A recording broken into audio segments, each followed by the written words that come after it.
Okay, let's see if we can get this show on the road, as my legal sire used to say. All right, let's see if we connect. It says we have an excellent connection. Let's see if that works out. We are going to try now to go over to the YouTube itself.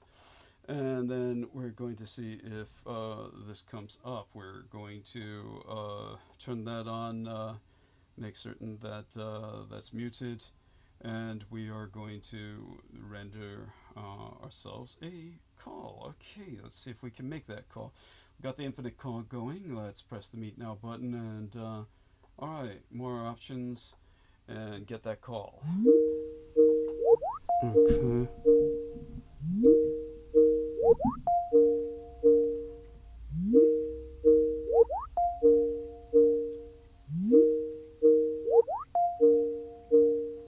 Okay, my dear Aristides, how are you tonight? Hello. Okay. Okay, are you Okay. ready to do the blurb? Um, Whenever you're ready, not, uh, I can hold the stage okay. for a I little need a bit. couple minutes, Sure.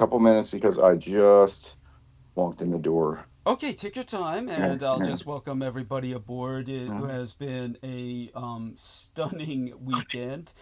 And of course, very reluctant to come back home. I want to thank all of the people who have stayed with me and are returning.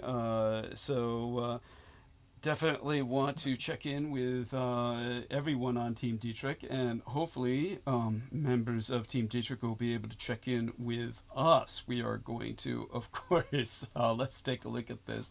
I guess I should have put this inside of the infinite call. I don't believe I did, so let's take a look at this and see if there's yeah, no particular response there. So here we are. We're going to put this into the infinite call as a form of, okay, as everyone in the chat. Okay, so here we go with that, and just putting in a link that everyone on Team Dietrich might find moderately entertaining. With that, we're going to get back into studio. We're going to get back into T Tank Barry saying, "Good evening, brother, loud and clear." Thank you so much, dear T Tank Barry, and we love you dearly. Okay, let's give him a hug. And hugs, okay. Hugs at, well, T Tank. There we go. And there we go. And he's reacted to my infinite message in the call. That's the, yes, my message in the infinite call. And right, give him a hug here. And there we go. Then we're going to, whenever our dear Aristides is ready, I'm going to take a short run to get an eyelash out of my eye, because that's a constant problem with myself. I shed eyelashes like mad because I have 2 rows of them. It's a condition called distichiasis, which is not a condition per se. It's a genetic, well, mutation, I guess is the best word for it. And it's supposed to make you actually look better, and a lot of people are envious of it. There's nothing to be envious about getting eye wankers all the time. And Wankers. Yeah, yeah, that was your name yeah, for it. Brooke can't stand that term. She can't stand that term. I don't know why. It's like it's what it is. It's like a finger in your fucking eye. That's or someone Yeah, fucking that's you in the eye. bad. Okay, so you ready All to? right. I think, yeah, I might as well. Yeah, I can do it now. So Okay, down, no, get no, the compute, no. Take your get time and the. stretch it. Take your time and stretch it out, Okay, because I'm go just ahead. gonna Go run, ahead. get the wanker out of my eye, grab my All tea, right. and come back. Yeah, yeah. Okay. Go deal with your wanker. Okay. All right. Here Love we you go. dearly, All right. Aristides. Thank you so So, much. you Okay. can do it along with me. I just got here. Unfortunately, I missed the pop up because the computer was not on and logged in. But as soon as I opened up the program live here, I hit the like. You should do the same. Hit that like, thumbs up button right away. Got to get them in there. Get the algorithm skewed in Douglas's favor, because there are those who, for whatever twisted reasons, put downvotes are not shown by YouTube. They're hidden. That's typical these days, not just here. because everybody's feelings get hurt easily and stuff. But they are put, and they do affect the algorithm. So please hit that thumbs up right away. Make sure you're subscribed. The subscribe button no longer for me on the device I normally use no longer appears under the program window. It does appear on his front channel page. So make sure you are subscribed, even if you had in the past. It may have become unsubscribed for whatever reason. And make sure that notification bell is on. That provides the pop-up that I mentioned. Very handy, so you don't have to remember, don't have to look for a bookmark. It just pops up, you hit it, you go. I myself find it very convenient, even though I, quote unquote, work here. So to do these things, you do need to be logged in. That consists of basically having a Gmail account, because YouTube is a Google thing now. So most people do have a Gmail, I think, more so than not. If not, it should be easy to make one. You can't access these functions unless you're logged in. So, and then once you are, you can, you'll have your little menu up in the top corner. You can create an avatar. You can also create like sub channels on your main account. You get them. For me, the menu says switch account, but that is not a separate account with a password and stuff like that. It really just means switch to channels that you created under your account. People normally create them to put different types of content and different partition them into different channels. But the cool thing is they can all do separate upvotes and sort of have their own identity in that regard. So right now I'm switching to another one and putting another upvote. And you can do the same thing. You can probably create as many as you want. If you really want to sit there and throw down a few upvotes, that helps right in the beginning. So also under that window, that your settings window for YouTube there is a setting called restricted mode. Make sure that is off. There could be some instances where that is on and a person doesn't know, and it interferes with them accessing content that is labeled for age restriction. In other words, adults only. So this may or may not have become that way, not intentionally, but because of who Douglas is and what he does. So make sure that setting is off. Hopefully nobody is not getting to the program because of that. If you know anybody else who enjoys the program, please ask them to check that. If especially if they mention, I haven't seen Douglas post lately. That could be why. So please do check that.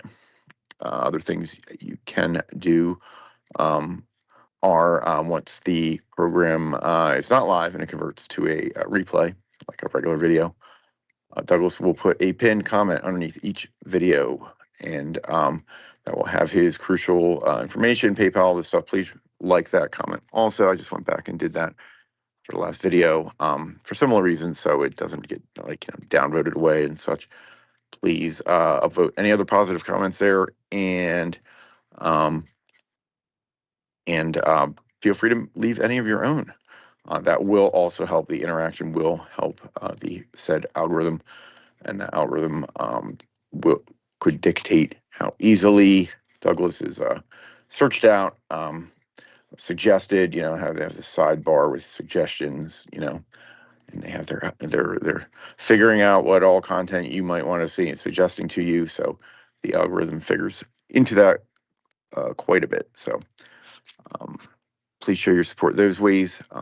Or you can also grab the YouTube link right out of the browser bar. Share that. That will be the same after the live. Okay.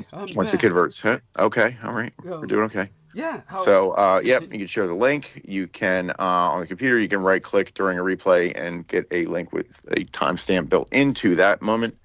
It's going to happen. You're going to be listening to a replay, and you're going to say, "Oh, you know what, my friend, so-and-so Joe Schmo needs to hear this part. It is fascinating. He likes this type thing." You can right-click and get that link, and then will send them directly to that point. You can also create little clips as snippets. They're on your device, or maybe there a button at the bottom, like the thumbs up, share, and clip. I have it right here. It creates like a minute or two clip of something, and it should link back to the main program. So those are things you can do. And the most last but not least, a thing you can do is send Douglas money. So we will put the PayPal link right in the chat now. Please find that, but please don't feel like you need to find or have the link to donate money, because all you need to remember is Douglas has PayPal, and he's on there, and what his name is, which you probably will never forget. As if you listen long enough, it will be burned into your mind. Through joy or fear or humor, something. So he's on PayPal, Douglas Dietrich, or he always has the PayPal link or a variation of it here on the front thumbnail poster of the program. Douglas D. Dietrich is his handle there, or I'm sure if you just search Douglas Dietrich, Douglas D. Dietrich would be his unique name there. If you search for Douglas Dietrich, there may be other Douglas Dietrichs on PayPal. No doubt there is. There are others in the world. Not many at all are Asian with a name like that. So make sure you see an Asian guy there before you send your money, and not some blonde white-looking dude.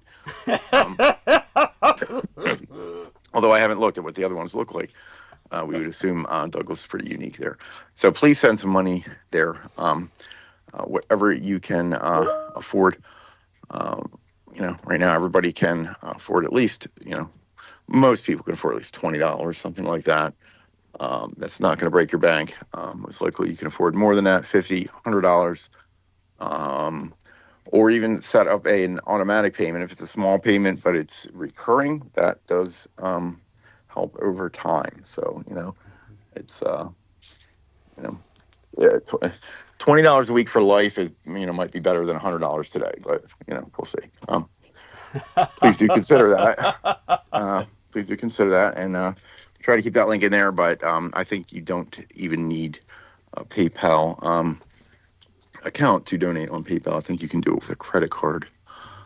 And although I have not found that link lately, or needed to, because I have PayPal. But so those are things you could do. What else? I know there were other things here. Let me look at the little cheat sheet. Yes. In the title of the program there, below the window, Douglas will have asterisks. What those really mean is that it refers, if you break out the description below, you will see several painstakingly written paragraphs describing the current events and things that are being commemorated in the world and in Douglas's world at this point in time that he will likely talk about. The title can only be so long, so you're going to see, what seems like a confusing jumble of characters, but it means a lot of things, and you can go below and you can read his very interesting brand of text. But the more you look at it, the easier it gets. It's actually, very intuitive. Thank you. I think. Thank you. Yeah. Or at least it's very interesting to look at. But you will glean from that,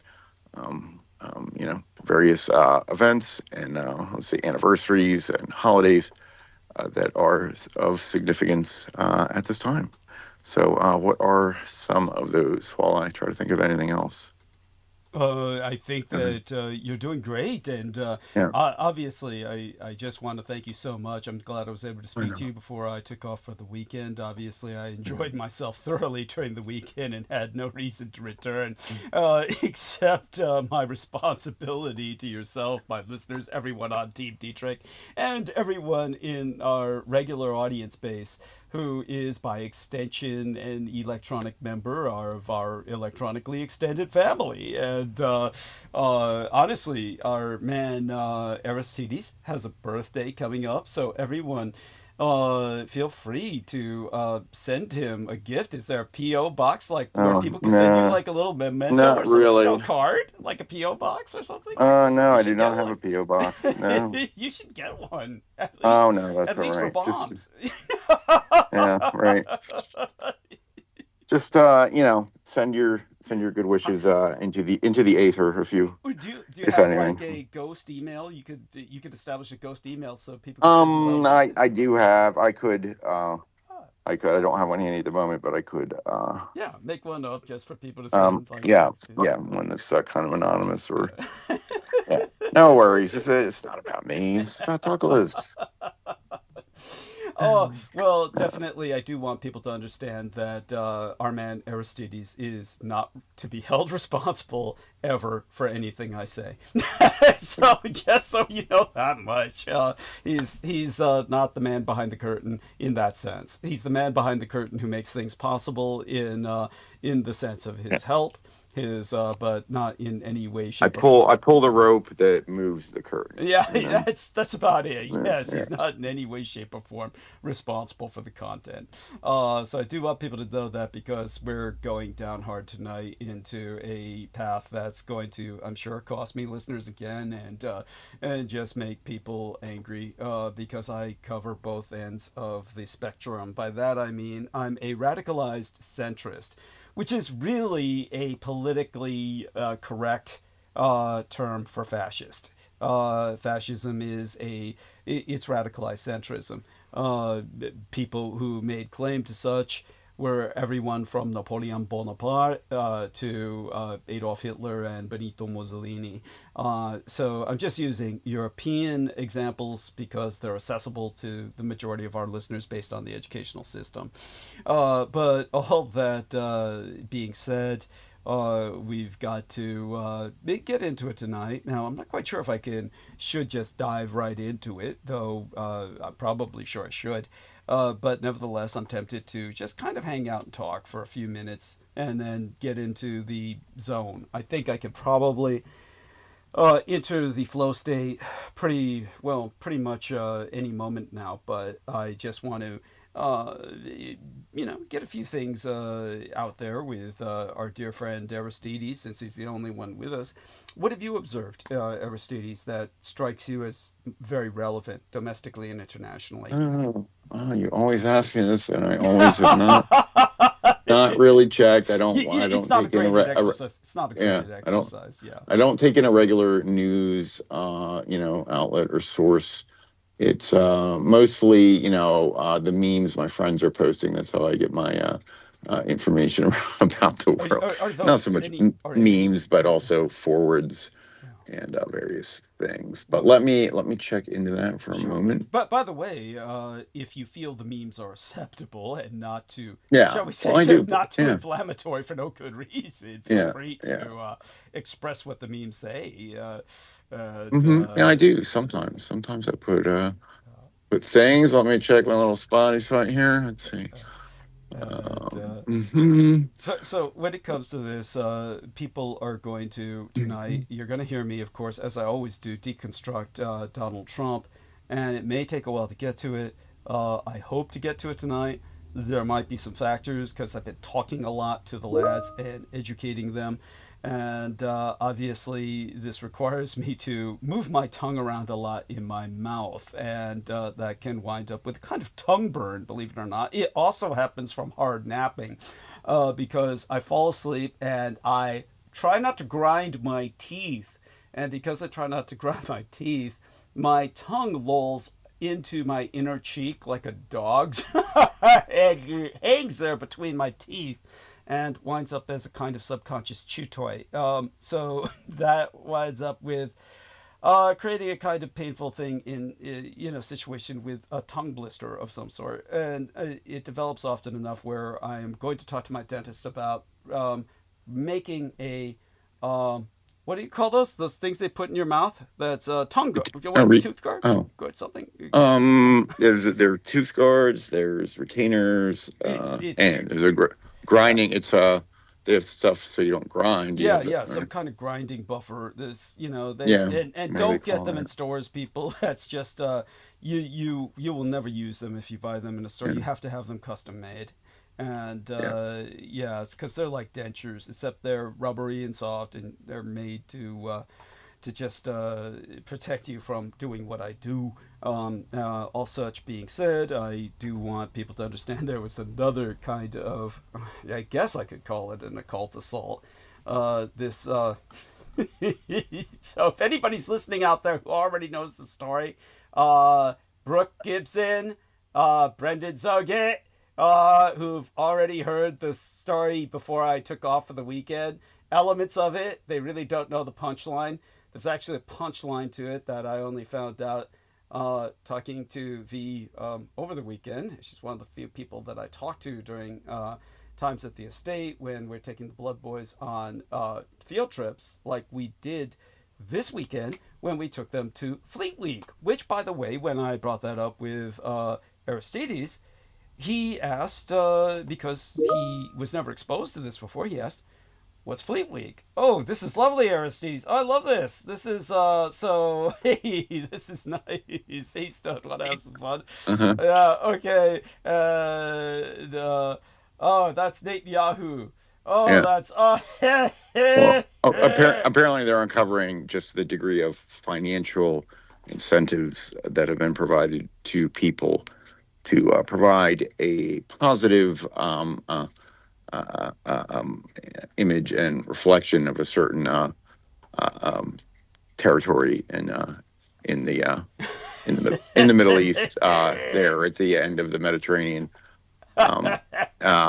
including, but not limited to, spending $4.1 million to bolster support among Christians in Western U.S. Really? That's like, fuck, that's like, why bother? Those dumb fuckers worship them, as a matter of course. Apparently not enough. They need to, yeah.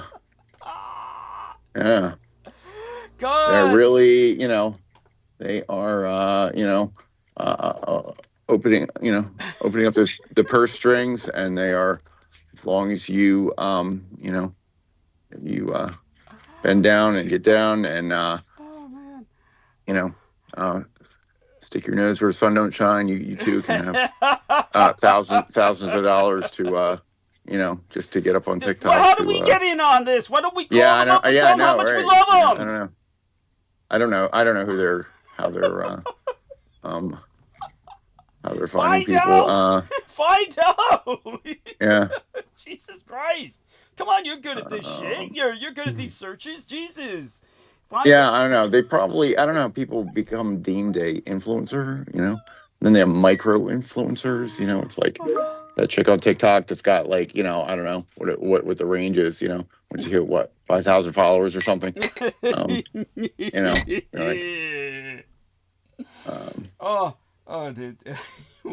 Yeah. Sometimes I have to just cut out because they're not links that I could send. Sometimes they're forwarded on as content on an app, so I have to just cut and paste. Okay, well, I want to thank you for the cut and paste. It's like I really appreciate the cut and paste. It's important. Yeah, and so I'll heart that. But unfortunately, I can't put all that in the YouTube. I can put I put links in there. Right. We still need a way to share content. Yeah. There, I can put the link for there was that explosion. It was a small contractor. I think it was small business, and they were making some type of products for DOD and it's explosives, and then basically the whole place went poof, and I think 16 people died. Accurate Energetic Systems. So that happened. Yeah. Unfortunate that there were deaths, although there are deaths everywhere every day. But it is in the news. Let's see. The article will have more. Yeah. They were rushing. I mean, the impression I got, or what somebody inferred, was that they were rushing. They had just been awarded an award to make something else. So what they do is whatever current product they're making, they put it on overdrive so that they have enough inventory for because there's going to be a changeover. So it might have been what were they making? They're basically ignition caps or something. I don't know. Mm-hmm. And they had probably just had shelves and shelves rushing, working overtime, and whoopsie, and there you go. The whole place looks like it's dustified. Unfortunate, though, very unfortunate. I could put the link to that. It's the only link that I have. Yeah, that's I appreciate that profoundly. And, Please do. And oh look, Miss Pixie Princess Starfox is in the chat. Oh, wonderful! So let's in the YouTube. Oh, Wasn't wonderful! she come on Bless you. and chat with you? Yeah. Anyway. All my Don't you miss me? adoration. Yes. All my adoration. All my adoration. My dearest Pixie Princess Starfox, and I hope her health is doing well, because she hits herself hard with enjoyment. Love you, honey. Kiss for you. And so let's get that out there. And she says, "Lick." Okay. Love you, darling. Yes, you're delightful. So let's get that kissy lips for her. And good, some of that. And okay, enter that. And all right, then we are now ready to move forward in a few minutes. Obviously, our dear man found quite a bit. So both domestically and internationally, you've found some pointed, incidents. And obviously, you're saying that there could have been a completely innocuous, in the sense that they're rushing to get something done and they fucked up with this plant. But what do you? The first thing I would assume is this Russian sabotage. Because whatever. Well, I said rushing, not Russian. No, I get it. Right. I get it. Yeah, you Right. said rushing.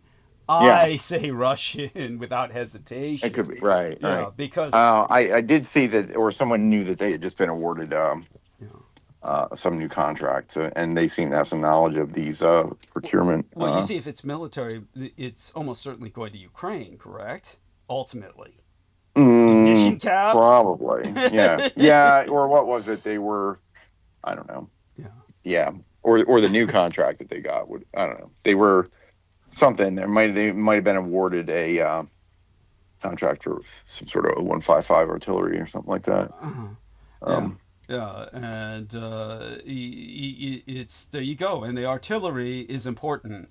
Or there's only one fucking company in the United States that makes the actual howitzers, the barrels, for artillery pieces that we haven't used since World War II, that the Ukrainians need desperately in their fight against the Russians.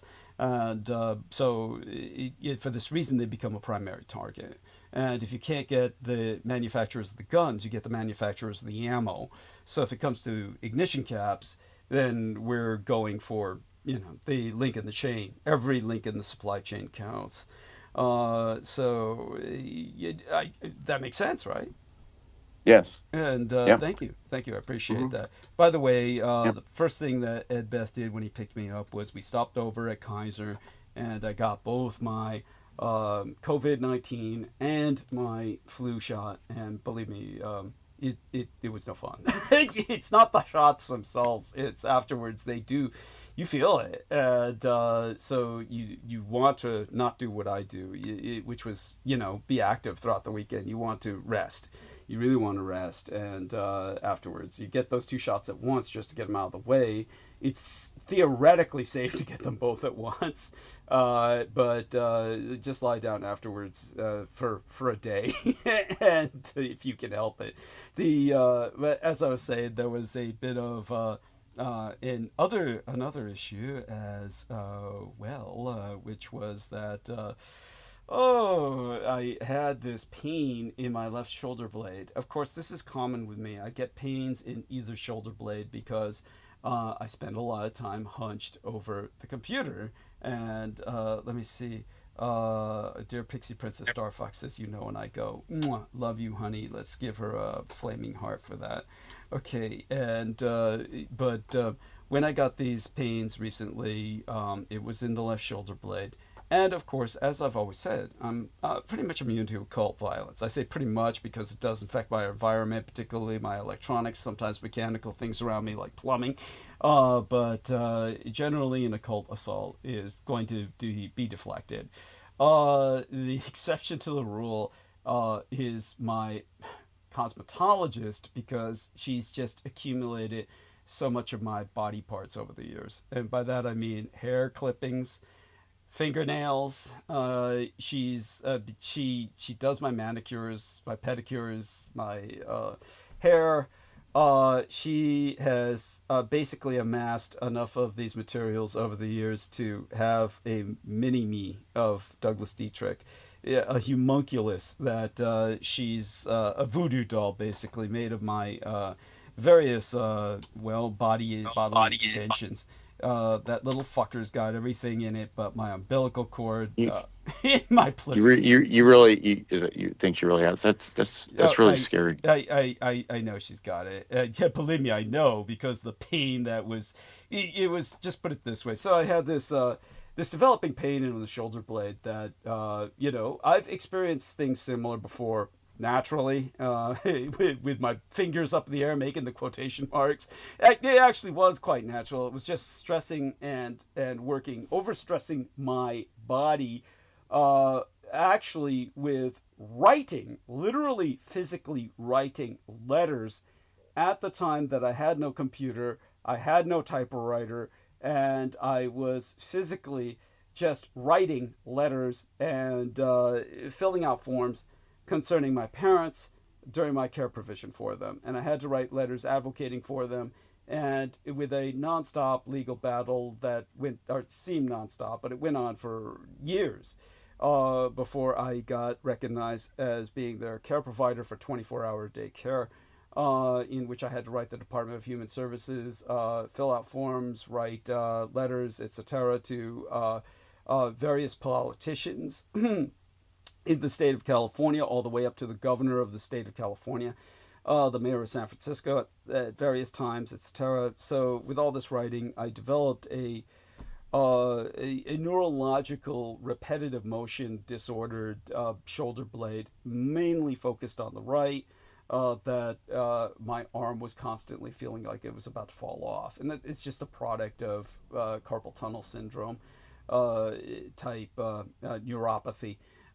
This eventually faded with time after my parents' death, but it still happens now, for different reasons. Now it happens because I'm hunched over the computer a lot, and as a result, we have a situation where I'm not really surprised by it, and therefore don't really take it as anything supernatural. But in this case, it was a situation where I had told V, look, I've got to deal with some things financially. I probably won't be able to see you for months. And I, of course, began to, quite innocuously at first, feel pain in the left shoulder that gradually became, it was chronic, and nothing I did about it would make it go away. And it got to the point where at one point over the past few weeks I applied capsaicin cream. You know what capsaicin cream is, Aristides? Do you know what that is? Or Yeah, of course. Oh, okay. So I don't know if you knew this. Well, I mean, it's got just cayenne pepper in it, right? Yeah, but it's supposed to have some pain relief abilities if applied to the outside of the skin, as opposed to chugging it down. Yeah. Although there's supposed to be benefits of that too, but yes, and that's different. Yeah, that's right. Yeah, and so when it came to capsaicin cream as a topical analgesic, I applied it. I've applied it in the past, and when you go to sleep with it, having been applied, you feel it. You feel it burning, and that's the intent. You feel it burning because that's it working on your muscles. The capsaicin, or rather the cayenne pepper, it goes into your bloodstream through your musculature. You feel it, and it helps, generally. This time, because my pain was so extreme, I applied quite a bit of it, got underneath my electric blanket, and woke up. If you hear me catch my breath like that, it's because of the tea dust. I'm drinking this green tea, and of course, we've talked about this phenomenon before, so just understand it's the tea dust. But anyhow, so when I woke up, because I was underneath an electric blanket, what happened was that I wound up with it being hyper stimulated because I had applied so much of it aggressively, that I woke up, feeling that it was really hot. Not overall like a fever, in the area where I had applied the cream, which was all over my left shoulder blade. And so it was hot enough where I said, wow, this is really extreme. I know I applied a lot of it, and it really feels burning. So I went to look in the mirror, and it was like a sunburn. It was like I had been out in the sun and exposed my left shoulder to sun rays, and which is bad for a vampire to do anyway. And it was intensively red. So in order to, I knew that if I didn't intervene, it would blister. It was that bad. So, and I did look up on on the internet, and yes, you can blister from capsaicin cream if it's over aggressively applied, and then you use a heating pad to hyperstimulate it. Then the heat goes wild, and oh my god, it was, so I had to apply aloes. And when I applied the aloe, it helped. It really tamed it, and then I went to sleep. Later on, applied some of this shea butter with THC in it that had been supplied by V, my medical cosmetologist, a while back. I mean, like maybe a year or two ago by now. Found that shea butter because I was looking desperately for any other third topical analgesic alternative to the aloe and the capsaicin, and found that shea butter and applied that. And that seemed to work for a while, but literally this was not going away, and it was such that I came crawling back to V, sent her a text at between 4 a.m. and 5 a.m. in the morning. This was not this weekend. This was like before I left for the weekend. And so when so Brendan is saying I should pronounce it capsaicin. Capsaicin. Okay, like you say tomato, I say tomato. I'll try and pronounce it correctly from this point forward. But at any rate, so when I sent this text to V between 4 a.m. and 5 a.m. in the morning, the pain really died down. It really just, that was totally unnatural. That didn't make any sense. Brooke posited, well, is that psychosomatic? Is that like, you just thought that by arranging for her to see her for massage, which is what she does for me, acupressure, etc., heated stones to bleed out the toxins in my musculature, all that, accumulated acidic crap. And so when I did send that text message, it doesn't make any sense that the pain would just die like that. That's really weird. And so I figured, God, she's using that little voodoo doll. She stuck the pin in and pulled it out, because she's awake at those hours. She's awake because she sleeps with two cats, and the two cats wake her up all throughout the night. So, because they're nocturnal, they're fucking cats. So yeah, she's awake at hours like that, and could just have pulled the pin out. When I spoke to her on the phone, it wasn't too long thereafter, a few days later, really, then she brought to my attention, when did the pain start? And I said, well, it was like last month. It was like, all that stress from working with installing the new computer, then dealing with, getting all the services, slave circuit it back to my new device, all that. And I'm sure that had an impact. And when did the pain start? And I'm like saying, well, I think it was towards the end of September. And then then of course I looked on the calendar and I said, oh yeah, September 25th, your birthday. Yes, it started on your birthday, which I forgot. Yes, I forgot it was her birthday. So it was like, well, we know when the pain started. It was on her birthday, which I did not acknowledge in any way, shape, or form, because I was busy with all of the convergent crises I was already dealing with. And yeah, then a pin gets stuck in fucking Doug Mini-Me, constituted of you know, everything except my placenta and my birth caul inside of this image, this effigy of Doug. Yeah, there you go. The results are now the results are history. So that was a fun experience. Yeah, nothing like a reaffirmation of the belief in applied quantum mechanics. So, all of that being said, so Brendan must have heard that. I'm sure you find that morbidly entertaining. Aside from that, we'll go over exactly why this weekend was such an incredible convergence of events. And okay, let's start with Friday. Friday was the Double 10 Day, which is the 4th of July of Taiwan. If you take a look at, as Aristides has already mentioned, if you take a look at my text by opening up the text box underneath tonight's episode, you will find under the video a episode summary, and you will see an explanation of Double 10 Day as the Independence Day of the Nationalist Republic of China, which then relocated to Taiwan. It is, in essence, Taiwan's 4th of July.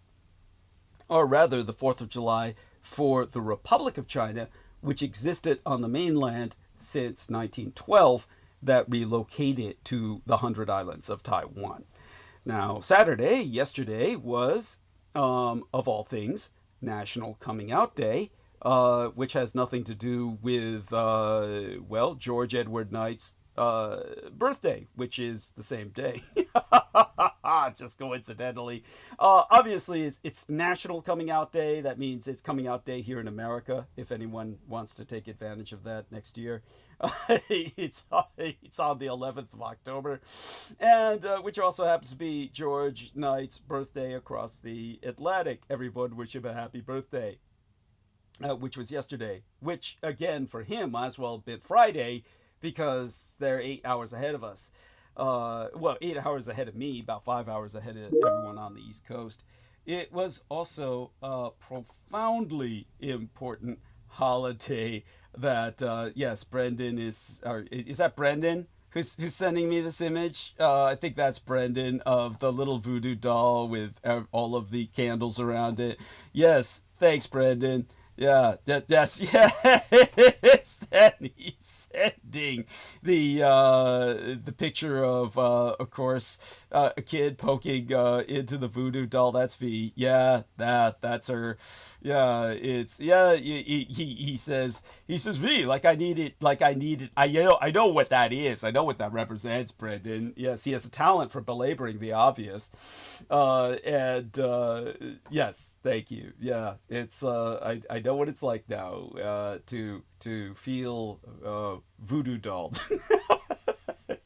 It fucking sucks. At any rate,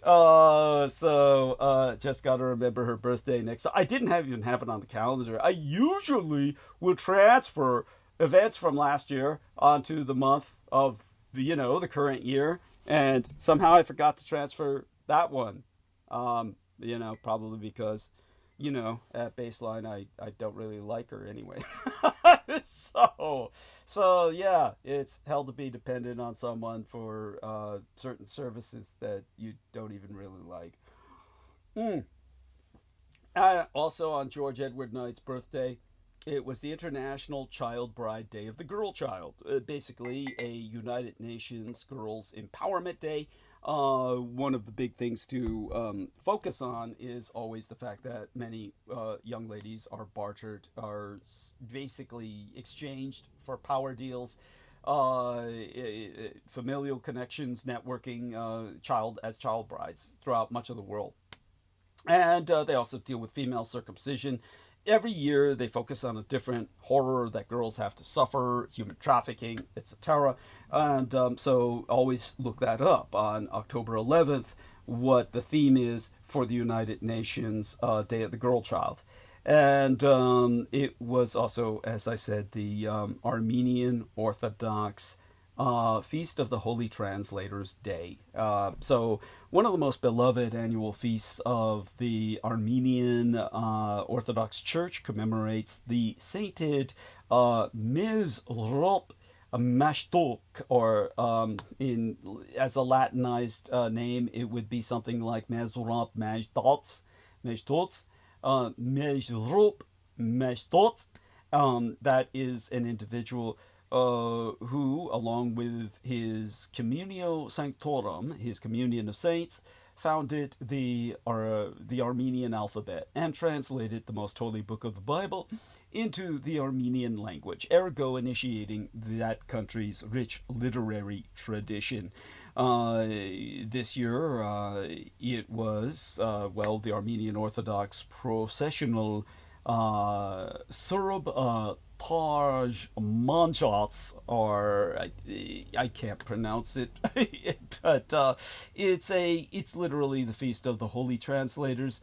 Was Saturday, October 11th. There are, in fact, 2 such commemorations in the liturgical calendar of the Republic of ni̶ed, or Greater Armenia. It is Hayalazistan, which is a nation that must come into being to provide Armenia access to the Black Sea.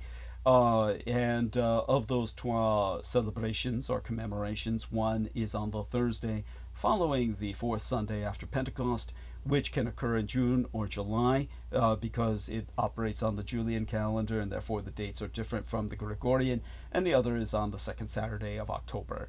The October commemoration focuses on the creation of the Armenian alphabet circa 405 through 406 Annō Dominī, or in the year of our Lord, and on the accomplishments of the holy translators. All of this is very important to Edbeth, my son, in terms of celebration, because my mother was a translator, so he considers her to be on the level of the Armenian saints, and which I adore about him. And this is all about the accomplishments of the holy translators. The sainted Mezrop Mashtok, founder of the alphabet, and I know I just butchered his name, worked with the Catholicos Sahak Metz Portev Vo Hayestan, or the great Parthian patriarch Isaac of Armenia. And Isaac of Armenia was Iranian, so it's quite ironic that an Iranian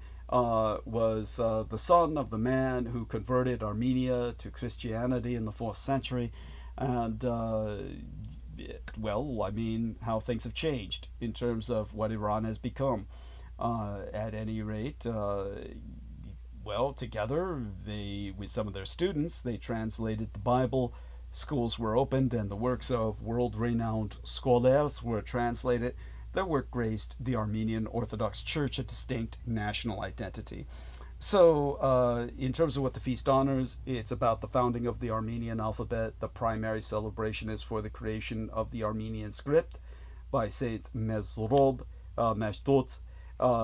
Bible translation, celebrating the significant achievement of translating the Holy Bible into Armenian, and a cultural renaissance, the feast marking the beginning of a spiritual and cultural movement that led to the development of Armenian literature in schools. And October is a month of culture. In conjunction with the feast, in modern times, the entire month of October has been designated as a month of culture in the Armenian diaspora, or the population around the world. Armenians throughout the diaspora and Armenia itself mark this with cultural events, not only in remembrance of the past, but in celebration of modern-day scholars, theologians, writers, and translators. Now, tomorrow, which we will likely reach in the midst of this transmission if we are not taken out, if we are not locked off bandwidth, tomorrow is Indigenous Peoples Contra Columbus Day weekend. Now, Trump's made a big deal of making Columbus Day a officially national holiday again. All of this, of course, is deeply offensive, and he says it's for the Italians, for the Italians. It's like, really, talk about, that's so fucking stupid. I mean, the Italians have got to find a better dude than Columbus, who's actually ethnically fucking Jewish. So that's like, talk about stupidity and just plain a misidentity. It's just horrific. But we, in the enlightened world, know this as Indigenous Peoples Day weekend. And Monday is also profoundly important day in Japan. It's Physical Education Day, now known as Suppotsu no Ai, or Sports Day in Japan, which was always a very profoundly important date for my mother. She loved this day because, well, first off, it was officially started in my birth year, 1966. And that's in itself speaks volumes. They had their own version of it before 1966, but 1966 is when it was the modern version, was rendered into, well, what it is today. The United States federal government shutdown impacted the Fleet Week in San Francisco, which, as I explained to our dear friend Aristides, it's a once a year when the United States Navy and Marine Corps basically take over the city. And they do so by parking their warships in the bay, and the sailors are, generally speaking, cut loose. They're released, unleashed onto the city for drinking and whoring and brawling and, you know, what servicemen do when they invade a port. At any rate, usually on this week, millions of dollars is made by all the local businesses who sell booze and hookers and everything else to the sailors. So in the old days, lots of cigarettes. These days, lots of drugs. And whether it's underground or overboard, the economy is given a giant shot in the arm. And the Blue Angels usually perform as these just eardrum shattering jets flying directly overhead. I mean, between skyscrapers and shit. Profoundly dangerous maneuvers. One of these days, one of them is going to crash and kill hundreds of people. And but you know, it's gone on so far without that happening. But it's only a matter of time. But they bring in millions of dollars, literally, because people come from all over the world to see these sons of bitches. And of course, I fucking hate it. So the federal government shutdown was fabulous. It grounded them. Because of that, we instead had, of all people, the Canadian snowbirds come into San Francisco, which have, well, they're basically kind of like fucking prop planes, really. Their jets are minor. They're like stealth jets, in terms of their engine sound, that is. And you barely fucking hear them. I could sleep through them. So that, along with the Colombian tall ship, the flagship of the Colombian Navy, which is a fucking sailing ship. I mean, like, sails. Like, the old pirate ships and shit. They call them tall ships. So that came into the bay, and that was wonderful. So we actually took the Blood Boys in to board that ship and various others, and so it was a profoundly enjoyable Fleet Week weekend, more enjoyable than it's ever been for me. So you can't beat it. And of course, I had my own escort to whore with while all the sailors were working off the streets. So all such being said, it's I guess we should go into something that was brought up by Brooke Gibson, and I hope I provided the right did I provide the right fucking link? No, I provided the wrong link. And so we'll also provide a link to Fleet Week. Let's take a look at that. Go into my Gmail and dig out the Fleet Week link. What I provided you was actually something that was provided for me by Brooke Gibson. So I guess that forces me to go into the subject of teaching the Blood Boys and what that implies. So do not, of course, review that right now, the other link, or even the, it's up silently and with, put the subtitles on. You can put the subtitles on, and then you can review it silently. So here is the link concerning Fleet Week, and what you have is actually from a drama show called Newsroom, I believe, and we'll get into all that in a moment. And let's get that into, first of all, the live stream. So let's enter that. And okay, so you've been given 2 links. One of them is about Fleet Week. The other is about this television series that was brought up by Brooke Gibson. Okay, and so here we go, San Francisco's Fleet Week. We've got this from our man Aristides. Netanyahu criticizes Christian influencers as woke right during New York meeting. In a closed-door meeting at the Israeli consulate in New York, the Israeli Prime Minister Benjamin Netanyahu openly criticized certain Christian influencers, labeling them as the woke right. His comments came during a discussion with American social media figures, raising concerns about shifting attitudes toward Israel among Christian conservatives in the United States. Right now you can't see it, but my fingers are performing on the world's smallest violin. It's like, yeah, there's no sympathy. This should have happened. Like, this should, first off, Christians, and I'll hit that later. We'll just go into it tonight. And again, the whole Judeo-Christian concept is such bullshit. Okay, another image sent by Aristides. Let's check that. And say no to Blue Angels. Thank you. Thank you. Too loud, war trauma, pollution. Thank you. They use so much fuel. And yes, for those of us who have been in war zones, like many of our Vietnamese immigrants in particular, myself, it's hell on earth. You feel like you're getting strafed. Because this is what strafing sounds like. And so, at any rate, The Newsroom, that's an American political drama television series that was created and principally written by Aaron Sorkin, big name, Jewish name, of course, but it premiered on HBO on June 24th of 2012, just when I was coming out as a public informant around that time. And it concluded on December 14th of 2014 when the Russians invaded the Crimea, the year the Russians invaded the Crimea, consisting of 100 episodes over 3 seasons. The character, William Duncan, Will McAvoy, is played by Jeff Daniels.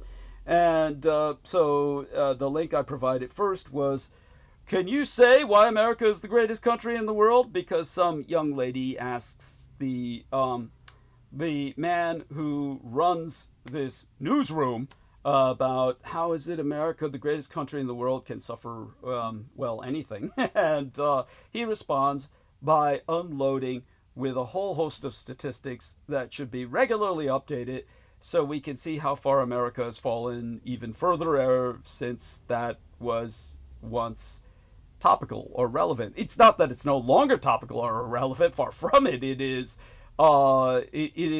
on fire level topical and relevant. It's a lightning striking a rod relevant. It is exactly what you need to hear. And there's one thing I would argue. He brings up, of course, the large percentage of Americans as compared to any other population base in the world who have a literal belief in angels, which is like, okay, that's not a threat to anything. He actually should have expressed the literal belief in the devil, which would be an equal amount of Americans, because those Americans that believe in angels would also, by logic, have a literal belief in the devil. He should have said that, because that's actually a much more relevant point to be made. It's actually far more relevant a statistic than belief in angels, because, to tell you the truth, many people would say that they have no belief in God, yet will have a literal belief in the devil, because the devil is far easier to believe in. There's far more evidence of the infernal around us than there is of the divine. Such having been said, in the immediate sense, you have many people like Peter Moon who deny the historical Christ, yet will uphold the historicity, the historical reality of King Herod, whose only claim to fame is that he tried to kill the Christ. So people will deny the divine while upholding the profane.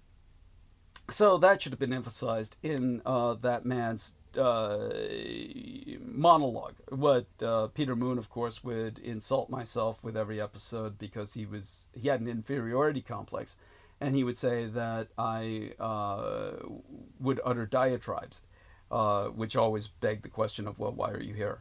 And of course we know why he was here. He was assigned to waste everybody's time, and he succeeded in that quite admirably, wasting all of our time.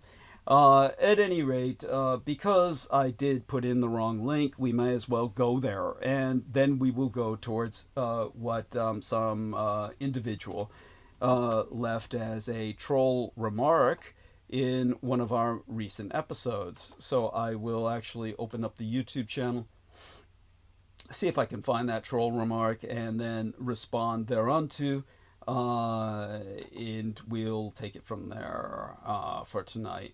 Okay, let's go into view your channel, and with that we're going to go to live, and we're going to go to the latest episode, and there was a troll remark brought to my attention by our Brendan, our dear Brendan.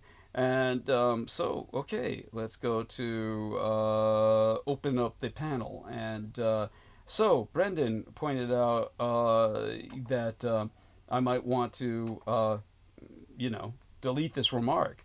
Far from it. There's a dude named Paul Thorne who is probably our regular assigned gang stalker. His channel's completely empty, and he had a comment to make that's obviously trolling. T-Tank Barry had said what he often says: God bless these genuine enemy transmissions. And then Paul Thorne says, yeah, they are enemy transmissions against real Americans.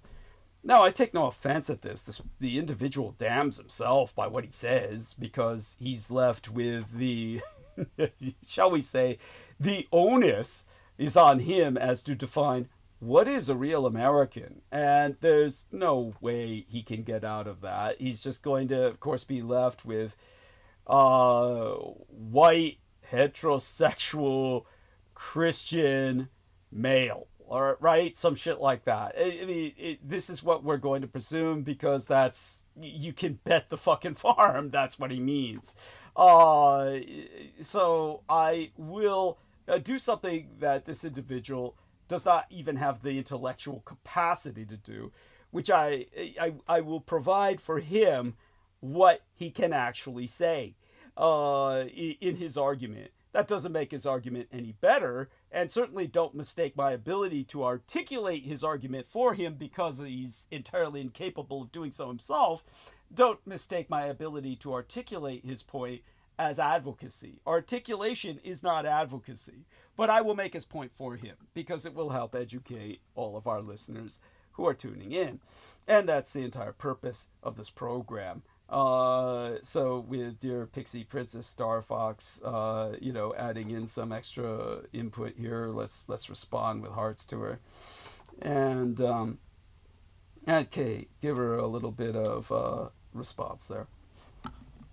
Okay, but because of what Brooke brought up, we'll segue it from what this fictitious character, Will McAvoy, is saying, which is basically reiterating a bunch of statistics to show how fucked up America is, how low on the totem pole we are in terms of everything. What we excel in is, of course, as he points out, the number of people who are incarcerated in the United States. We have the largest prison population on earth in proportion to our population base. So unlike communist China, which has 1 billion people, it's a very small proportion of its population that is in concentration camps, albeit those number in the millions. So in the sheer size of brute numbers, China obviously has more people in prison than the United States. Millions and millions of people in literal concentration camps. Some of these are actually fucking death camps for the Caucasoid Turkic population that happens to be Muslim in northwest China, what should properly be called Uyghuria, or the land of the Uyghur peoples, which hopefully someday will regain its independence along with Tibet, if indeed there are any survivors left in either area in China's frontier west. But such having been articulated, even though there's millions in literal death camps in both areas, compared to the overall population, it's an insignificant amount of people. Even though it's millions, compared to 1 billion people, it's like a fly speck of the population is incarcerated. Here in America, with a much smaller population base of 300 million people, we've got millions of people in prison, and compared to our baseline population, it's like a unbelievable percentage of our population is in prison, something like 10%. It's something outrageous. It's like we're a prison rape culture, people. We have so much of our population in prison. It's a good part of our economy. So this is pointed out by this individual, William Duncan McAvoy, fictitious character played by Jeff Daniels, and he does so with this emphasis that is very Dietrichonic. It's how I spoke, for instance, when I was rebuttaling Disfo Dick, Richard Dick Dolan, when he attacked myself in a bit of footage that is still up and available on Odyssey, thanks to John Warrington in Great Britain. Otherwise, it's probably scrubbed off the internet, where I kicked Dick Dolan's ass.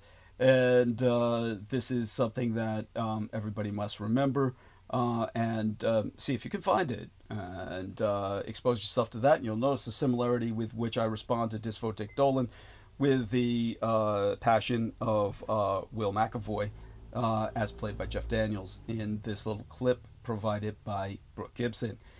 So let's start with what she's concerned about, basically the future of America. And what is the future of America? Let's turn towards Aristides for a moment, just to bring him into the discourse. It's just kind of like, let's put it this way. When I'm, what I do for a living besides this, and that's tutoring for food, for the blood of young men. And these young men that I tutor, Aristides knows I'm tutoring them in history and in civics.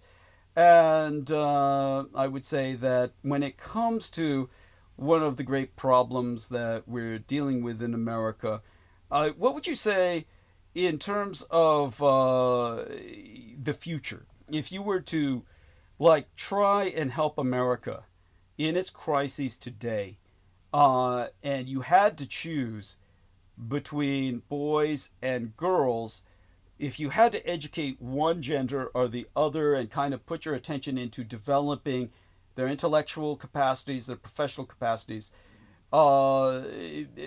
just in a general sense, what do you think would be the outcome of favoring girls over boys in one scenario, or favoring boys over girls in the other scenario?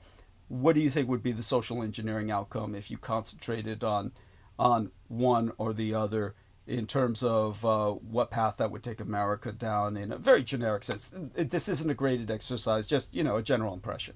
Aristides, you want to play the game? Okay. Okay. I'd say probably there'd be more of an impact on focusing on females, because I think they're more underrepresented in a lot of fields, and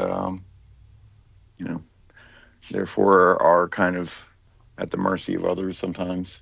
And not that I disagree with traditional scenarios where women don't have to work, etc., assuming that the education is going towards a job. But Men can go get themselves educated. They're men. They can take care of themselves. Yeah, I mean that's fine. That's a good perspective, and it's a good call. But if you were to concentrate on, so what you're saying is almost that if you were given the choice, you would prefer to give the females more attention because it's essentially it's the fair thing to do. Like it's kind of like the fair thing to do. Is that kind of where you're coming from? I guess in a way. They may not have the same. I mean, a lot of people would think that that is one area where they're discriminated against. I guess at least in certain fields, or I mean, coming from engineering, back in the day, out of a class of however many it was, 40 people, like two, maybe three were female. I think that's changed these days. But in a lot of ways, men already have the advantage. So there. Okay. No, so that's appreciated. And if you were to, there would be more of a return on that investment, I would think. That's what I'm saying. There we are. Okay. But by the way, I heartily agree with you. I would be the first to say that.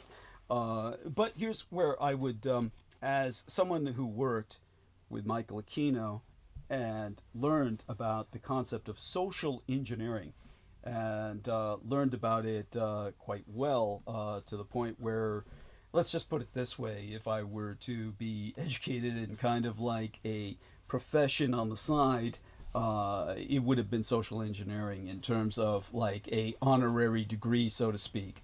All that being said, when it comes to social engineering, one of the first things that you would have to decide upon if you're trying to engineer the destiny of a nation. Very interesting that our friend Brendan brings up the ghoul here. Houston Bayou Bodies. He says, when are you going to do a cryptic episode? That's cute. 53 bodies have been found in Houston Bayou since 2023. Here's a look at how these people died. The manner of death in nearly half the cases is still undetermined. Only 3 of the cases have been determined to be homicides. Well, there you go. Shit, it's Ian West, man. It's fucking Frank Black, alias. He says, yeah, and I'm not talking about rump. Yeah. And yeah, well, we might get back to cryptic sometime soon. The point was that I only do these shows twice a week, and I was really thrown off on covering these very important topical subjects. By, of course, there was interference on one episode that just should not have happened, and it threw me off the rails in terms of being able to tackle these things while they were really hot. It's backed me up for weeks. I'm not happy about it. But we're gonna try and do our best to tackle as much as we can tonight. Okay, such being said, if you were to socially engineer the destiny of America and you had a choice between girls or boys, which gender do I concentrate on to develop their intellectual capacities and their professional skills? If it depends on what your objective is. If your objective is the long term of America, meaning you're looking into the future, you're thinking ahead, you go with the girls. And that's because women are very stable compared to men, and ultimately a good number of them, less and less as time goes on and women become more quote-unquote empowered and liberated, both, they tend to have less children. American women, however, are kind of bucking that trend that's happening in other countries. They want to have their careers, but at an older age, thanks to new natal technologies, they are deciding almost at retirement age to have children. When I was born to my mother was the age of most people's grandmothers. I was born while my mother was in her late 40s. And it was actually considered dangerous. Doctors told her she shouldn't go through with it. But she did, and I am the result. There was an old saying, an old wives' tale, that when you're born to an older woman, you're either going to have a child that will not live long, will die very shortly after childbirth, if not in childbirth, or you'll give birth to a genius. So she always felt that she had at least given birth to a genius. I don't know if I live up to that, but I will say this much. Women are now having children at my mother's age of a child delivering myself. So usually in their late 40s. Is becoming a norm after they've established themselves in a career. So I would concentrate on the girls if I was looking towards America's long term. We, however, are in a crisis point. We're in a real critical crisis point. We can't even think long term. We need to get we need to get shit done now. And so if you're heading towards an objective of solving problems in the immediate sense, which we're left with no choice, this is where we're at, you go for the boys, because you really need to educate them to basically get things done immediately, and that's where the male gender comes in. Yeah, Brendan says, so you're a zombie since you're not a genius.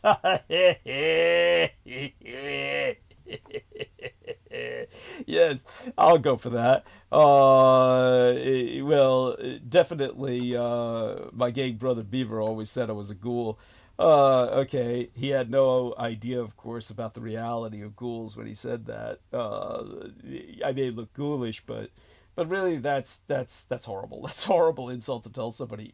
In the Beaver sense, in what my gang brother said, in his ignorance of ghouls, he had no idea just how horrific they truly are.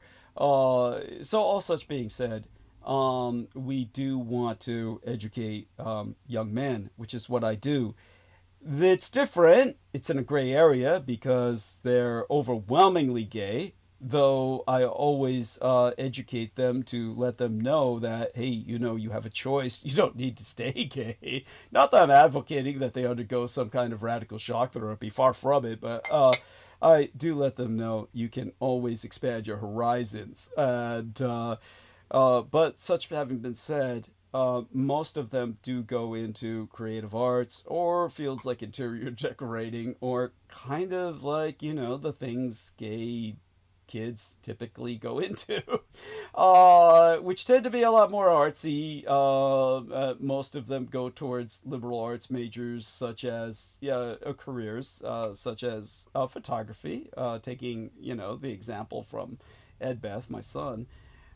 This brings us to the fact that all too many boys outside of this kind of extremely rarefied environment, who are generally heterosexual, although a lot of that is changing with modern dynamics that the paleo reactionaries are desperately trying to change, or roll back in terms of social engineering on their own, are trying to perform social engineering of their own.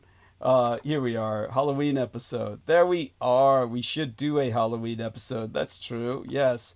Yeah. And so, yeah, got it. Get the suggestion. Well, you'd better participate with me then, Brendan, or during the closest we have to a Halloween episode. Let's look up when that will be, because are we transmitting on Halloween? Let's take a look. And, oh my God. Let's roll this down. No, thank God. We'll be transmitting on November 1st. November 2nd.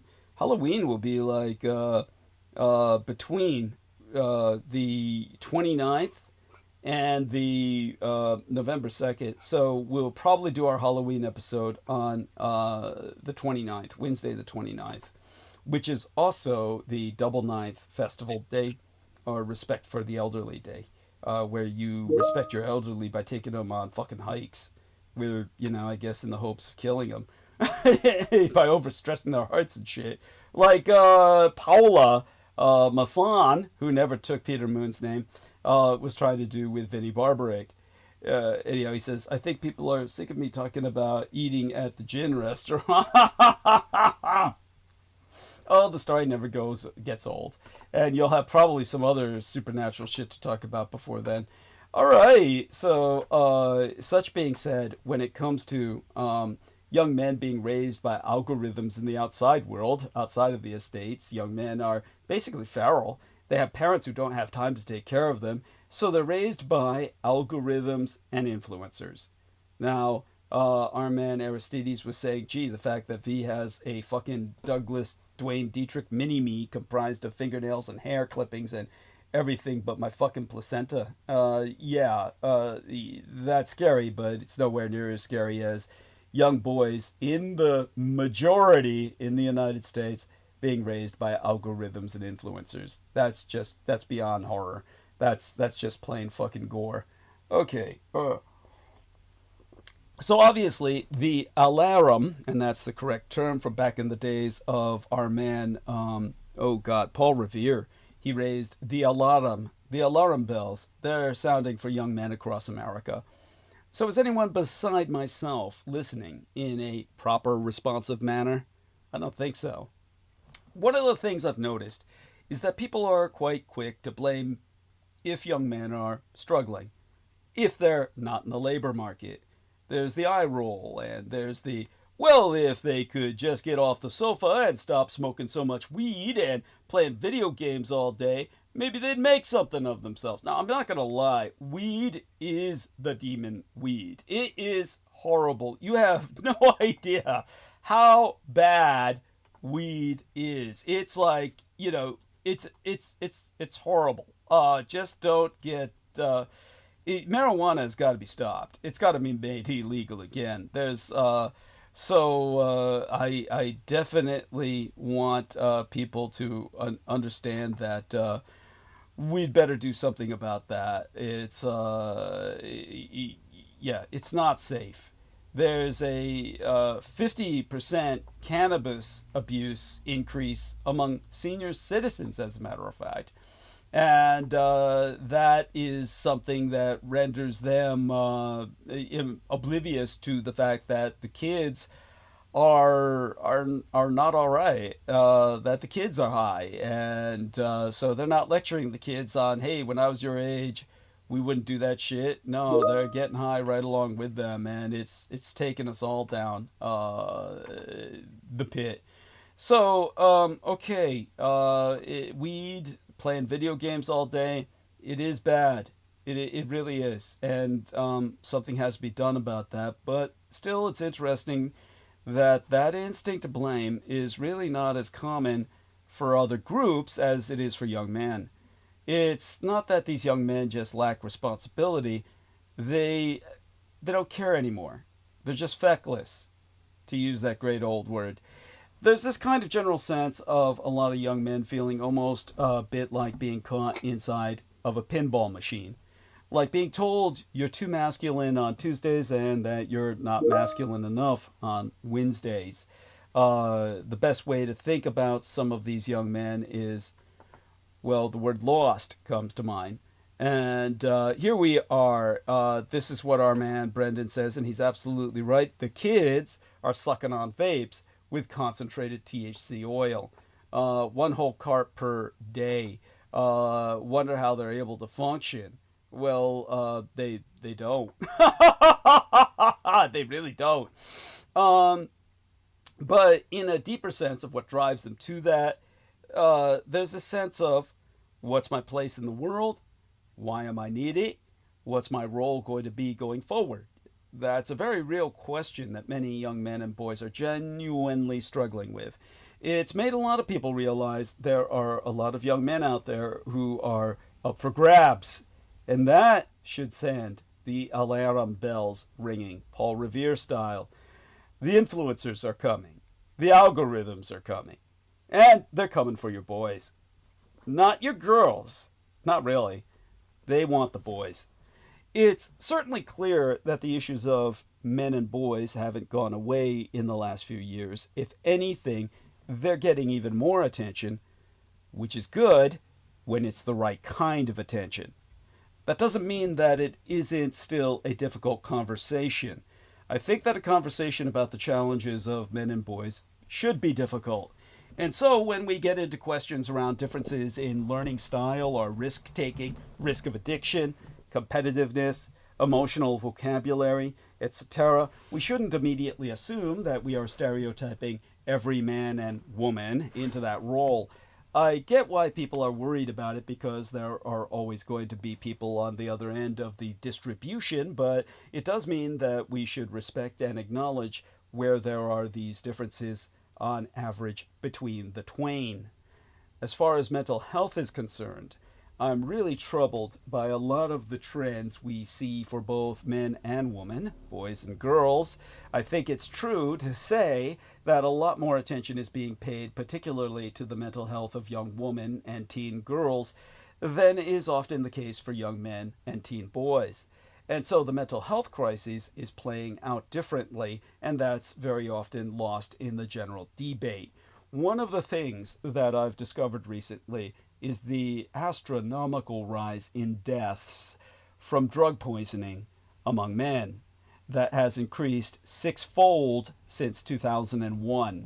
We've lost an additional 400,000 men. That's the difference. The increase is 400,000.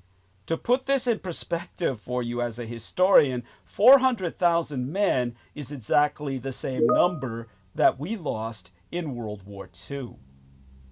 That's beyond outrageous.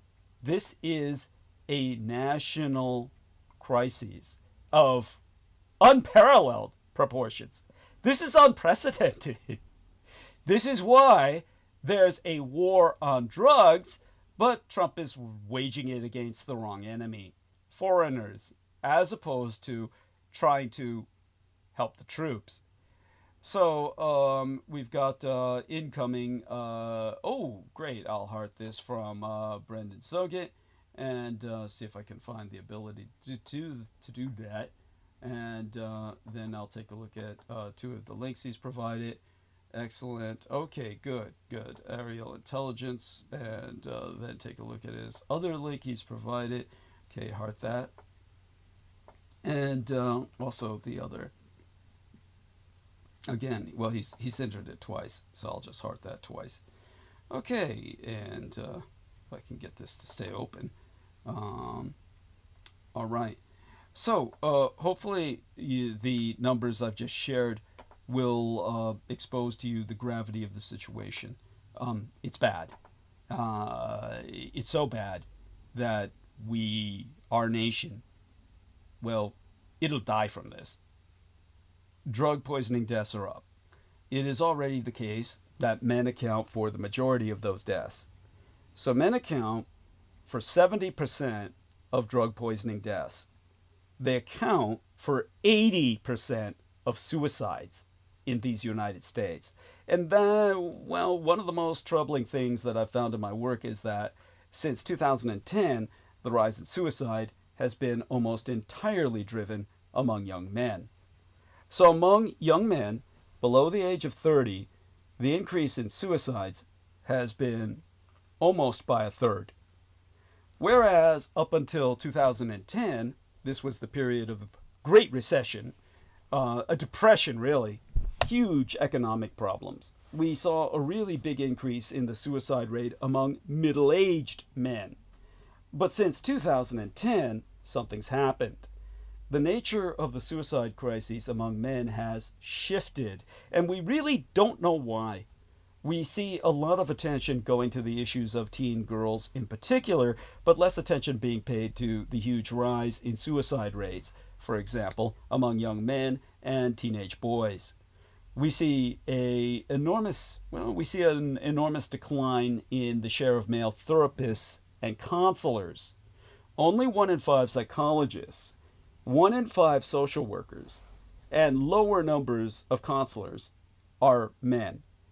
And all of those numbers have more than halved in just the last few decades. And that matters because for many men or boys, depending on the nature of their issue, they may well find it easier to talk to a male therapist. And it's already difficult to get many men to come forward and get help for mental health problems. They are much less likely to do so than women. In 1971, men accounted for slightly more than half, 56% of people pursuing a psychology undergraduate degree. I was one of them. Now it's 20% and falling. In the space of a really short period of time, we've taken an area like psychology, which used to be pretty gender balanced. It was neither a male nor a female profession, and now it's becoming a female profession. And I'm going to risk saying that the psychology profession cratering the share of men is as big a problem as the lack of women in, say, areas like technology or engineering, where we're working very hard and we have to make more progress. And maybe it's even more important, maybe that some of these professions like teaching, like mental health, maybe those are professions where representation matters even more, representation of all kinds. And so the alarm bells should be ringing very loudly when critical professions like teaching, psychology, and social work are becoming gendered right in front of us. And we're not doing anything about that. So we should be redoubling our efforts to reach those young men and make it easier for them to come through that goddamn door, easier for them to put their hands up and surrender and say they're struggling.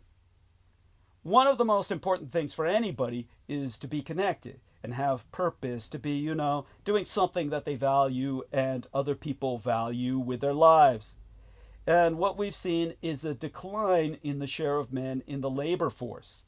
The decline has been perhaps most worrying among young men. Now you might say, well, fewer men are in the workforce doing the kind of traditional male thing, which has been the breadwinner. But that's great because they're now raising the kids, and maybe their partners or their wives or girlfriends are in the labor force, and it's been a swap. Yeah, I've always told men who are in that situation they should be proud. My own late and sainted legal sire, my father, the man who raised and guided me, not my biological father, Adolf Hitler, who provided the sperm, but George Joseph Dietrich, was a house husband for the latter part of his life until, he became a care recipient and I became a care provider. So his house husbanding paid off. All that's great. And men who are in that position where you got a wife who's earning the money, yes, that's becoming the norm. But, or rather, it should be the norm because it's not what we see. We're not just talking about non-employment. We're talking about a break from society more generally. And we see that in all kinds of other areas as well, or as ill, I should say. So if you think about men without a college degree, for example, their wages are no higher today than they were in 1979. That's fucking half a century of stagnant wages for most men. And men who are born into lower income families are worse off on most measures than men who are born just 15 years earlier into those families.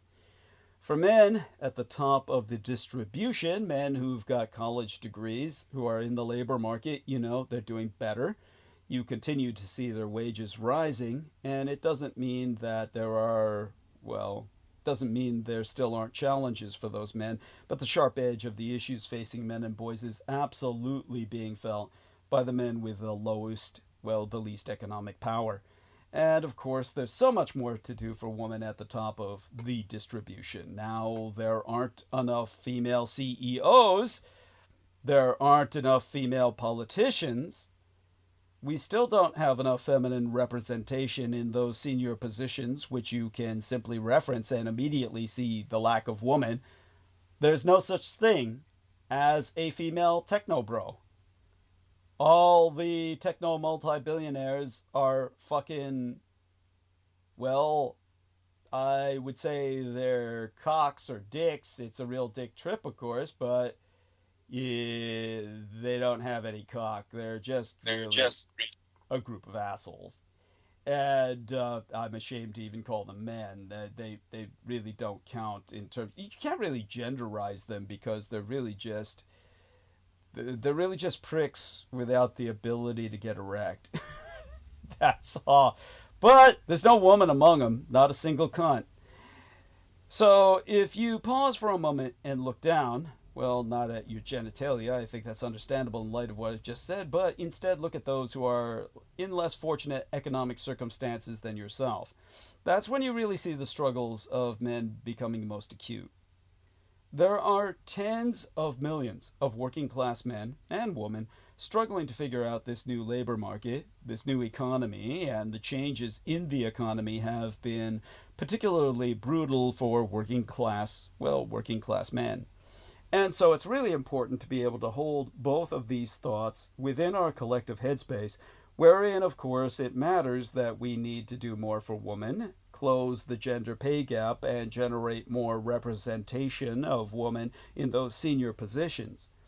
But the point to be made is that there's been a problem for the overwhelming majority that the powers that be have all too predictably focused nigh exclusively on the elite part of the problem, the apex of our society, the tip of the pyramid, the capstone of our pyramid. You know, where the eye stares down at you and pisses all over you with its glycerin tears. And that has meant that there has been a really dangerous neglect of all too many of the problems of people who are not worrying about who's going to be CEO. They're worried about who's going to bring home enough money to feed the kids this week, if they're lucky enough or cursed enough to even have them. Now let's try and tell you what they're exposed to. I'll see if I can emulate what these lost boys, a lost generation, this is what they hear 24 hours a fucking day while they're doom scrolling. In this video, I'm going to show you how to get rich extremely quickly. Now people say it's impossible to get rich quick. Well, I did. Now I made my first $1 million at 18 years old. I developed a blueprint. If you're a teenager in 2025, becoming a multi-millionaire is simple. There's something else going on here too, which is the get rich quick thing. Online, there's a bit of a culture around men needing to get wealthy, and they need to do it quickly. They don't want to work for the corporates. They don't want to climb the upper labor market. They don't want to start in an entry-level job and work their way up. Not when there are these sorts of very shiny objects online, especially that could make you rich quickly. And of course, there are examples online of men who've done just that and who've managed to get a lot of wealth very quickly. You might say they're the exceptions that prove the rule, but they're really just the motherfucking shysters who push this shit, and all the young men are sending them money, and that's how they're getting rich quick. Unless you have that kind of charisma, you aren't going to win. See, when you're in the stage where you're still obsessed over getting rich, I guess it should be the only thing you think about and the only thing that you put your energy towards. Well, these predators, these pedo-predators, do just that. And pedo-predation doesn't necessarily mean you're getting into the kid's zipper. You're interested in what's in his pockets. And I worry a lot, actually, that we have overdone the importance of entrepreneurship in recent debates. We've got entrepreneurship. We need more entrepreneurs. And that's how you get out of poverty if you're a young man. All that, well, all that's almost certainly a lie. All those algorithms and all those online platforms are just very good at playing into that higher risk appetite among young men as their primary prey. And it's obviously a fishhook. It's a shiny object, kind of in the water, and you go, ooh, that's what's going to make me wealthy. That's what's going to solve all my problems. And you grab it, and then you are hooked. In states where you see sports betting online going legal, you see an increase in bankruptcies, reduction in credit score, and general economic difficulties, especially for young men and especially for the lower income young men. As a matter of course, men are much more likely to become addicted to most things, but especially to things like online gambling. And there are all kinds of reasons for that about the dopamine system, especially among young men, and this kind of high that you get from the reward of a bet paying off. It's true. Men and women are really wired differently, right down to the neurology. There's a reason why this is predominantly a problem among men, which is because men are more vulnerable to that particular kind of risk, that particular kind of addiction. And if we're not careful, these conversations can even shut the conversation down with young men and boys rather than ever opening it up. Sometimes parents only sort of react to discovering that their son, for example, is consuming video content from somebody like Andrew Tate, a known human child sex trafficker and an identified misogynist super influencer.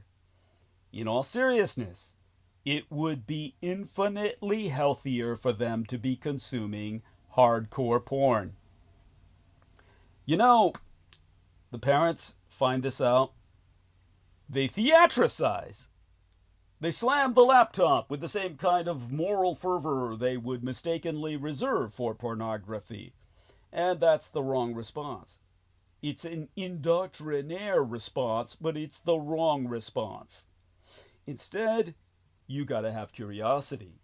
You gotta figure out, like, well, why are you interested in this? Let's have the argument.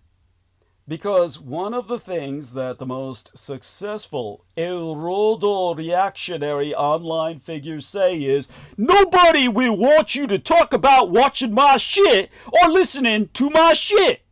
If you even mention to somebody that you're interested in this, watch how they react. You've just proved the point that the erodo-reactionary was making. And this is one of those moments where it's hard, but I'm speaking here as an educator as much as a policy wonk, is that you take some deep breaths, you try to be open-minded, and you try to become an ally and a partner to your son as they navigate these difficult online and offline worlds. So what does non-toxic masculinity look like? Being atoxic is not a particularly aspirational objective for the majority of us. Like, I don't tutor my lads by saying, just think, boys, one day you might not be poisonous. The way to beat the online world is offline. In real life, by having male teachers, male coaches, fathers, uncles, neighbors, etc., just being a living and breathing version of what it means to be a man. I continue to believe that in the long run, young men, boys, will believe their eyes more than their ears. And so if there isn't enough of a sense of what does it mean to be a man in my community, in my home, in my school, etc., if there's a lack of real-life men showing what it means to be a man rather than telling you how to be a man, then I think that creates a vacuum, which then gets filled by the online figures of the cults of the kings of Edom. Well, what should we do about it? You're starting to see people wanting to govern around this issue, wanting to make policy around this issue. And some of the things that they're looking at are things like increasing the share of men in their mental health workforce, having more targeted outreach programs to do suicide prevention, very specifically targeted because men are at 4 times the risk of losing their life to suicide, especially young men. And there's a big push around getting more male teachers into our classrooms. There is something very important about boys and girls seeing education as something that both men and women value and perform. Men actually make up the minority of teachers in basically every subject now, including career and technical education. It was 33% in the early 1980s. It's now 23% and falling. There are many fewer men in teaching now than there are women in the STEM, or science, technology, engineering, and mathematics professions. Also, I myself would advise that the presence of men in schools and in classrooms acts as a way to have some actual role models that are a good alternative to the ones online, especially for boys who don't have a father figure in their lives or a good relationship with their fathers. One of the wonderful things about male teachers, and here I'm going to have to qualify it because we all know what we've been dealing with through the professional experience of Brendan Zoge. Look, coaches, male coaches, teaching girls, okay, that's a fucking problem. And it should not even exist. There should be no male coaches for females, ever. But one of the wonderful things about male teachers is that they're also coaches. So about a third of the men who are teaching K through 12, kindergarten through 12th grade, are also coaching. So the school bell rings, they keep working, they keep doing coaching. And that's a great additional benefit we get from getting those men into teaching, so long as they're not coaching girls. I also think that coaches are mental health professionals in disguise. They're sitting shoulder to shoulder on a bench or in a group. They're working with young men or boys. By the way, I think I got a notification for something. I'm going to check into that here.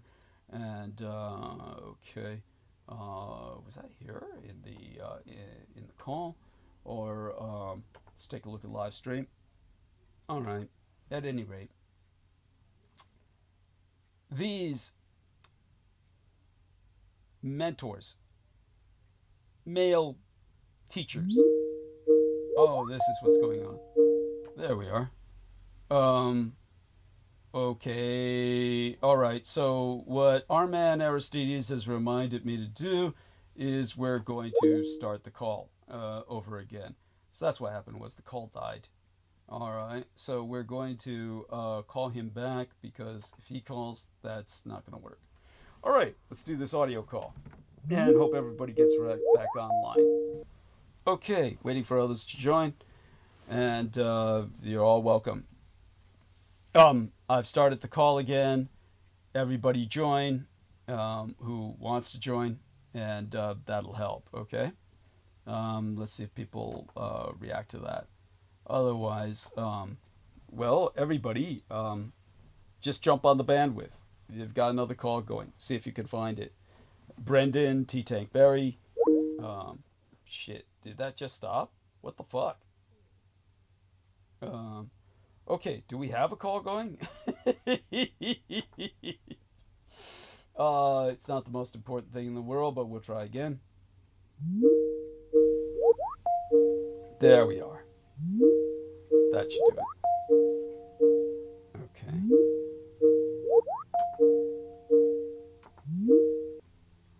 Okay, so someone answered. Hey. There we are. Everything all right?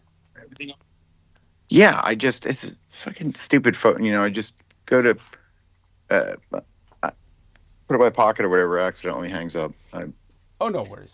No worries. How do I try to rejoin the same call, but then it seemed like it was I'm afraid to start a new call that screws everything up. Well, you had to do what you had to do, and you did the right thing, which was to call me, so I was aware that the call dropped. No. I know that was an accident. Well, you had to do that, because otherwise I never would have known. No, but normally if you go back into infinite call and you hit if you hit basically call everyone, but there's already a call going, it should just join. I thought it was join the existing call. That's what but it didn't seem to work. It's a really clunky system, and it's over compartmentalized. Hopefully they iron out the whole thing as time goes on. But don't worry about it. You did fine. You called me. Okay. That made me aware of the call had dropped, so I started the call again. Took a few times, but we got it. We're there now. Oh, okay. Yeah. So you restarted the call. Yeah, I just restarted the call. Okay. So that way I couldn't answer your call, because then it'll cut off in an hour. I didn't mean to separate call you then. Yeah. Oh, no worries. But that's you had to do that, or else I wouldn't have known. No, I should be able to. No, I should be able to join the existing call. I know, but you can't when the call drops and you're the only one on it, because that ends the call. See, the other people are technically not on the call. Right. Technically, right. someone Okay. else on the call. I see. There you go. All right. There you go. No worries. So you had to do what you had to do and call me so that I would know that the call had dropped, and then that way I started again. That way everybody can. I see. If there's nobody else on the call, there's no more call. Yeah, that's right. That's right. I see. So, as I was saying, when it comes to educators who are male, and many of them are also coaches, so long as they're working only with boys, then things are generally going to be a lot better than not having them there. It's much better that they're there for the boys, but let's keep them away from the girls. And when they're working with the boys, such men are very often noticing that, well, the lads are struggling, and they can, in a very, very safe way, in a non-threatening way, man to man, they can open up a conversation with them. And there's a reason, I think, why so many men will say that a coach played an enormously important part in their role modeling, especially if they didn't have a strong relationship with their father. It's a trope at this point to say that coaches are father figures, but it's also a truth that for many boys, they positively fulfill that role. One of the things we know is that men communicate more comfortably with each other shoulder to shoulder as opposed to face to face. When men are face to face with each other, that's quite a threatening position. Now, if I tell you this, you will never be able to unsee it. Every time you go to a social event, if you want to communicate with young men, go fishing, go for a drive, go for a hike. A lot of psychologists now will do the walk and talk therapy. There's something also about those activities, whatever the activity is, you're doing something together shoulder to shoulder. What you're actually doing then is communicating. I have a fellow tutor, the physical coach on our estates, who volunteers himself in schools.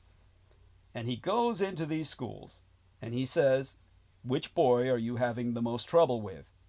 They identify the boy and he just takes him for a walk. He doesn't sit down with him. He doesn't pull up a chair in the classroom. He certainly doesn't sit opposite the lad. He finds that they're much more likely to open up when he says, hey, let's just take a walk and then talk. Sure, you could roll your eyes at that and say, oh, what's wrong with men? But as a general rule, we have to be really careful not to treat men like defective women or vice versa. It's simply that there are some of these differences between us that we don't really think about until it becomes an issue, and which should just be a part of a natural difference between us that doesn't in any way entrap anybody. I've asked a lot of men and boys, what do you like about being a man or a boy? And it speaketh volumes how hard it is to get people to answer that question at all. What's happened is that a straightforward acknowledgement of the ways in which men can be good runs the risk of somehow being seen as a claim that they are therefore better than women. But let's be specific. On average, it is simply a natural fact that men take more risks than women. That's how we got out of the caves, was because men are stupid enough to go out hunting bear and mastodon and shit, whereas the woman knows better than to even try. Distributions overlap, but men have evolved to manifest a higher appetite and risk-taking for that very reason, or we never would have gotten out of the caves. Is that a good or a bad thing about men at this point in evolution? Well, the answer is simply yes. It is both a good and a bad thing about men at this point in evolution. It is good when it leads men to take risks to save the lives of others. It is bad if it means that they blow all their money away on gambling, or that they take crazy risks and end up drowning, or dying, or ending up taking drugs in an auto-destructive manner. Begging the question, is it better to have a more stereotypically male or female approach to risk? And the answer is neither. We need both. We need a society that actually recognizes and honors both. After I purchased Edbeth off the streets from her nigger pimp while she was still physically a female, gender dysphoric, and wanting very badly to be a boy, which she ultimately got the sexual affirmation surgery for.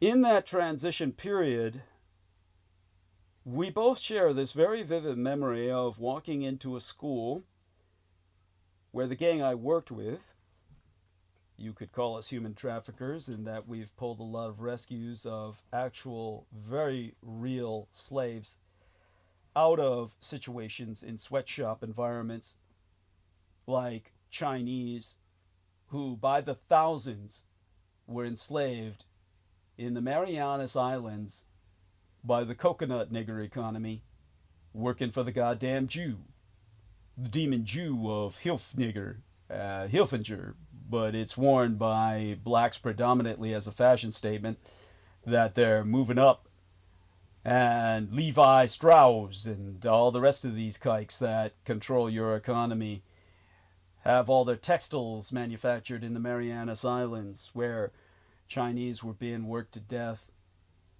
And the only way they could get out was by literally selling their eyes, their organs, and other parts of their body, rendering them unemployable for the rest of their miserable lives. Yes, we've rescued people from situations like that. You could call us human traffickers. We therefore were able to manufacture the identification Edbeth needed as a young lady without any identification whatsoever, without any paperwork, who simply would have been expelled from the country otherwise, to the point where she could go to school. And gradually, through her prostituting profession, because we allowed her to keep the majority of her earnings, pay for the sexual affirmation surgery that would make her a boy. Now, understand the situation we're in. I'm with a young girl who ultimately wants to be a boy. And when we enter this school, because she's still below, well, legal age, we're walking down this seemingly endless extended hallway. It just seems that way because of memory, but honest to God, there was this one side of the hallway which was the place where they had all the notice boards for the things they were doing for the girls in the school. So there were girls on the run, girls who code. There was a women's scholarship night coming up. And the opposite wall was, as it happened, completely empty.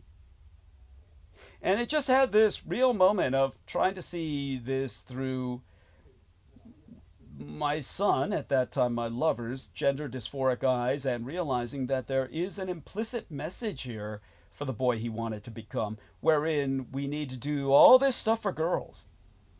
Exempli gratiae, one of the signs on that wall read, "The future is female."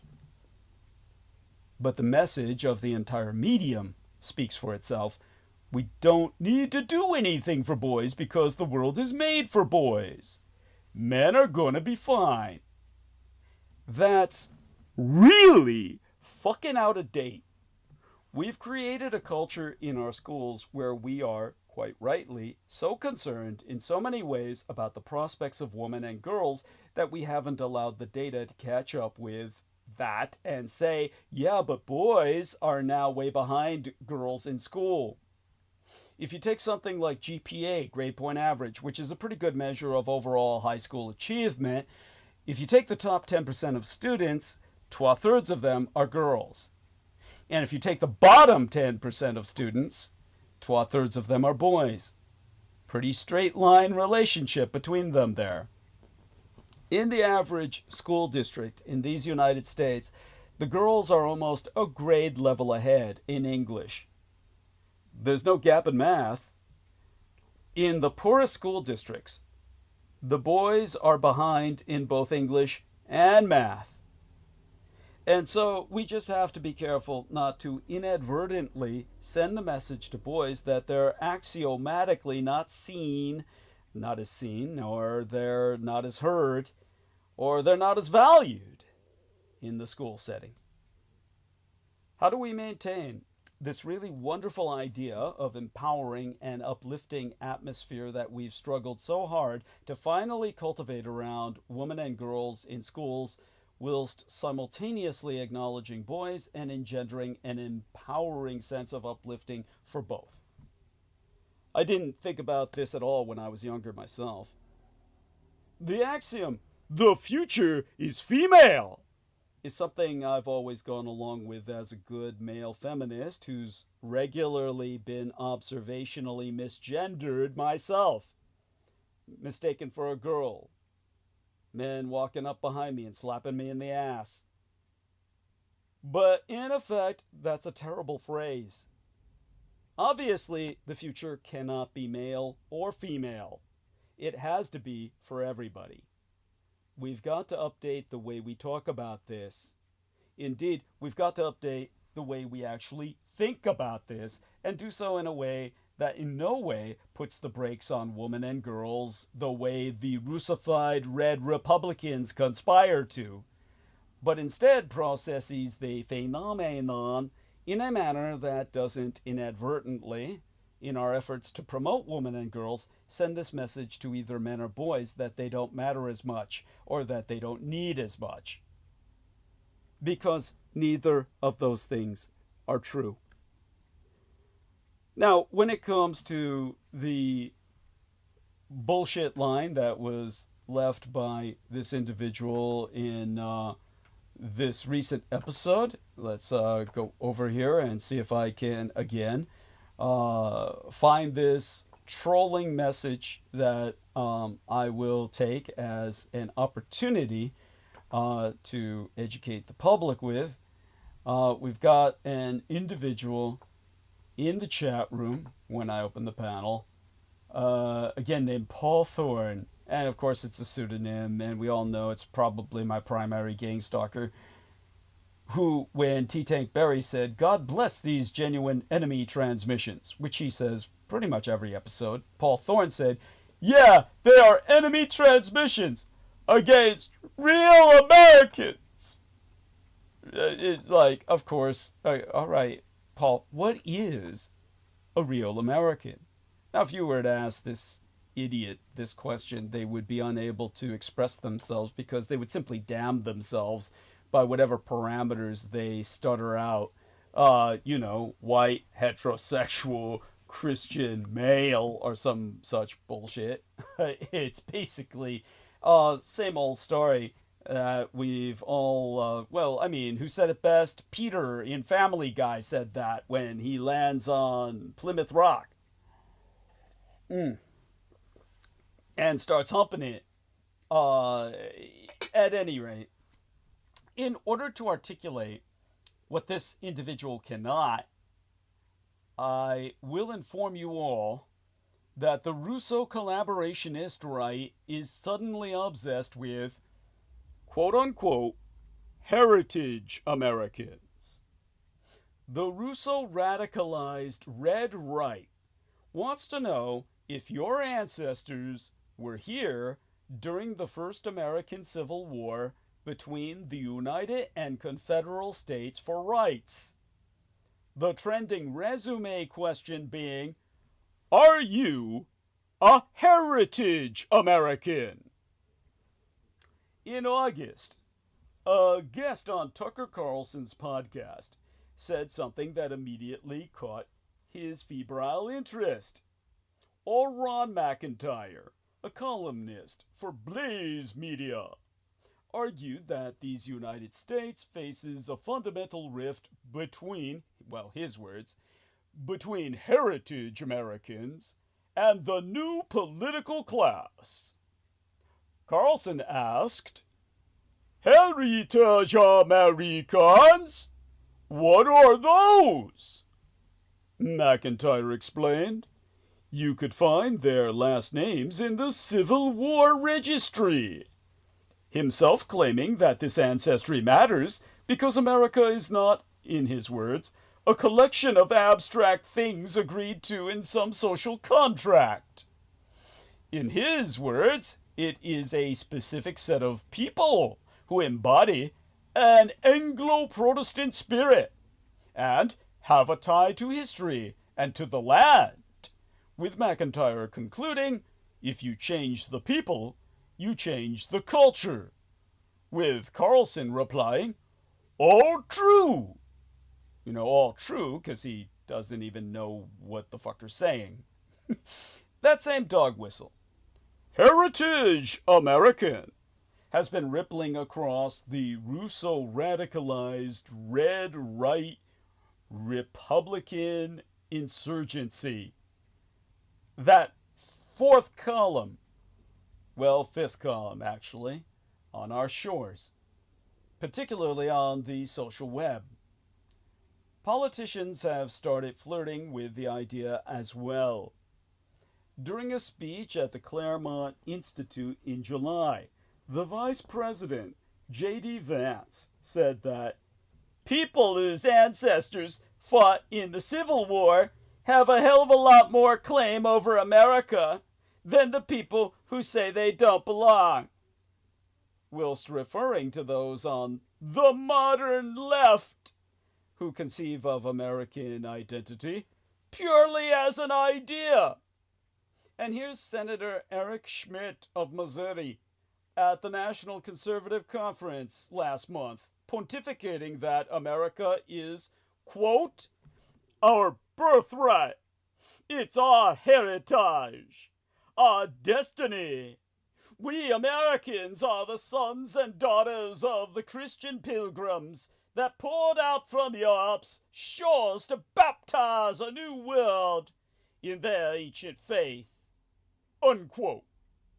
Of course, the spokespeople for Vance and Schmidt have never responded to any of my requests for comment, nor have Carlson or McIntyre. The question of who counts as an American has been debated for generations, and people have answered it in different ways in various eras, often depending on their own background and ideology. C.J. Engel, a self-described heritage American, whom Political magazine, well, Politico, Politico magazine, credits as having helped popularize the very term, has repeatedly said that he is not a racial essentialist and believes that blacks of the Old South and integrated Native Americans, how generous of him, also count as heritage Americans. But he has also argued that the majority of blacks have demonstrated that they cannot function within the old European cultural standards, and that the concept of heritage Americans affirms the domination and preeminence of the European-derived peoples, their institutions, and their way of life. When the assimilated Irano-American journalist Ali Breland called Engel to ask him about all of this, Engel told Breland that he does not believe that genetics are the chief explanation for how Anglo-Protestant ideals are transferred from generation to generation, but added that there is an ethnic or racial correlation between who embodies such ideals and who does not. I myself am given to understand that their conversation was polite, but at times quite strange. Breland mentioned that as a half-Iranian American who was born, raised, and acculturated in these United States, He shares more in common ideologically with the Anglo-Protestant founders of the United States than he does with Middle Eastern theocrats.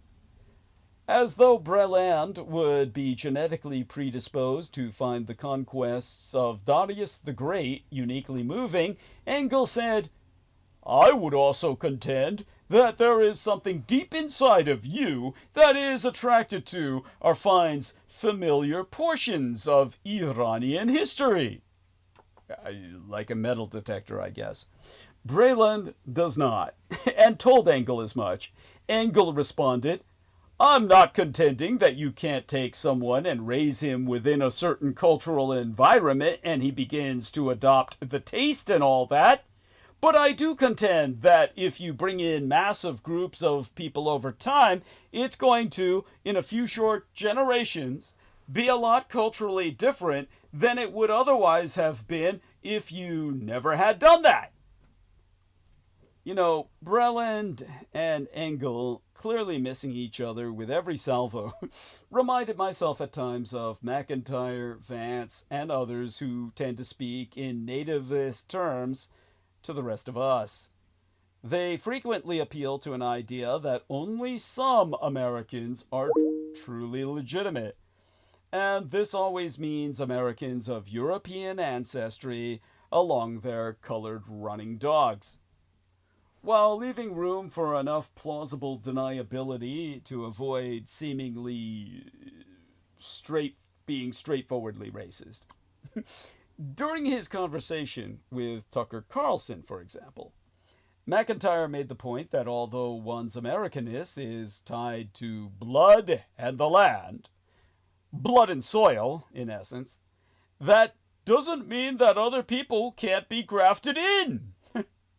In the same speech in which Vance connected American identity to ancestry, the vice president also rationalized honorary white immigrants, himself dissimulating, "My lovely wife is the daughter of immigrants to this country, and I am certainly better off, and I believe our whole country is better off for it.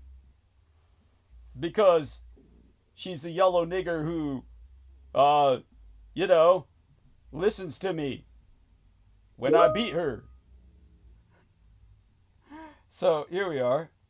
Aristides says, "God damn it. Well, if there is no call again, just start another when you want to. Else I'll listen on YouTube." Well, I prefer to have you there. So here we are. Let's get started. Oh, and you'd figure with all the calling I'm doing, someone else might join in besides Aristides.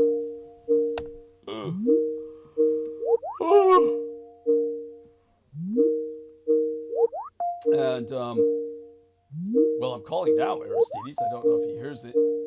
We'll find out soon enough. Okay, so all such haven't been said. Okay, did he? You responded, right? Yeah. Thank God. Okay, yeah.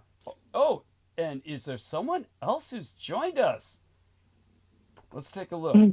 It's Brooke Gibson. Brooke Elizabeth Gibson. Oh, okay. Okay, that's it, Douglas. I told you to never say my middle name on air. This is beyond, I'm beyond called for. But it sounds so euphonic. Why don't you just give my social security number and my birth chart right on over to? Well, your appearance on this show is conditional. I want from you what I used to give to Peter Moon. I want you to coo and just acknowledge me in awe while I do the talking. Like I did with Peter when you could hear all that. How did that work out for Peter? Well, first off, you could hear all that cocksucking on air. You said so yourself. Good. And then you probably let Peter know I said that, and he made me pay for it. So it's one big great circle. I never let him know you said that. You couldn't even talk to the son of a No, bitch. you would get fucked up at night, and then we'd be at 3 a.m, and you let me say some shit you'd agree with, and his broken heart was like, "Oh God, I'm gonna have to get a tablet and Cardbook's name in it, and a doll and pins." It's like that son of a bitch when he would talk about you and say all kinds of shit like, She threatened to kill you! She is all the anti-gods and shit. I would tell him just up front, I'm not arguing with you.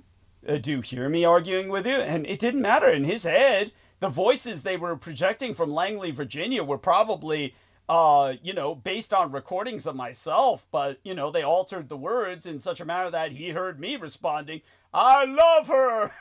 There's nothing you can do. So basically, you were dealing with someone hearing voices, and then you didn't take meth for that, apparently, and then you sent him to me. So the voices. Well, there you go. But now it's your chance to do for me what I did for him. So coo and giggle and titter and coo and yes, they're like that. Yeah, and do that for the rest of the night. Sit there and do that and tickle my balls, so to speak. And then we've got a thing going. I mean, people. I'll tell you what, I will totally do that. Yeah. When you say something that I like. I mean, like what? We could go a million different directions. We could say, squirrels. This is a squirrel world, and we're just trying to get a nut. Like that's funny. That's cute. Did you watch that video of that man when the squirrel jumped in? Yes. Oh my God, that's great. It is. I think it is because that's how Braveheart did, Robbie. Just completely like. It's like they see a human as another wild animal. I mean, you know what I'm saying? Like they're not scared of humans. And usually you only see that with an animal with rabies, but squirrels don't get rabies. Not 99% of the time they don't get rabies because they wouldn't live through the bite to get it. So, because it would be a larger predator. So yeah, I think that was definitely. I don't know. Every time I tell people about what Braveheart's doing now, about attacking people and having her own little way and just doing whatever she wants, they're just like, she's just like you. Yeah. Well, there. But did you hear what the man said when he was being attacked by the squirrel? No. Oh, my nuts! That's what he did not. That's somebody overlaid that. That's what he said. First thing he screamed was, "Oh, my nuts!" That's like you when you get a infection from a prostitute and you're in the doctor's office and you're finding out if you're going to live or die and how long you got to take anybody. And the only question you had, one question. Do you have any questions, sir? To the nice doctor, spent years going to school to help people like you, with your life or death situation. You're like, yes, when can I jack off? Yes, that's true. That is true. And of course, like I said on air, I blamed you for that yeast infection because you were the one who said, well, my shaved vagina is like the cleanest part of my body. And it is. Yeah. I did that hairy pussy. Who wants a hairy ass pussy? I mean, the thought. Let me tell you, I had a nightmare the one time, and I call it a nightmare because it was his neighbor. She walks, and she was divorced. And I don't know. In the dream, there was a sexual component of it, and when I saw what I saw, which was this huge bush, it became a nightmare. Like to this day, I get chills, just grossed out, like it was worse. So I don't know how you're saying. Anyway, whatever. Oh, well, by the way, we've got the local Puritan, expressing his protestations about Who's that? It's Brendan, who you think he's taking the place of Peter and Moon now. Just like Peter Moon, when I used to speak to you, and with this sort of topic, Peter, disgusting. He'd write in the text. That's Peter used to write that. Now I think that's probably what's happened to Brendan. I think we should seriously talk about this off air. But I think Peter Moon's spirit may have already been sent into him. We need to take that more serious. Well, okay. So, by the way, what's on your mind right now? I'm talking about this concept of who's a real American. And what the Russo-radicalized Red Right has come up with in terms of their definition of whom a real American is. Because obviously we know otherwise what they're stuck with. It's basically white, male, heterosexual, cisgendered Christians. So because they can't, say that out loud because it's just too obvious, they've come up with another harebrained definition. And so it's, I'm talking about that right now because I had this idiot, and I'll show you in the live stream. Let's take a look at our YouTube episode where, let me see, I think this is it. Let me see. Well, I'll do a screen share. What do you say? Yes, I'm in so too clear. What do you say? Yeah, you can actually see what he's writing. Yeah, I can. Built. Shakespearean. Oh, he says, I'm Scientology clear, like Peter Moon. You should try it. And colonics, he says. Exactly. Oh, That's what Brendan sent me that damn card, and I didn't get what it meant, and now I understand that he was saying with the ass on there. so there we go. Brendan, I really didn't know you were so close to Peter. For real. Like, I thought you didn't make it. I think we might need to do some spiritual cleansing on you, buddy. Oh my goodness. Okay, so here we are. So I'm going to do screen share here, and where is Brendan? Why isn't Brendan on? Why is he just?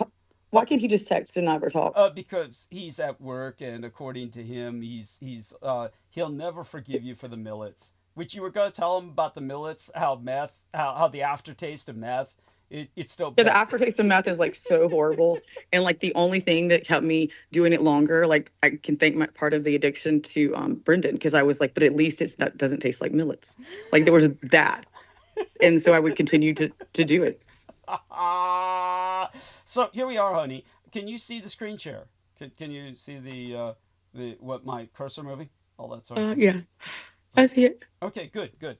So here's what this individual entered, and this is obviously a fake channel. So if we actually go to his channel, you see that this individual has a completely empty channel. It's created just to enter the trollery. But the trollery Paul Thorne left was when T-Tank Barry said, which is pretty much he says every transmission, he says, God bless these genuine enemy transmissions, because these are considered enemy transmissions by the deep state.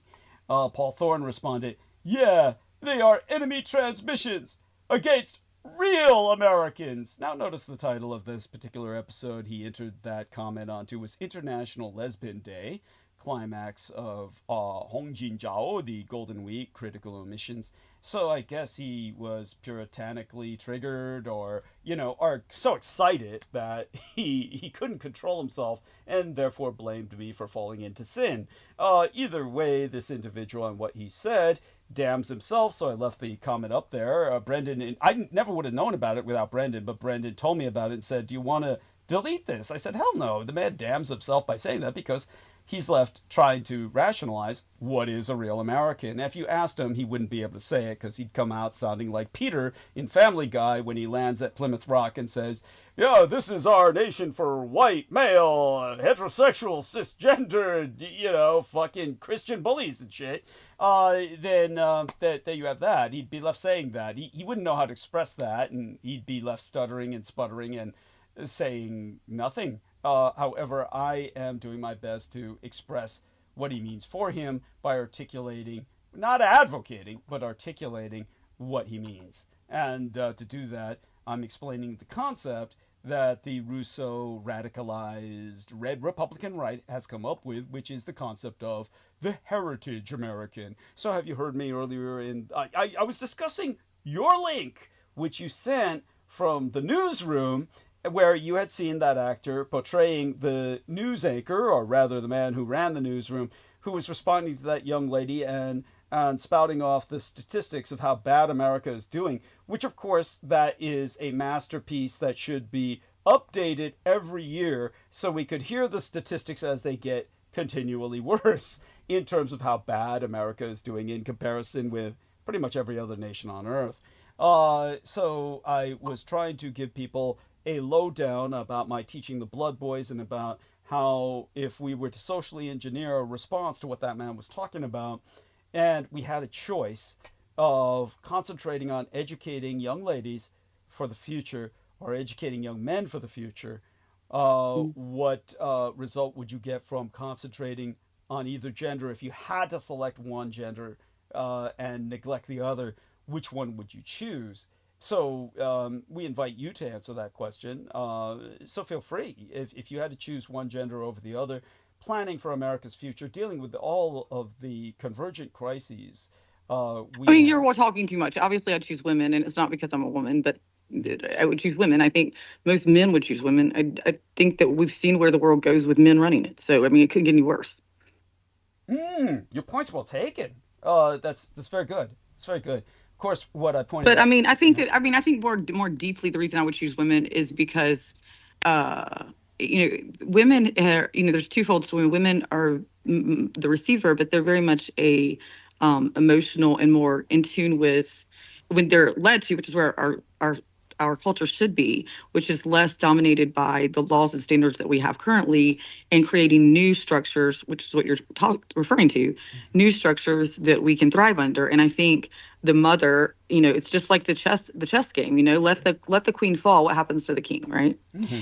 And so I think the queen, ultimately, a good female leader is going to, unlike men, she does not, a true female leader is not going to want to just show ego, right?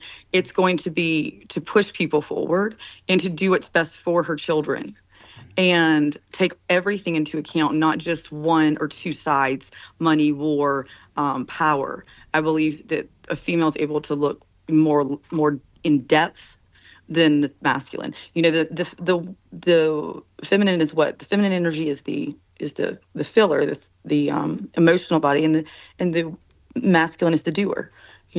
So you need the both for our society to work. So I don't think this really would be a fair thing to ever do. But I'm just saying, I went ahead to go with your hypothetical. That would be my answer. And I like it. I like it. At the same time, this is the argument I made to Aristides in summation, which is that as someone who worked with Michael Aquino for years and was exposed to the concept of social engineering, actually engineering society and redirecting its future to the point where you could consider me as having a, shall we say, the credit equivalent of a master's degree in that subject, as well as medical journalism, which I actually do have the credit equivalent of a master's degree in. I never turned in my thesis, which one of these days I'll have to finish that so I can share that with our dear friend Aristides, who had asked about it, because it was about Napoleon Bonaparte actually suffering cancer historically, which is why he failed at the Battle of Waterloo. He actually belonged in a hospital and had some pretty heavy intestinal cancer, which actually, when the British tried to assassinate him when he was trapped on the island of St. Helena, the British started feeding him a steady diet of arsenic, which actually acted as a form of chemotherapy and actually extended his life far longer than it otherwise would have lasted. But such being said, in terms of the ironies of history, when it comes to my, shall we say, honorary degree in social engineering, what I can tell you is that if you're dealing with the far future and looking far ahead and thinking in terms of the long game, yes, you would educate the females. Because females with new technologies, new natal technologies, are having their children at a much older stage in life after having stabilized their careers and even succeeded in their careers. This is something that is unheard of. Most other nations in the world, every other nation on earth, basically the wealthier people get, the less children they have. The exception, of course, being Saudi Arabia and the Islamic nations, because in the Gulf area, they force all their women to take fertility pills, and that's a nightmare I've gone into before, but that really doesn't apply to what we're talking about, because the women in that culture are forever subjected to a form of slavery, and therefore... Yes, by the men. So, yeah. I mean, by the men. So is your answer, are you choosing women? And then what I'm saying is it depends on what you want. If you're thinking in the long term, you choose women, especially in America, because in America, women are now having children at the age my mother did, which was basically the age of what used to be considered grandparental age. So in their late 40s. And so yeah, you would have women who would still give birth to children, help to stabilize society, and you'd win in the long run. However, my argument is that we're in no position to think ahead. We're fucked. We're spiraling. They've cut the cable on the elevator, and we're heading down the elevator shaft at a rate. So we just continue to go with men for what reason? I would say we have to educate the young boys simply because we need to deal with problems right fucking now. We need to get shit done. and men are, as I said, just genetically, it's not statistically or demographically, it's just genetically a fact, because they had to evolve to go out and confront bears and woolly mammoths and shit, all those mastodons, while the women were never going to do that. They might accompany the men but they're not really the primary hunters. And so the men got us out of the caves by doing stupid shit. They're willing to take risks. They're genetically programmed to take risks, and that's a good thing, and that's what we need right now. So we need to educate the boys so that we can just tackle the shit that we're dealing with right now, and it's a whole shitstorm that we're dealing with, a convergent polycrises. So that's my argument. And okay, yeah, but I think nevertheless, I want it's a little both. deeply. I think it's deeply flawed. I think your argument is deeply flawed there. Oh, why? But it's worth. I don't know. I mean, we could unpack it if you want to. Oh, well, I mean, certainly. I mean, you just equated risk taking, Yeah. with, to me, which would be actually risk taking. I'm a very much a risk taker, more than any man I know for that part. I am. So I wouldn't say risk taking, And I was upstairs cutting carpet, out of my room, a while ago, which is, there's a man here that could do it, and I'm doing it. So people often equate, risk taking with men, but I think it's more that they're reckless or dominance, that, that's what's been rewarded in men. Women have always, women have always faced risk. Mm-hmm. I think women are more discriminating about which risk to take because we have to be, right? Because we are smaller. There's a dominant size there. Mm-hmm. But I don't know. I just think, looking at my experience is that men tend to overestimate their potential gain and underestimate their loss, and women usually have more of a realistic expectation. Mm-hmm. So I don't know. Well, women are definitely saner, and they're definitely mature. They mature much faster than men do because they have to. And that's because they're dealing with men who are violent, larger, dangerous, easy to offend, and easy to set off. So they're basically dealing with maniacs that they have to learn to contend with as they grow up. So, right. Well, what I'm wondering, that when you to unpack the rest of it, which that's just my opinion on that one part, but the rest was when you said that women aren't capable, we're already fucked, which I agree with you that we are fucked. I don't think this conversation is really going to matter, but I just for the hypothetical purposes that you asked, I'm now wanting to unpack where you said that women are not capable of doing now, right? Like what do you mean by the now? Like what exactly is the woman not going to do now? Well, let's put it this way. Women are not going to en masse, in an almost suicidal sense, charge into the problems that we're facing, which might require a lot of people suffering mass casualties in order to tackle these problems. I think the women, because what you're talking about is, we're talking about the people that we're going to train to lead society, right? So it's just like you said, when you talk about war, you're talking about going to war. As you used to point out to me very well, the presidents and the leaders, if you wanted to make war obsolete, put their kids on the front line, right? Because that never happens. So we're not talking about who we're putting on the front lines, or in a war with guns, which we don't even really face those anymore. I mean, yes. I mean, we're doing drones, and we're doing drone strikes and missile strikes. And yes, there's some hand-to-hand combat, but very, very so much smaller than what we ever did before. So I just question what you're saying. Is it in regards to hand-to-hand combat? Because you're saying on the front lines, women wouldn't do that. I'm saying that the problems that we're tackling, such as, for instance, major climate change, and women aren't. I mean, the one of the smartest people I know is what was that? The Swedish girl, the young girl who started. Yes, I mean, yes. You're saying she's not capable of tackling climate change? Well, she's got bigger balls than most men on Earth, and she's a woman. So where are you? What women are you judging women by? We're speaking, of course, in a general sense, and in a general sense, women are simply, well, first off, expending women in large numbers is a mistake because you need them to produce the next generation. But we're not. So that's you asked. I want to clarify the question then, because you asked the original question. Maybe we're talking about a different question. Yeah, we're the original about question, solving problems that we need people to solving take problems right is now. not sending. I just want to clarify that. Yeah. If I am the leader of whatever we're doing, and as a woman, and have some female staff under me, and I decide that to solve this problem, we're going to go send people to war or over to fight for us. I can send men and women for that. Those people, see, the people being sent are not the people that are what you said. Who are we going to train and teach? Who would you put your money into to train and teach to be the leaders, right? And so I said women.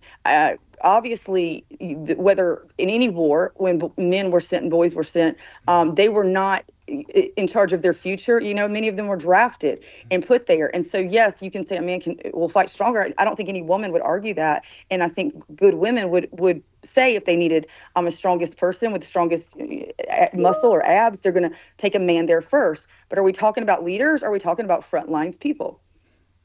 Well, first off, I'm distracted because I'm producing at the same time while talking to you, so I'm multitasking. But the way that I'll answer your question is, first off, you're loading the question. You're not presenting a question. No, I'm not. I feel like it's you're loaded for me because I didn't even by plan. fixating it on war. We're talking about the moral equivalent of war, as Jimmy Carter would say. It may be me misunderstanding. Yeah. Well, let's put it this way. I'm not understanding what you're saying. First off, just review what I said at the beginning of the show. So when I started the show, I covered this already. So I already put forth my reasons. I'm saying I heard part of the beginning of the show. I did hear part of it. I wasn't listening to it when you called. But I'm still curious as to, in those situations, that when we're not talking about combat, I do not see that a man would be any better. We can get back to that when you've reviewed that in its entirety. I did. I listened to part of what you were discussing earlier. What do you remember and each of those, I do not feel like what we're facing now, other than combat, would equate to men. Can you just explain in each situation how the man is first better? off, we talked about this already in the earlier part of the show when I covered this. I was talking about men being risk takers. So understand that with men being risk takers, which they are, and you might say you yourself take risks more than women do. You bring up Greta Thunberg, etc. Obviously, there are exceptions that prove the rule, but in reality, it's a stupid waste of female, shall we say, what woman power is ultimately about to a great degree is the ability to produce our next generation. And that's why you try to be as balanced as possible when you're devoting or lauding attention and education on the genders.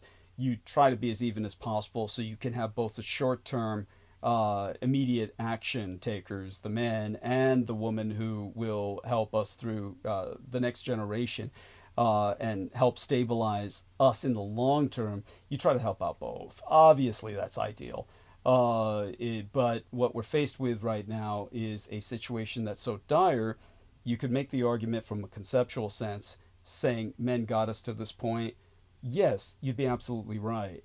I'm certainly not arguing with that. You're preaching to the converted here.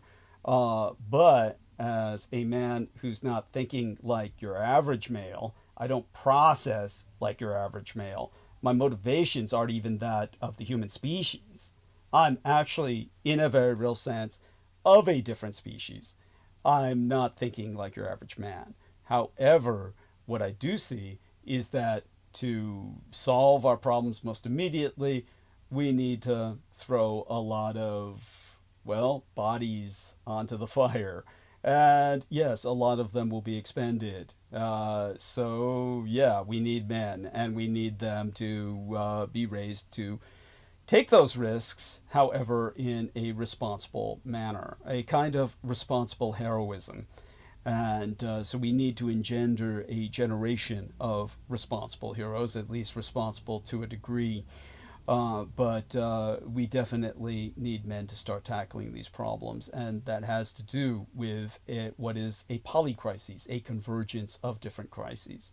But let's leave it at that for now. One of the things I do want to address now, and I would like your interjections, is about heritage Americans, which is the new term the Russo-radicalized red Republican right has come up with to say who is a real American. They can't do what they did before, which is to say that, real Americans are, white men who are cisgendered, heterosexual, and presumably Christian or of that background, but instead they've come up with this concept of heritage Americans, which means they're claiming that your bloodline has to trace back to the first American Civil War between the United and Confederate States for rights, basically Civil War I, that your bloodline has to trace back to that in general. But then, of course, they make exceptions, such as J.D. Vance, the vice president, when he says, yes, it has to be like me, but we make exceptions for,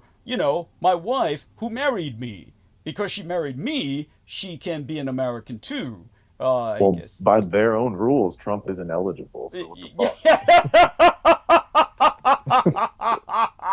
Yes, that's like, true. So it's redundant. It's like a redundant rule. Oh, yes. Oh, it's so fucking stupid. His English mother, it's like, come on. Yes, English mother, and his German grandfather came here after the Civil War. So he is definitely not a heritage American. Yes, so go figure. I mean, but yeah. Yeah, so, that's some bullshit. Yeah. Yes. Just... Oh my God, it's horrific. But hey, look, Brendan's here. Why is this? Yeah. Why is the Civil War the point? Like, and hi, Brooke. Well, I'll get to that. Hey, Brendan. Yeah, I'll get to that and try to. Yeah, the Civil War is the point for what? It's their point of divergence. What's called a POD in science fiction for an alternative timeline. I will do my best to try and articulate their madness. Do we really want to articulate their madness? Like, do we really want to promote it at all? Like, it seems like it's. I mean, your point's it's relevant. It's relevant. Yeah, Brooke's point. I would go far back as I would say 1812. That's when America became a corporation. It's like that's when they should put the stamp. Oh, the T went up. Fuck the Civil War. Hey, yeah. The T went up my nose with that. But yes, I will have to actually go there too, because when I respond to what they say about the Civil War, it raises another tangent that is applicable. And by the way, both of you, by all means, interject and any time. But so Brooke, I mean, don't take this as dismissal. It's not dismissal. It's simply that, I definitely want to cover these subjects, and I don't want to get too, shall we say, how would we say it? I forgot I was supposed to be cooing and just agreeing. You're right. You guys are going into right the now. weeds, man. Because men got us here, and they're the only ones really can get us out right now. Women would probably get a little bogged down in just the weeds with the having to act now and think now and make the best decisions. Keep going, keep rolling. You're just. I thank you for enlightening me. No one's stopping. No one's stopping anybody. I mean, I'm ready for women to fix everything. Go ahead. I think the whole question was, to be honest, there's a lot of. I mean, I'd rather you just ask me, hey, if you were on a deserted island, what would the 3 foods you would take for a year to eat if you only could eat 3? Like, that's more interesting than this, because at the end of the day, our world's going hell in a handbasket. Nobody's going to suddenly sit on tomorrow and say, hey, it's going to be all women or all men. So I don't know where the question was leading. Speaking of women, Amy never came back. Amy never came back. After we talked about arugula and... No, I hung up. She was still on the air when I hung up. Oh, what was it she said? We lost Brooke. So how did she say? We lost. I don't know. Brooke. She said we lost Brooke or something. She said it in such a way. How did she say it again? There was this total inflection to her voice. We lost Brooke, or like, oh, we lost Brooke. I don't even know if I heard that. Did you say you liked arugula or something? It was a nice compliment to her. Like, I don't know.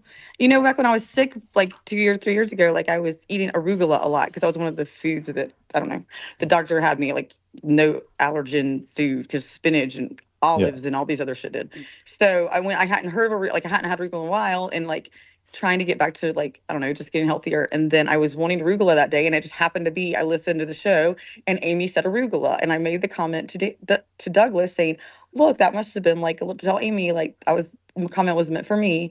And obviously, I don't know, I mean, that's why I meant it anyway. Well, there you go. And so at any rate, we're no Amy, comment. At any rate, you're listening, Amy. We love you. That there you go. And so you can't put we. Yeah.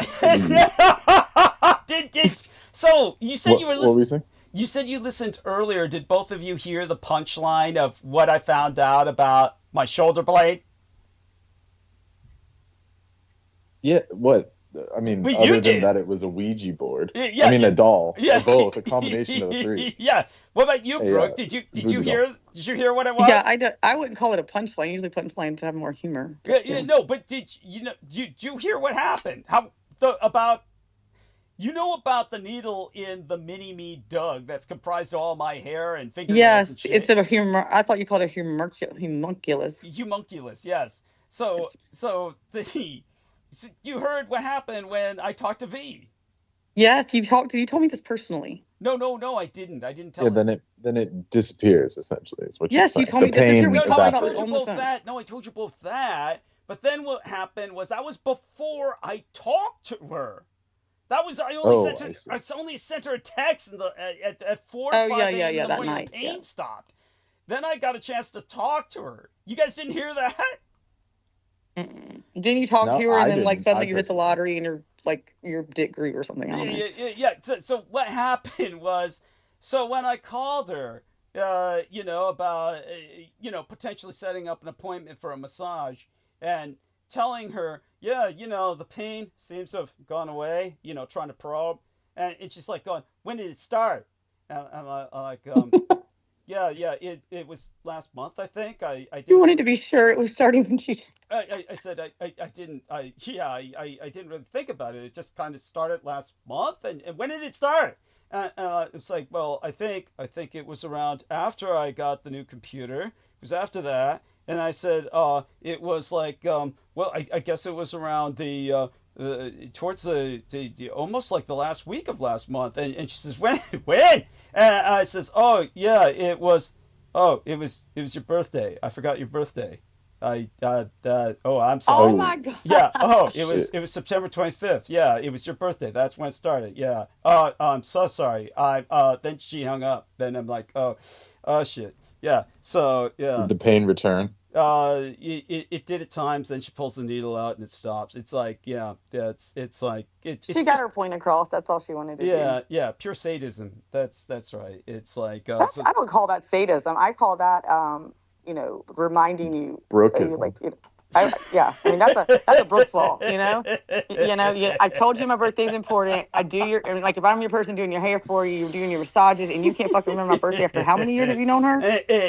Look, I had purchased a new computer. I was dealing with a toilet. I put a pin in. If she's listening right now, I'd go ahead and put another pin in just for excusing it.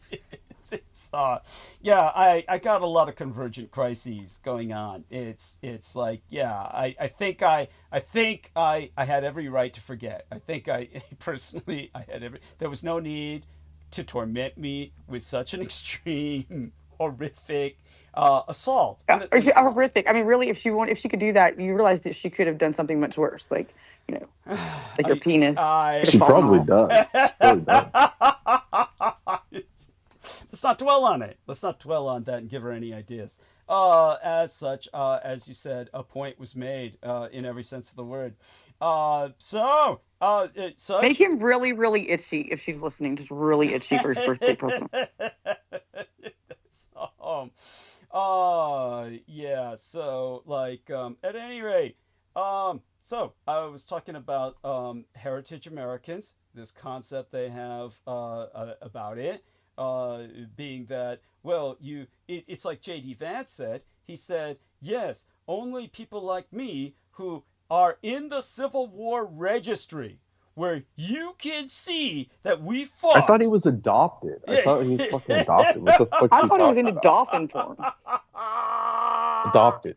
Well, maybe he was adopted by people whose genealogy goes back to the Civil War registry, and that means he's somehow magically, I guess, a real American now. Yes, but he said, but my wife who married me from India is a real American because she married me. So I guess it's by love and meat injection that you can transfer this real Americanness. That's obviously things are getting pretty complicated already, but this is their story so far, and they're trying to stick with it. The far-right writer and podcaster Can we just agree to never talk about anything J.D. Vance says? Because I just feel like it is like literally like if I come on here and be like, I was keeping the church daycare and the 3-year-old said, like about the world. Like, you know, like the world's gonna end tomorrow. I'm gonna be like coming on the show so we can discuss it. Like, no, just like JD Vance, like a complete whatever he says. No. Have you seen how South Park portrays him? How South Park. They make him. They make. You know about South Park? You got to know about. Yeah, South I know the show. I just haven't. I don't watch it much. So. Oh, okay. Yeah. Anyhow. I'll see clips of it, but I don't watch it unless a clip comes through. Yeah, they portray him as the Fantasy Island midget. Tattoo was the Fantasy Island midget, so they portray him as that. That's yeah. You know, where, you know, Zeppelin. Yeah, that's yeah. So yeah, and he's on an island, so he can be near his dolphins. Yeah, so, yeah. There we go. Yeah. Judith Ager was really pissed off by that when. I forgot who it was. It was Dion Lapierre. No, it was Trappist Nicholson later on. So but that was after Judith Ager. But remember, she somehow, during the time of Judith Ager, I brought up J.C. Lilly, or John Lilly, who was tormenting dolphins. And everybody thought this guy was super cool and that he was the cat's ass because he was doing drugs. But he was this asshole who was torturing dolphins, and the person, you know, he made them have sex with people. He paid prostitutes to have sex with dolphins, which you might ask, how do you force a dolphin to have sex with a female? But he had them pretty much literally nailed in place with a nail that went directly into their cerebral cortex that stimulated certain brain functions that he did by kind of just pressing, you know, a hammer, so to speak, delicately. Oh, dolphins will fuck humans. Yeah. That's what I'm saying. Yeah, I mean, that's a known thing. Yeah, there you go. But you have to kind of get them trapped in a immobile aquarium to get it done. I mean, if you just get an aquarium, I mean, I'm pretty sure like that's been documented. Yeah, that's what he had them in basically a glorified fish tank, and they couldn't move. Yeah. So the woman would slide under them, and you know, he'd film that. And how to keep the woman from drowning becomes the problem. But at any rate. So that having been said, Trappist Nicholson knew all about it and went into it in excruciating detail. All that being said, how did we get on that again? Oh, you were talking about dolphins. That was it. That was so. All that being said, before you really take me off track. So as I said about heritage Americans and this concept of, you know, making real Americans, apparently by dolphin style. The far-right writer and podcaster Scott Greer said this plainly in the August column for The American Conservative, endorsing the term in question. It asked, "Heritage American." He wrote, "Liberals look stupid when they freak out over such an anodyne term," himself arguing that this vagueness is strategically useful because heritage American, his words, not mine, is more palatable to the public than white. Now, circa 2018, the Atlantic... And isn't that what they use for, like, you know, like specialized farm animals, like heritage breed chickens and shit? Thank you. Like, that means they're fattening you idiots up for the kill. That's what it means. Thank you. Like sacrifices. Yeah. You know, heritage. Yeah. Like, you know, you've heard of, like, heritage hens and heritage hogs and... Yeah. All they do is put them in the barbecue. It ain't for nothing else. Yeah, there you go. Well, Brooke's got... You Southerners should know that. Yeah, that's right. Yeah, Brooke has got these heritage squirrels now. Listen, you know, I'm always ahead of the curve, and you're going to see it's going to be a squirrel world in about 10 years, okay? There's going to be squirrels everywhere. They're worshiping squirrels. So, yeah. Very much. Yes. ADHD is already taken off, right? I hear about that everywhere, and people are selfish narcissists. A squirrel is just an ADHD. Squirrels have already taken over. I think you're on that. I mean, look at what's going on in California out there with you guys. Yes, that's right. We've got this attacking squirrel that everybody is scared to death of, and they're afraid to go outdoors.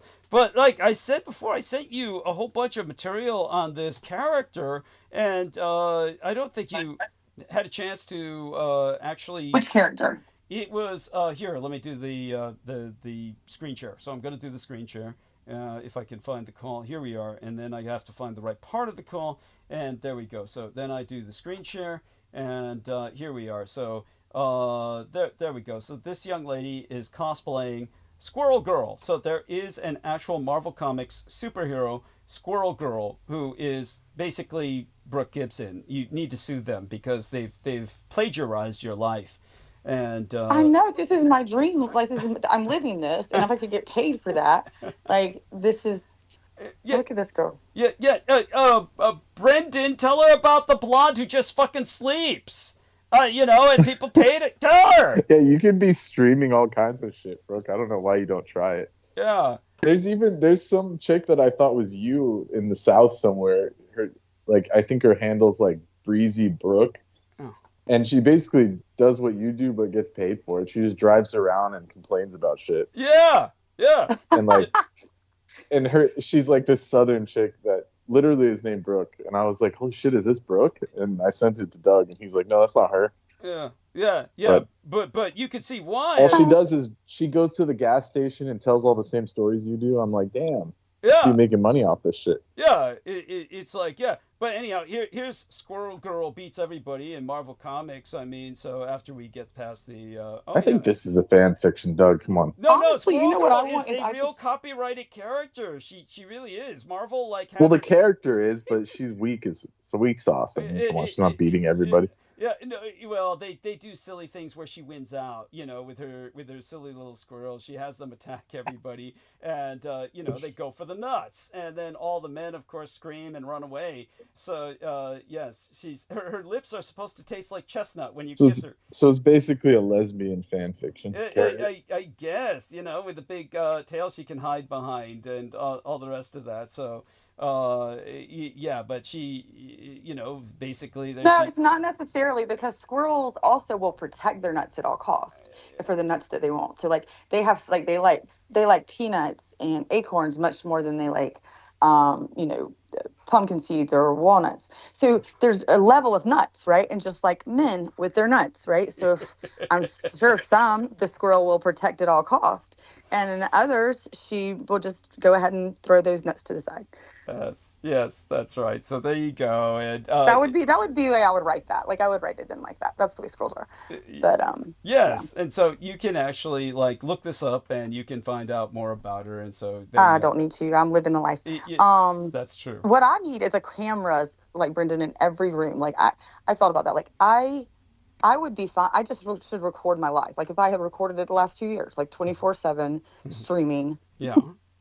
I mean, I think that's the way to go. Yeah. Because I don't have any energy to put into it. Sometimes I'm funny. Sometimes I'm just, the person that's drowning in their own. That's what these people do. All these different streamers. I like what Doug was saying. There was some chick that just sleeps. Yeah. Turns the camera on and sleeps, and everyone watches her. Just, I don't know, some kind of sick. But doesn't that tell you more about our society? Like, that's so scary to me that people are pissed. I don't know. Well, she streams for free on YouTube, but there's thousands of concurrent viewers. Yeah, that's right. She sleeps. Did you say she sleeps for free? Yeah, just sleeps. Streams for free. Just streams for free. I thought you said, it's not like an OnlyFans thing. It's not like some kind of sick shit where she's naked. It's literally just someone in a bed. And I don't know, people put it on to feel like someone's next to them or something. I don't know what they do with it. That's what they do. They like to fantasize that she's next to them. And here we are. So here, can you see the screen? There we are. Can you see this? Babbling Brook. Yeah, there we are. Yes. And this is just Babbling Brook. Is just, she doesn't even. There she is. Babbling Brook is live. So see, she just sits in her house. I was named Babbling Brook. That's what they called me when I went to camp when I was 7 years old. This is your twin. Yeah. This is there she is. Look at her. Babbling Brook is live, and look at what this bitch does, honey.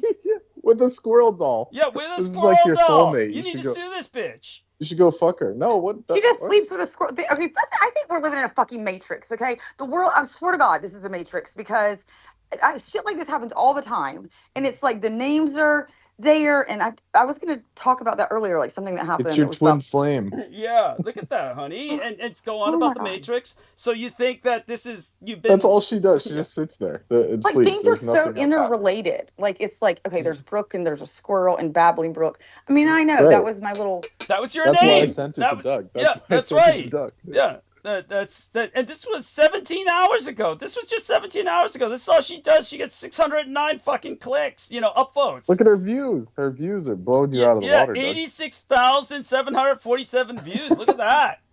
Yeah, look at that, Brooke. You could do this. You could do this. Make this your career. Shit. I mean, Yeah, except my mouth be like hung open. I'd be like, oh. People would love that even more. You think this lady don't care? She just going for it. I don't think she's really Don't asleep. Her eyes are closed and she froze the camera right there. She's probably up now cleaning her house. It's just a freeze frame. Yeah. Well, I mean, you can. That's why she leaves the light on so people can tell. Oh, he see it. No, move, she's yeah. actually asleep. So when you scroll through, they pop up. Yeah. And these sleeping people show up all the time, and they're all sleeping. It's just something that people are into, right? Yeah. That way they turn it on. Just pretend that they're in bed with this person. It's really, This is what we've come to.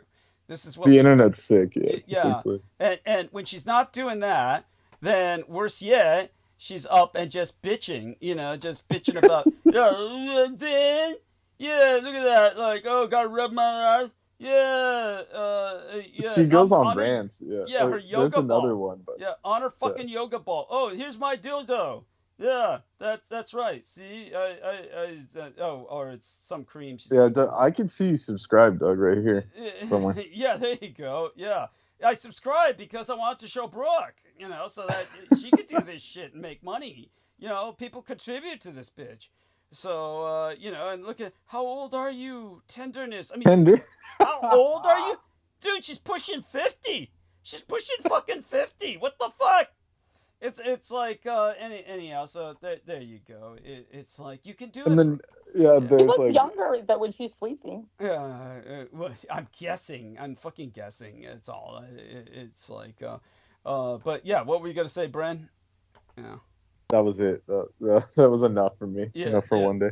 Yeah, and so, at any rate, circa 2018, The Atlantic magazine revealed that the podcaster Scott Greer, who had said everything he did about liberals look stupid when they argue. Hey, I want to do it back to where I talked about this is the Matrix, because I had a story to tell and you just didn't. Oh, by all means. Yeah, please. Is Brendan still here? Bren? Unfortunately, I only came on because you called me Peter Moon, and I have to come and defend my honor. Well, first of all, Douglas started that. I just decided to go with it. No, that's not what I heard. Yeah. I have your birth chart too, buddy. So, so if anything, you're the common denominator. You do people's charts and then curse them. Yeah, apparently that's what I do. I send myself to all these glorious things that I've been getting. So yeah. Well, that's what Pete was convinced of. Yeah, that's right. What? No, Pete. And then when we asked him, we said, "Didn't Brooke do your chart?" And he said, "No, I would never give her my chart." So emphatically adamant. I remember because Douglas told me you don't have his chart, and I was like, he said you don't, and I was like, I have it on email still. Yeah, thank God. From his email address. And when I proved him wrong, when I showed him, look, she did your chart. Then he was like dismissive, immediately dismissed it. And he's so full of shit. He called me and we talked about it. So yeah. I mean, no, he called you begging for your help because he was having all these issues. He wasn't I would say begging would be the word. But no, it was because Paula, you told him Paula's going to leave you in essence. And that's why. No, he already felt like things were coming up and he was saying that without saying Paula. And then he was, wanting, what he was wanting was someone to, pet him and tell him, no, maybe it's not that. Maybe you'll be okay. And like, I can see this. And I just was like, yeah, kind of looks like what you're saying. I mean, there weren't any names involved. It was just like, looks like this shit's going to go down next year. And I was like, yeah, it looks like that shit's going to go down. Yeah, that's why he hated you, because you called it. Yeah, that's right. That's right. Yeah. And I couldn't. There wasn't another way to look at it. Like I didn't put names to it. I mean, when he and I discussed it, we weren't discussing Paula. It was just interpersonal relationships, right? So those losses or changes coming up, and I mean that was just there. If you read astrology, I mean weren't too many ways to take it. This is the guy that did like freaking almanac astrology. He couldn't read that shit. Yeah, that's right. Like Pete didn't know. You could show him a chart and he would say, "Yes, Mercury retrograde." That's right. That's scary. Yeah, Pluto. It was like some totally Mercury and Pluto. He used Pluto a lot. Yeah. Which I am a proponent of Pluto. I like Pluto's. I mean, Pluto hit heavy because he and I are both Capricorn and that's our sun sign Capricorn. So, But Pluto is and demolished Pluto's in going structure. there now, yeah. Yeah. Pluto, you know, to demolish structure. So when we were talking about the things that we were talking about earlier, like, you know, building or the world tearing it down. I mean, it's kind of like, okay, you know, and you would be the best to word this because I can't, Douglas, or Brendan. But when, you know, sometimes the bomb goes off or the fire starts, but the house is already burned down. You already know from where it started, everything's gone, right? It's going to be gone. There's no way of saving this. It's gone. It's dead then. And it just takes the rest of the time for it to turn into the ashes, right? And that's where we are with so much of our structures, both government, political, banking, finance, you know, across the board. Every single structure, one way or another, has been torn down already. Now, are we seeing that? Are we seeing the fire burnt, you know, in the ashes yet? No. It still seems like a lot are standing.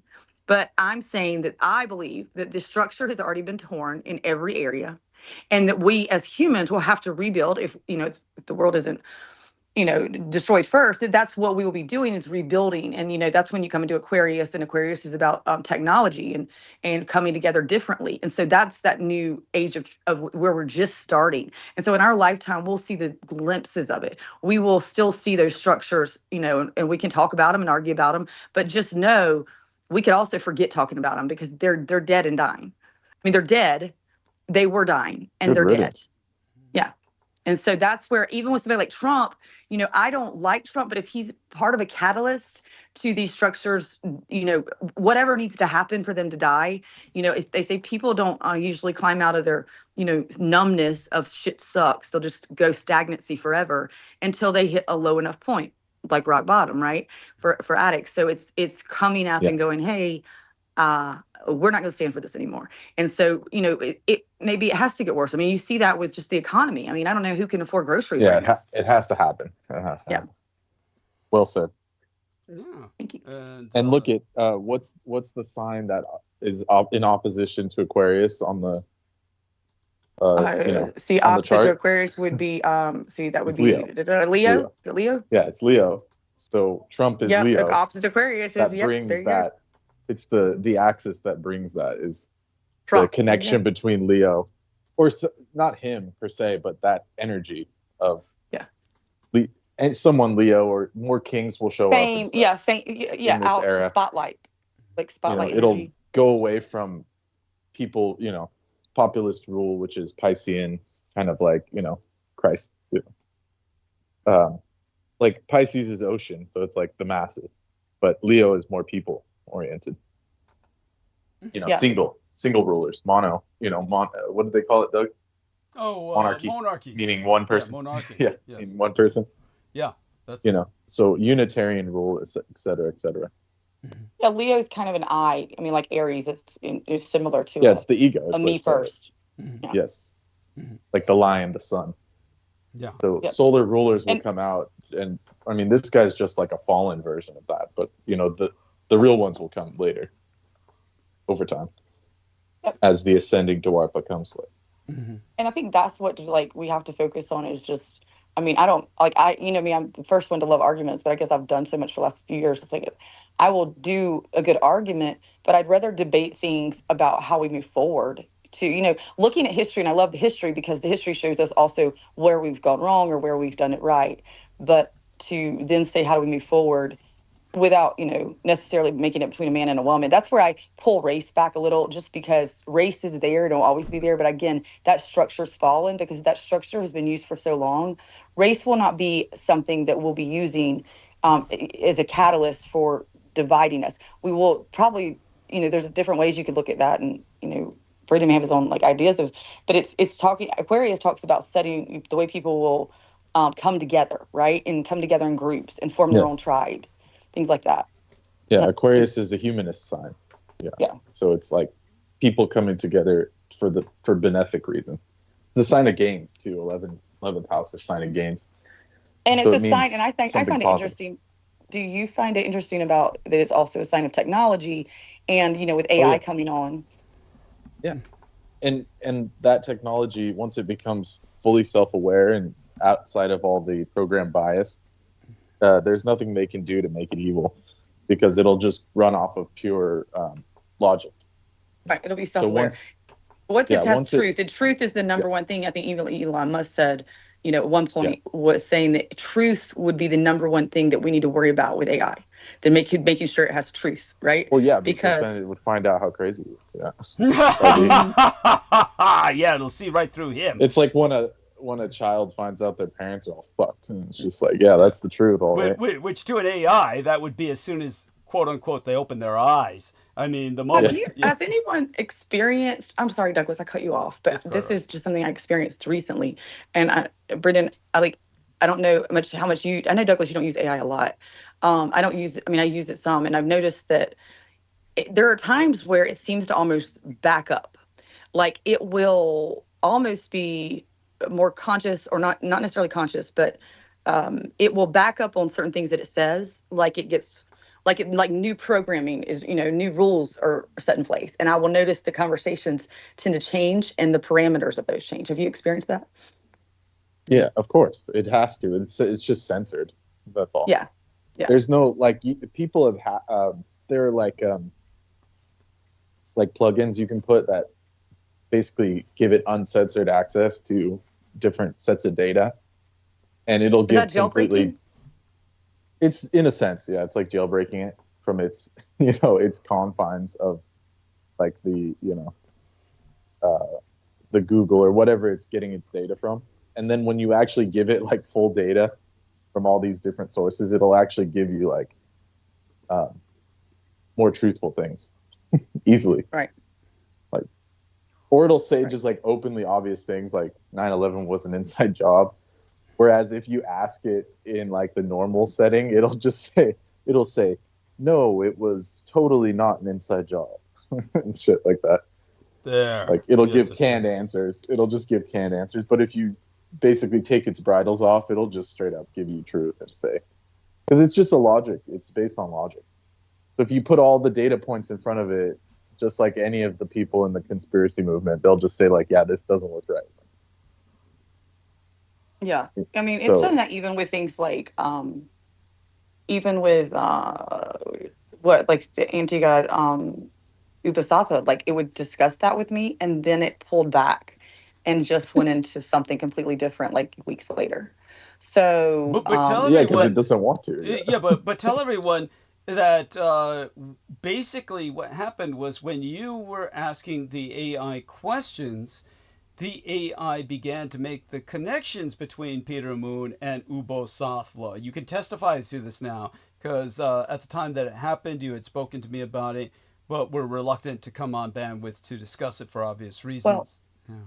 no, I don't think they connect. I mean, so Upasatha was, you had mentioned that he had some in that entity possibly, but I had asked about that, and it goes into detail describing that and how it made sense to what I experienced and what I knew about the binding spells, and then even I think Hurricane Helene, and there was another hurricane that hit Long Island at the exact same time, and the names of those, and I could go into that, like look it up, but the names of even the names of the hurricanes were symbolic in some way.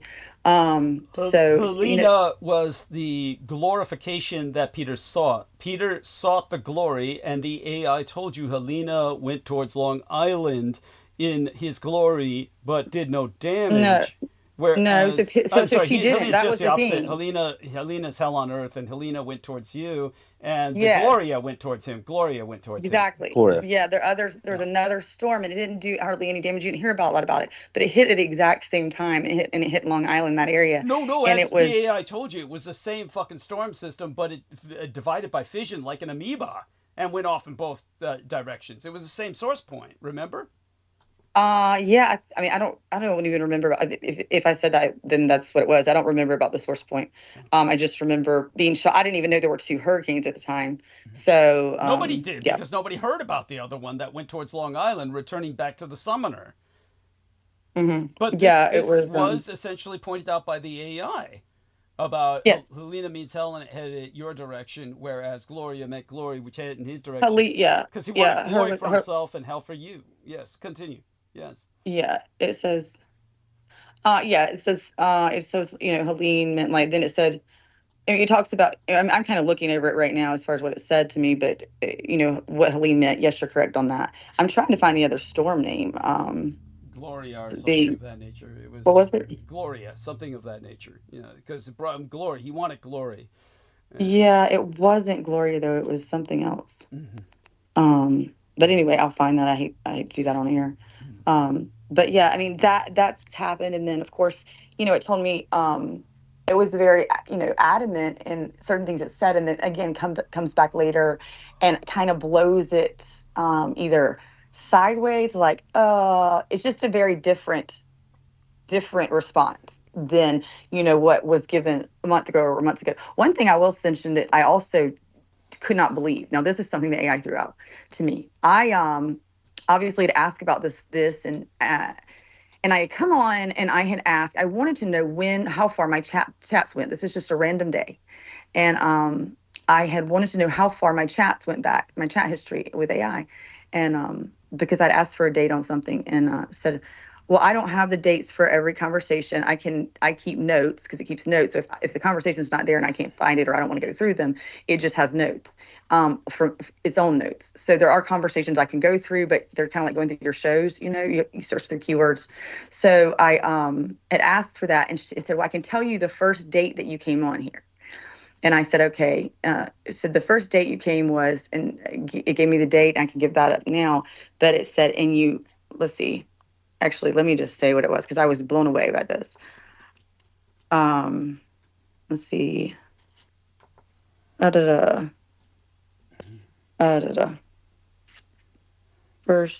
First date. I'm sorry. I came on here. I'm trying to type in. Okay. In the meantime, we'll burn bandwidth.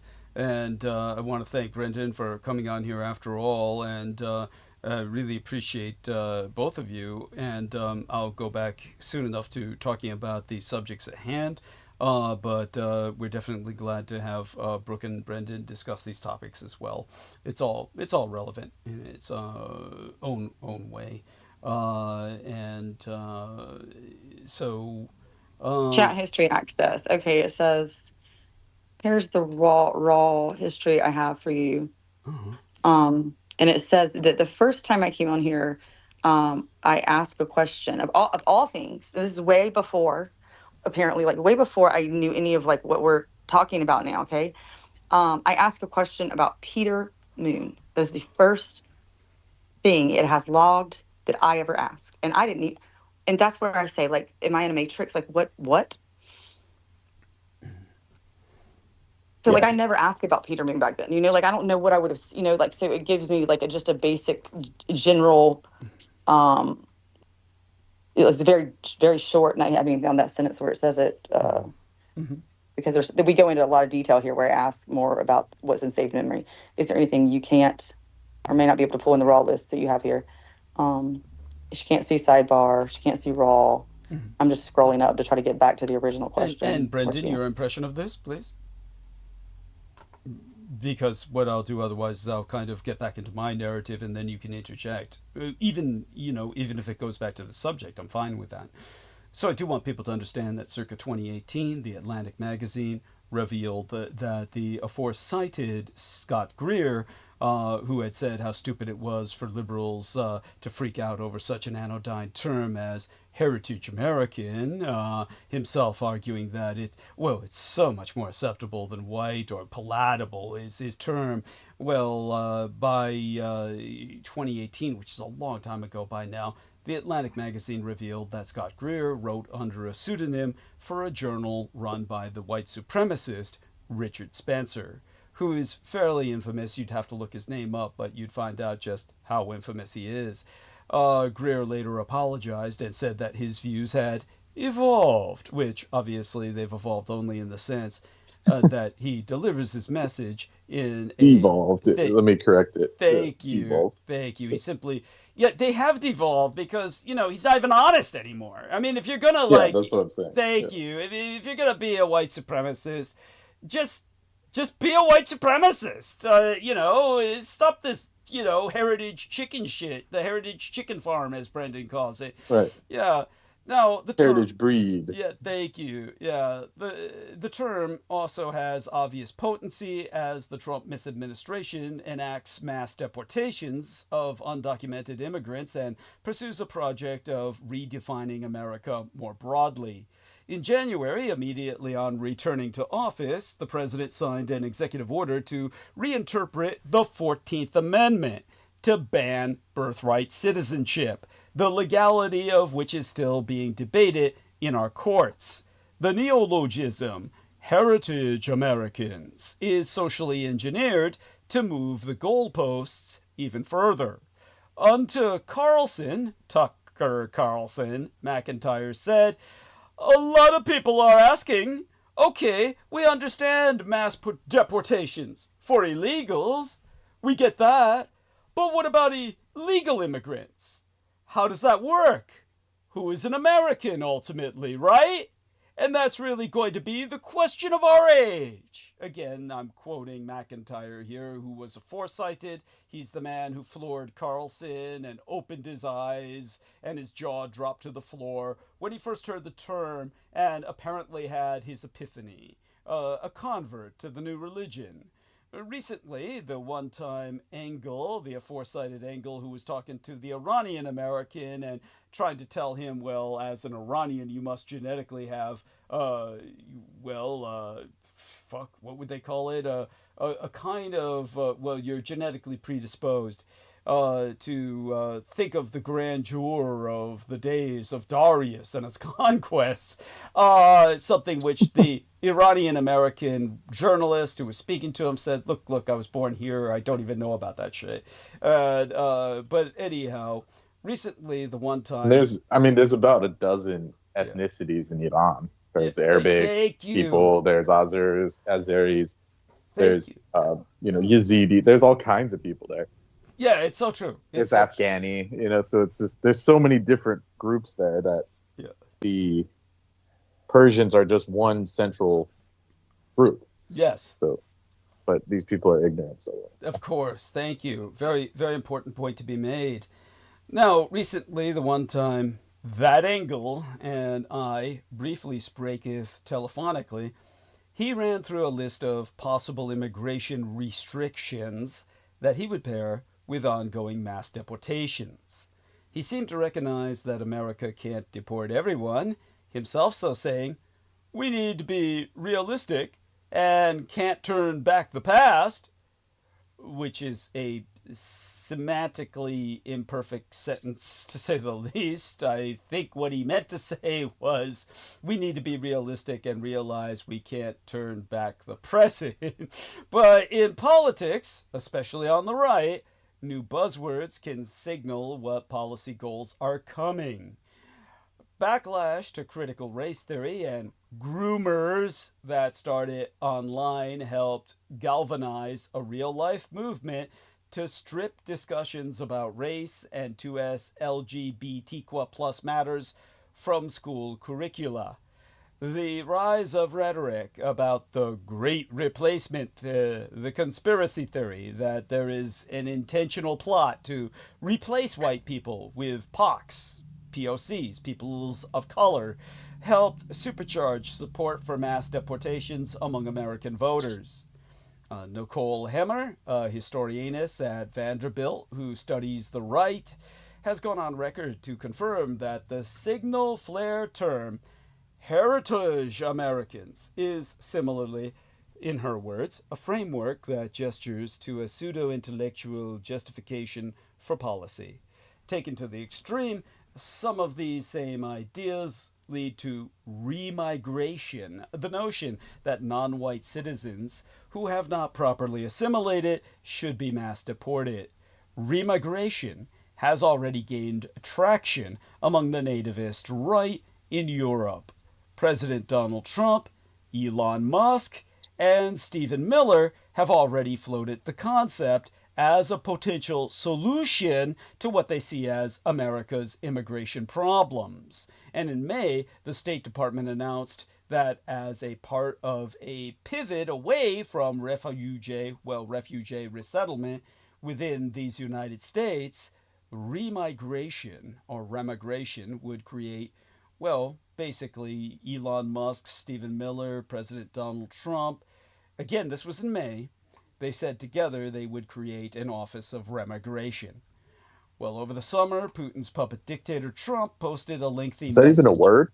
It's legitimate. It's legitimate. English is a beautiful language because you can create words. So it is something that would actually be legitimate for Scrabble, for what that's worth. Now, over the summer... What's the definition? Remigration... Not to spelling bee you, but... Oh, it's just emigration with the R in front of it. So it's remigration. In other words, send them back where they came from, Trump... reverse... Yeah, okay, got it. Trump boots them back where they came from, yeah.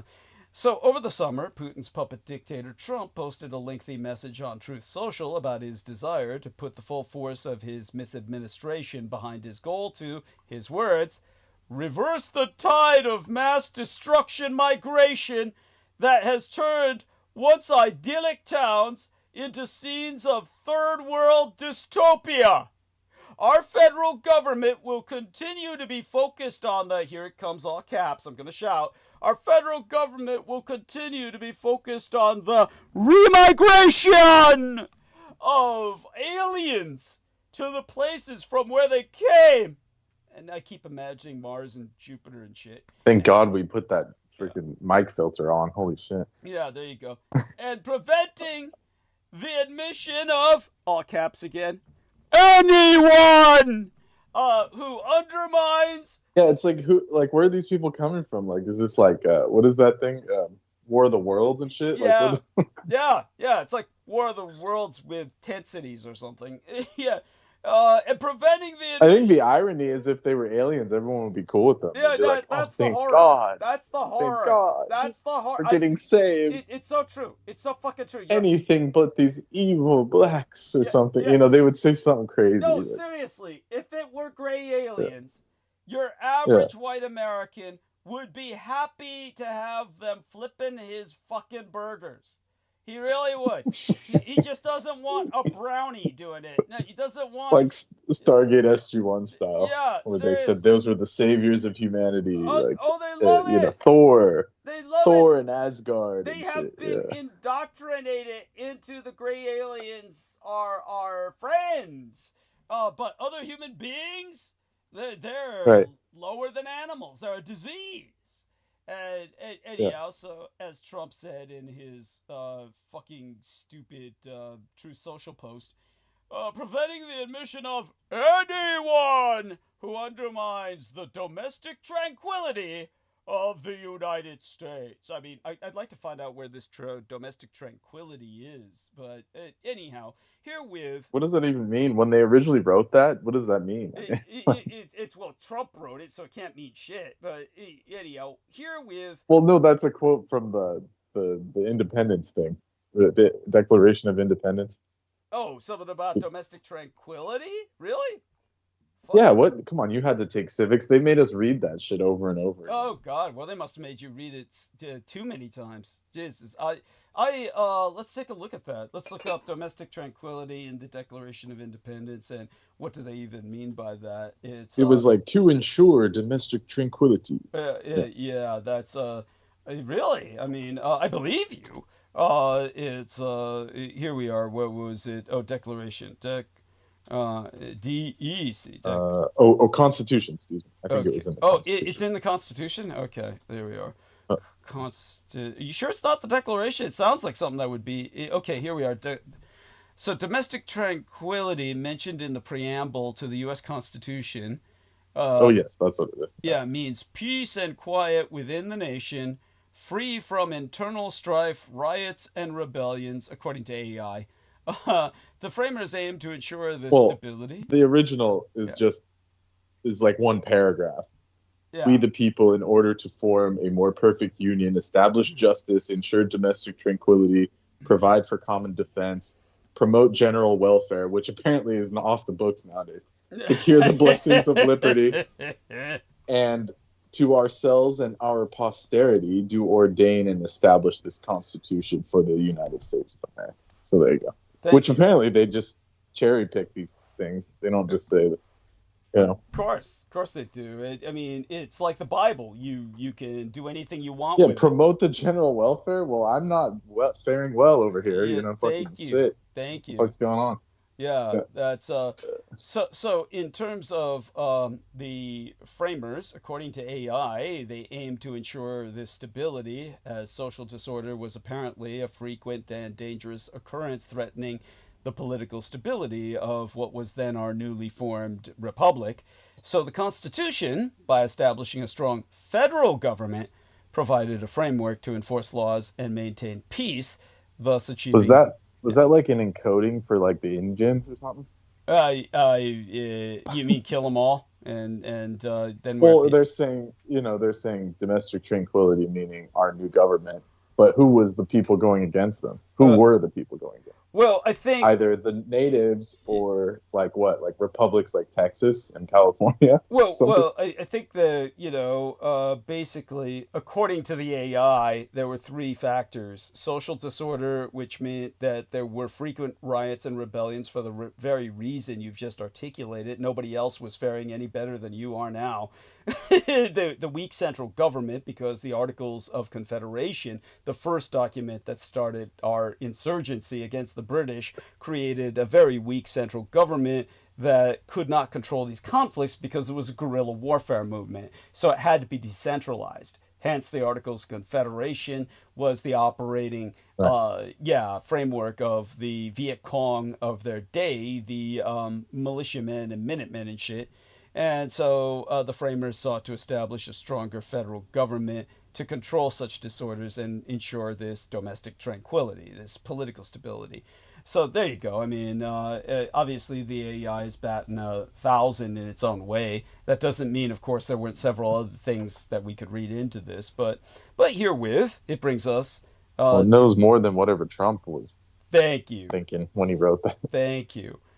Herewith, the Emancipation Proclamation offers a hint of, on what the Supreme Court will do about birthright citizenship.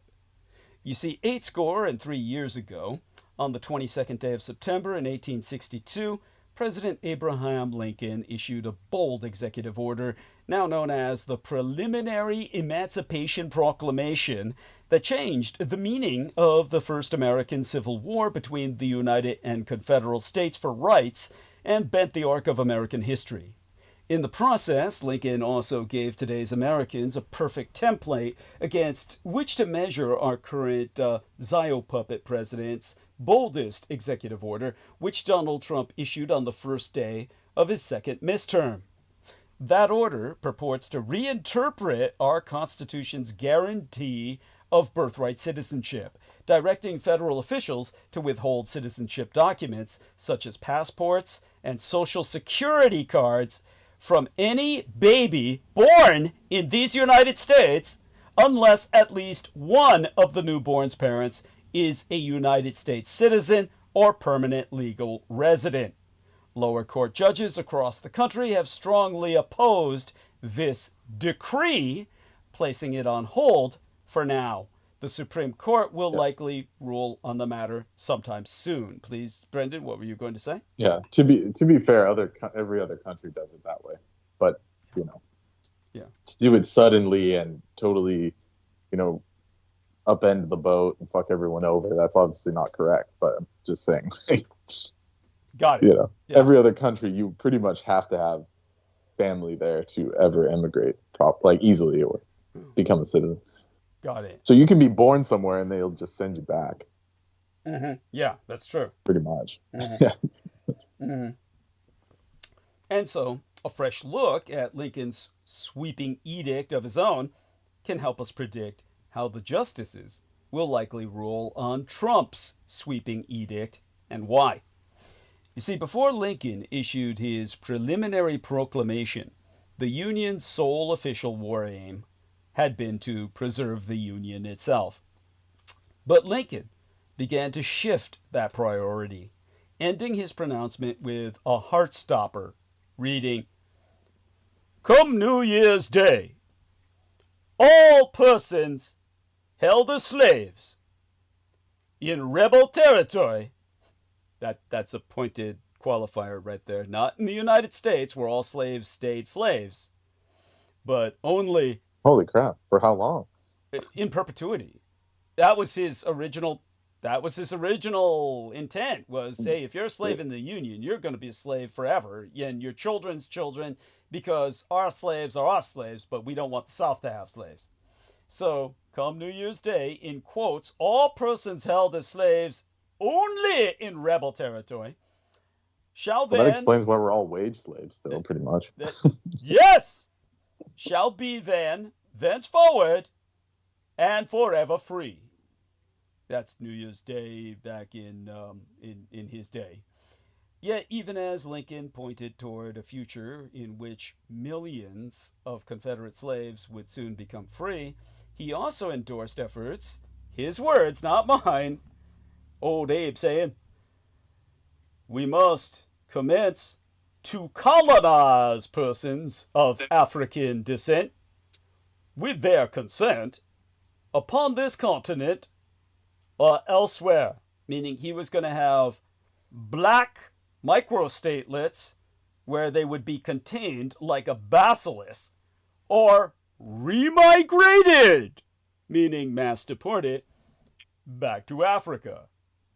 And as promised, on New Year's Day, 1863, Lincoln issued the final Emancipation Proclamation, himself declaring, and here I quote his T, all persons held as slaves within said designated states and parts of states are and henceforward shall be free.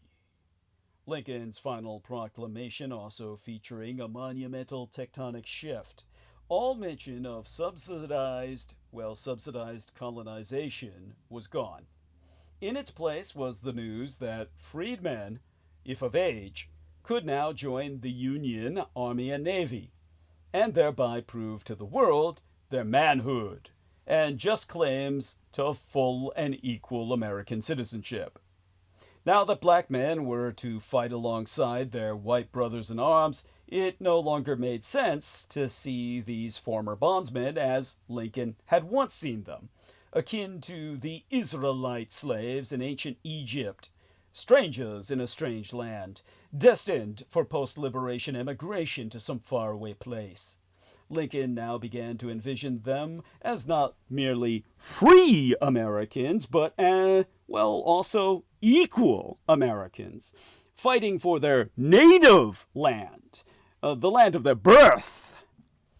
In law, if not yet in fact, as the Union Army had only begun its work of ethnically cleansing the South, some 3 million souls who had gone to sleep enslaved the day before would wake up the next day as free men, women, and children, albeit if only in their dreams.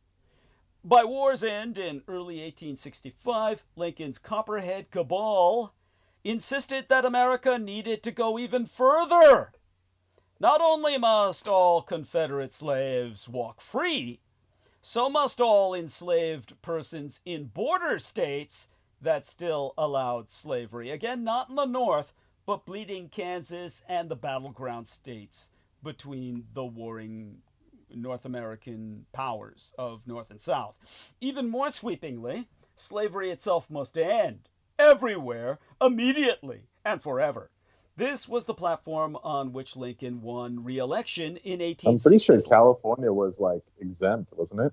We were taught that they had to put it into the California Constitution or somehow legislate it later.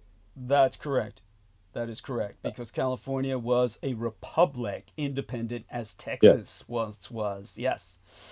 But regardless, this was the platform on which Lincoln won re-election in 1864, a re-election made possible by battlefield triumphs, due in large part to black African Americans' arms bearing.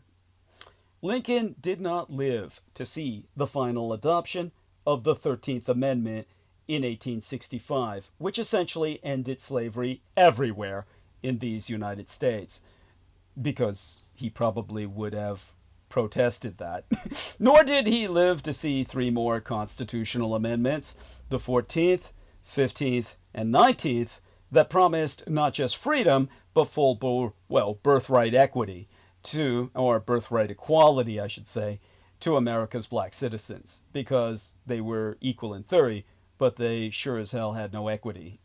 And much later, this applied to America's woman, because to your average white male, a nigger in the field was worth infinitely more than a bitch in your bed.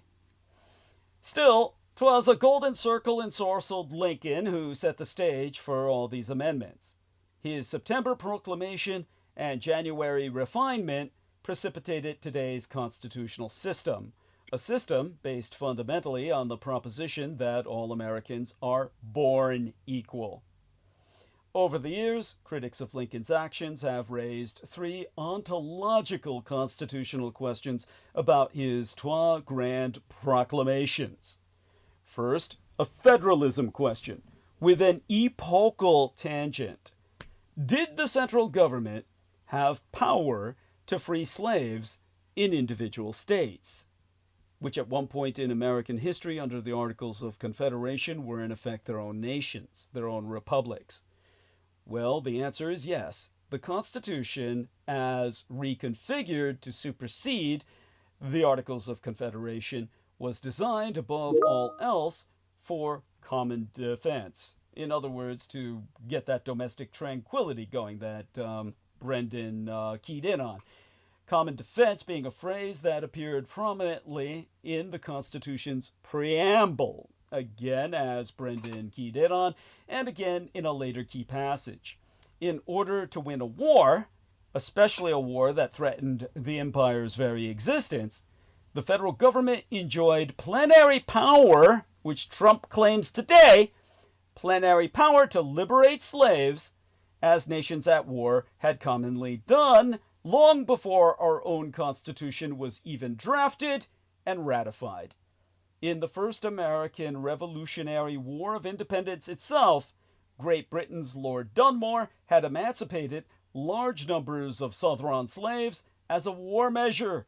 In fact, all too well known, this was a fact all too well known in both the 1770s and the 1860s, meaning, of course, the First and Second American Revolutionary Wars of Independence, as in those days they thought of them.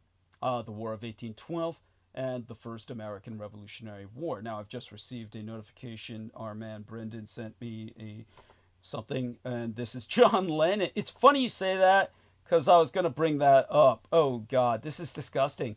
Shaved fish on... whoa! What? Yeah. Is this some Japanese thing? Some Japanese thing going here or what? What is this? So, Brendan, you can tell me. It's the title of the song. It was the title of the song. Woman is the nigger of the world. That's the title of the song. Oh, got it. So it's like his feminist anthem that, Yeah, I'm glad it only has 142 likes. That's pathetic for a man of his caliber in terms of renown. Well, this album, everyone hated it, and they thought, because of the evocative title, he got a bunch of criticism. And then Yoko's in the background screaming somewhere. It's just... That's the only redeeming feature. Redeeming feature. At any rate, to wit, based on what I was... Just to be clear, I didn't write the song. Don't complain to Bren. Don't complain to Bren. Caveat, yeah. But it's funny because I will bring up John Lennon again. He's actually relevant to the tangent I must go on. This is a very... It's almost shocking. Yeah. Because I haven't thought about John Lennon in years. Yeah, that's... you ain't missing shit. At any rate, to wit, a chorus brings the many voices of a community together in song, yet when a choir is called upon to perform the United States national anthem today, divisions can be activated. Some singers may be inclined to kneel while performing or to remain backstage in protest. Other members can be deeply offended by any protest that disrupts the song's expression of unity. What a joke. Audiences, administrators, parents, donors, and other stakeholders add their own priorities to the mix. on any given occasion. It's a case-by-case clusterfuck. A robust, open, and sincere conversation between director, singers, and staff offers a positive possibility to move forward, to answer the questions of if, when, and how to perform America's anthem. Knowing the facts about the song, however, is critical to facilitating a productive dialogue. This is why I host Critical Omissions. You're talking about Star Spangled Banner? You got it! You got it. You win. You win the what do they call that? That was the old quiz show. You know, you win something. When it comes Whammy. Do you remember Whammy? Oh no, thank God. I remember other stupid ones. They're all, you know, and they had to indoctrinate. They had to like give these training sessions to the people who appeared on these shows, that when they won, they couldn't just accept their prize with dignity. They had to go batshit crazy and cartwheel and jump up and down and pull their hair out. Price is Right. You're talking about Price is Right. Yeah. They were instructed to do this because they basically said that you know, they wanted kids to watch this and say, man, if the adults, who they normally see all day as impassive and barely, you know, responsive, if the adults go that batshit over money, that money must be worth it all. That must be worth everything, you know. So that was how they were trying to get. Well, it worked, because when I was watching it when I was young, I was like, damn, those vacations must be lit, you know. Yeah, goddamn. Time they won something. Yeah. Your uncle found out. Yeah, your uncle said, damn, it's lit, man. Yeah, I won the prize. Yeah. Yeah, when he went to Phuket and turned off all the, like, he went dark, like he was a fucking agent and shit. Yeah, well, I can tell you almost certainly where he went at some point, and that was Dairy Queen. Dairy Queen had air conditioning. What is that? Dairy Queen, you can look Dairy Queen up. It's a franchise for ice cream. But Well, I know Dairy Queen, but yeah, what does it have to do with? Because the pedophiles in Thailand would go to Dairy Queen because it had air conditioning, so the kids would run there for the air conditioning and for adults to buy them ice cream in exchange for sexual favors. So they hung out there because it was comfortable. So every pedophile in the world knew the moment you go to Thailand, you hit Dairy Queen. And that was child trafficking central.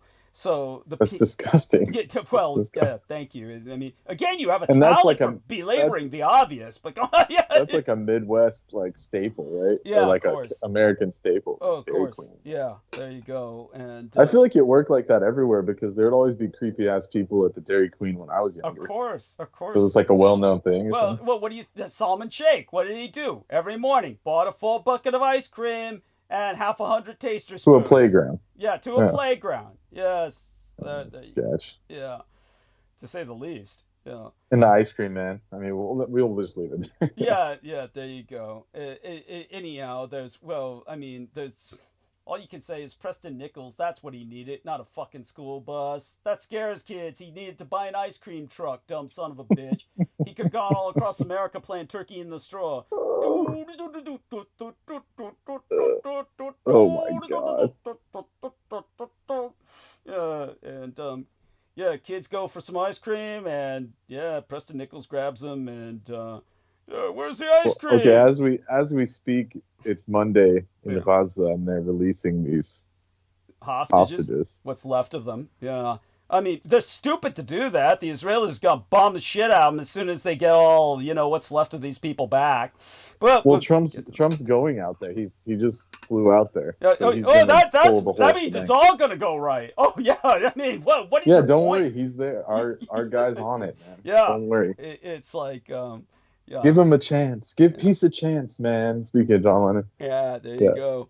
Now, knowing, I'm sorry, finish your thought there. I just said he would have loved Trump because he was always getting deported and shit. They would have deported him first. Yeah, there you go. Just like Nixon did to him, which I'm sure that's what you were going to bring up eventually. Well, not really, but I appreciate your adding that fact. I didn't even know that. Oh, the reason they got rid of him often is because he was suing the federal government because they wouldn't let him immigrate. Yeah, well, there you go. go. He was getting all these people to march in New York and shit, and releasing people from Attica State. There's a whole backstory. Deport him. They should have killed the son of a bitch. Oh wait, they did. Too late, at any rate, Hey, shit, if he was still alive, he'd probably support you. Fuck, yeah, I don't know about that. He was supporting be May fair. Brussels. He was supporting May Brussels. Yeah, exactly. yeah. That's what I mean. Yeah, yeah. Well, it'd be interesting. Be interesting to see if that were the case. That'd be yeah, be interesting. That's an interesting. All you thought had to do is tell me you're Japanese. I mean, Yeah. come on, look what happened. Oh, First good time you point. met a Japanese chick. Yeah, good point. Good point. Yeah, well, it was the first time you ever hit civilization. That was like, hey, damn, these people are civilized. And she was like a reject. They like kicked her out. Yeah. Sent her to New York. Yeah.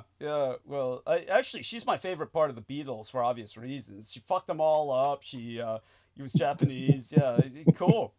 I mean, she's my girl. At any rate, when it comes to the Star-Spangled Banner, what most Americans know is more myth than history. The story of the anthem can be confusing, contradictory, and inspiring by confronting its antagonism. Understanding its complexity puts today's controversies into context in an increasingly anti-racist era when problematic iconography, ranging from Uncle Ben and Aunt Jemima to, well, even the country band Lady Antebellum's name and the old nationally syndicated TV series' Dukes of Hazzard's iconic car, the General Lee, is being reassessed, revised, or retired, wherein America's funeral dirge, titled The Star-Spangled Banner, is striking a wrong note. On the Ides of June, in the 2020th year of our Lord, protesters in mine own Golden Gate at San Francisco toppled a statue of that song's composer, Francis Scott Key, a known slaveholder who asserted on record that... Why would they even have a thing of him out there?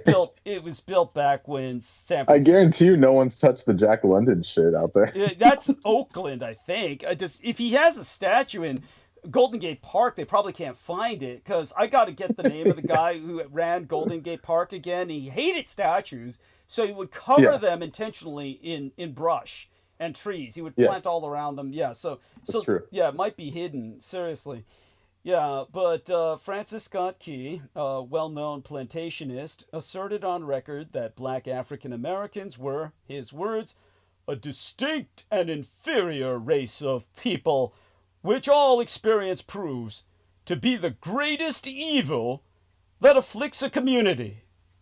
I mean, damn, you didn't even run into them when they were free yet. I mean, dude, Jesus Christ, this is when they're subjugated, and this is how this man feels. It's like, what the fuck did they do to you? They must have fucked his wife. That same week of the toppling of his statue in San Francisco, that same week, mid-month of June in 2020, Liana Morales. I never understood that. Why, if they hated him so much, why do they keep bringing him over? It's I don't understand this. What, they can't get enough of him. The logical, they can't get when the enough logical reasoning due to, like, you found a nation that's just one race and not bring anyone else? I mean, I don't understand this. It's very strange. Yeah, it's the Romans. I mean, the Romans had slaves and they didn't care who it was. They were just snatching everyone up.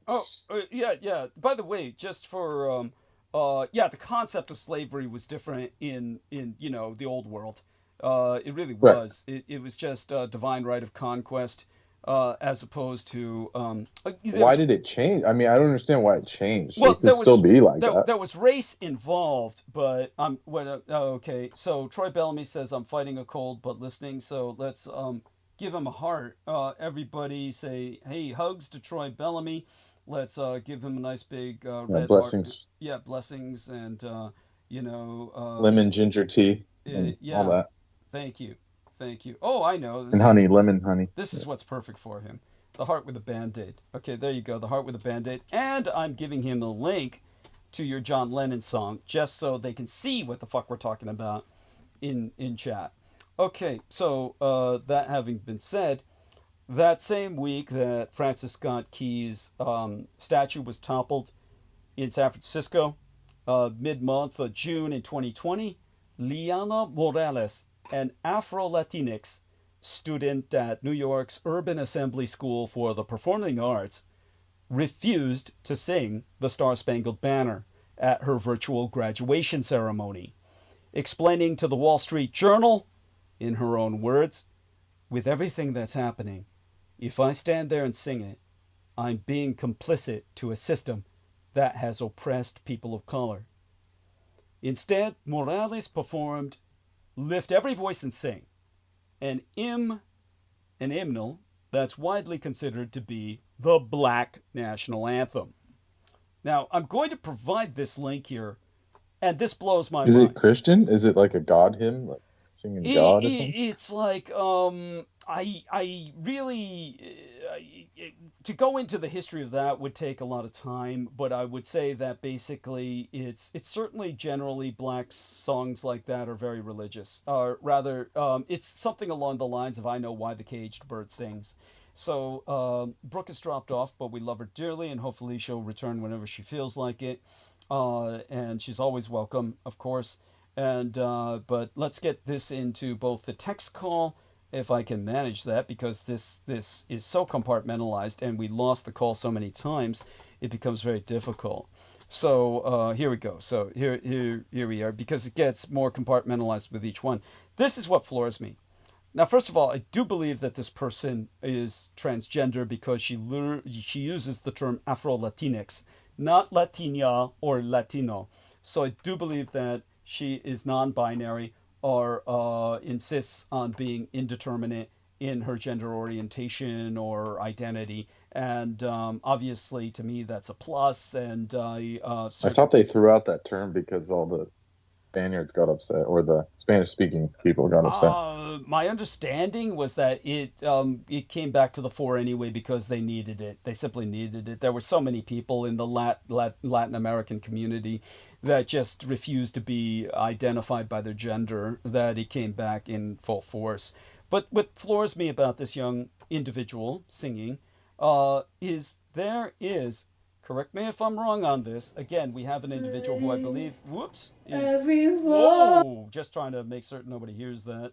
Not that I have anything against it, I just don't want, to get copyright strike. Yeah, but you can't copyright. It's a national anthem, right? Or no, it's basically the Black national anthem. It shouldn't be strikeable. But all such being said, you will notice. You never know. A lot of weird stuff's not in public domain. None of wouldn't chance it. Thank you. It just doesn't make any sense. But here's what fucking blows my mind. This person should be sending me money, because there's not a single like. 5 years, half a decade, there's not a single upvote with 20,000 views. With 20,000 views! No one has given this child a single fucking upvote. So, everyone, yes. Was it that bad? I haven't listened to it, but like I said, I'm just there to observe. You can't just like it on the principle. I mean, come on. Yeah, this looks like a young boy who's gender oriented or trying to present themselves as non-binary or female. But the fact that they sang this instead of the Star Spangled Banner, and everybody apparently protests by not giving a single like, though I'm pretty sure it got lots of downvotes. But you don't see those. It's bizarre to me. It's like, really, can people be this fucking petty? This fucking petty? Yes. Yeah, of course they can. I mean, so somebody put an upvote on that. Somebody, and I'll do it if you do. Look, I'll do it later anyway. Seriously. But right now, somebody be courageous and get the ball rolling. So it's long past high time for our empire to dispense with the Star Spangled Banner and adopt a new anthem with a less troubling history. I think you can disable, Doug. Yeah. Some of them can be disabled. How do you mean? Where it doesn't show. Like, it doesn't show likes or dislikes. Really? So, okay. Just because there's no number doesn't mean that it didn't get anything. All right. I know some creators that do that just to prove that they're not farming likes or something. Maybe.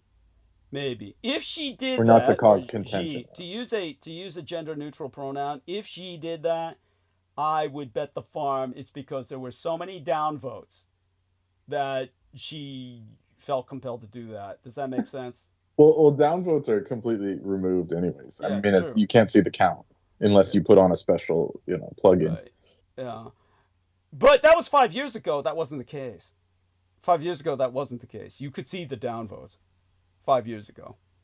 Yeah, well, there was a time when YouTube just took them all away. Maybe it's just that one never got updated.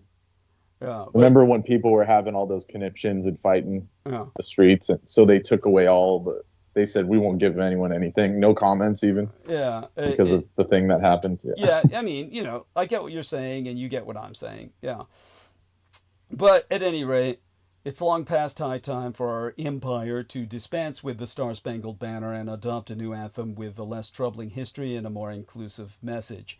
In point of fact, the Star-Spangled Banner, based on a poem Key wrote about his eyewitness account of the War of 1812, what I call World War Zero, as America was a front in a global war called the Napoleonic Conflict, originally featured, the Star-Spangled Banner. The poem Key wrote about his eyewitness account of this World War Zero, the American front, originally featured a literally unvoiced third stanza that is blatantly racist because it openly celebrates the murder of black African Americans.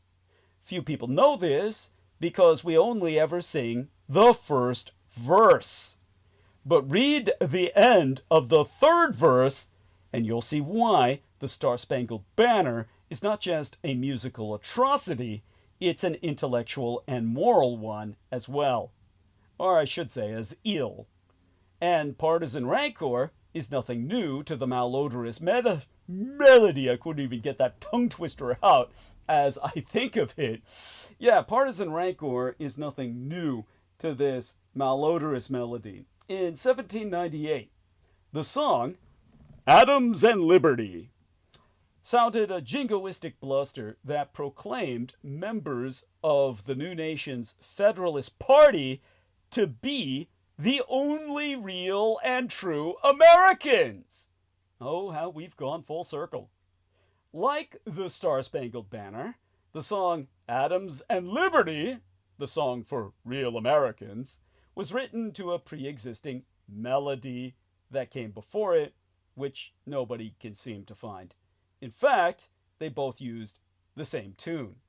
Whatever they plagiarized, no one could find it, but musicologists all concur something came before them that had the exact same tune, which must have been a funeral dirge. That's all I can imagine. Adams and Liberty, because, it's for real Americans. It was obviously Yankee Doodle went to town. To wear his macaroni. At any rate, Adams and Liberty, for whatever reason, was universally popular. One young Federalist, a real American, who knew the song, was the gentleman by birthright, the barrister by profession, and the poet by inclination, Francis Scott Key. Inspired by the tenacity of Americans defending Baltimore from British attack in 1814, students have since been indoctrinated to believe he wrote a poem later fit to music. But this is false. Key crafted a new set of words to fit the already well-known aforesaid tune, Adams and Liberty.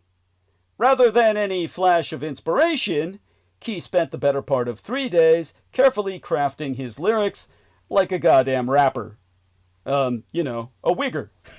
The Battle of Baltimore was part of the War of 1812, what our elder historians referred to as this nation's Second War of Independence.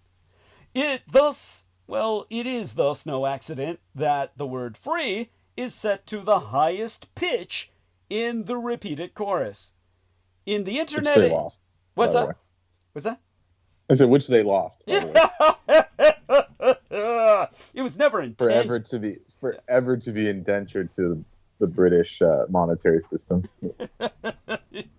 But we'll leave that for another episode. Yeah, yes, that's specialist territory, and I would argue it verges almost on, what was the guy again? The old guy who was always talking. Yeah, it's Jordan Maxwell stuff, but I mean, he got it from somewhere. Come on. Yeah, well, there you go.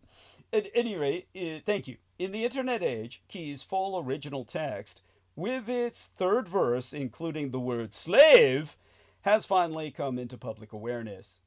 A critical question concerning the meaning of music is whether it can change over time and in different contexts. For the Star-Spangled Banner, the critical moment in its history, what made it our nation's anthem in cultural practice, if not in law, was the first American Civil War between the United and Confederate States for rights. In Civil War I, the flag, with its full complement of 34 stars, became the sacred symbol of union. Its auditory equivalent, the song of the same name, became the rallying cry of the Union Army. The Star-Spangled Banner was performed everywhere. It was sung to build public support and recruit volunteers. It was even performed by Union bands to inspire soldiers in battle. In this sense, the Star-Spangled Banner was later used to end chattel slavery, even as it imposed universal slavery by wage. Protest is part of the anthem's musical and social function. Hundreds of alternate lyrics, all long forgotten, were written to the tune arguing for 19th century political causes such as women's suffrage, temperance, religious devotion, organized labor, and indeed the abolition of slavery. The song, "Oh, say, do you hear?" is an 1844 anti-slavery protest lyric that is written to paraphrase and thus draw attention to the fact that millions of Americans were in fact not free. Patriotism and protest are mutually interdependent in American history. You simply can't have one without the other. That Americans do not always agree with one another is not a flaw, but a feature of democracy. Patriotic unity is not agreement. Unity is the shared commitment to work together to make the nation the best that it can be. If there were only one legal way to perform the United States national anthem, conforming to such strictures would express not love of country, but obedience to empire. The musical magic of the anthem is its expressive flexibility. It can be performed at somber military funerals, ecstatic 4th of July parades, or in angry social protests, each time in a very different emotional but no less, patriotic variation. Are Americans just so lazy they can't sing the whole thing, or? It's pretty fucking hard. It's like, if you look it up, the VA just gives the first stanza. That's all we can. I know that's all they will ever show you now. They've scrubbed the other two. I'll get to that, but thank you for your point. Well, there's a whole bunch. I mean, there's like 4. There's 4. There's 4. That's quite true. And the line in question is, "No refuge could save the hireling and slave." That's right. "From the terror of flight or the gloom of the grave." That's correct. "And the Star-Spangled Banner and triumphed off wave, or the land of the free and the home of the brave." That's right. But the hireling, I mean, I'm pissed about that. That means they had the wage slave thing already. That's right. Like, if you're a poor ass bitch, you might as well be a slave. They don't care about you. Thank you. Yeah. Thank you. They were always clear about it, you know. Thank you. They always were. Remember, life, liberty, and the pursuit of property. Until the founding fathers were reminded that, hey, none of these people have property. It's just us. And they said, okay, change it to happiness, and none of them will have anything to fight for. There you go. Yeah. So, in such context, performances of our nation's anthem that express social dissonance rather than a unifying harmony thus serve as an alarm bell. At these times, the song signals that something is amiss, that an injustice needs to be resolved to bring the nation into harmony.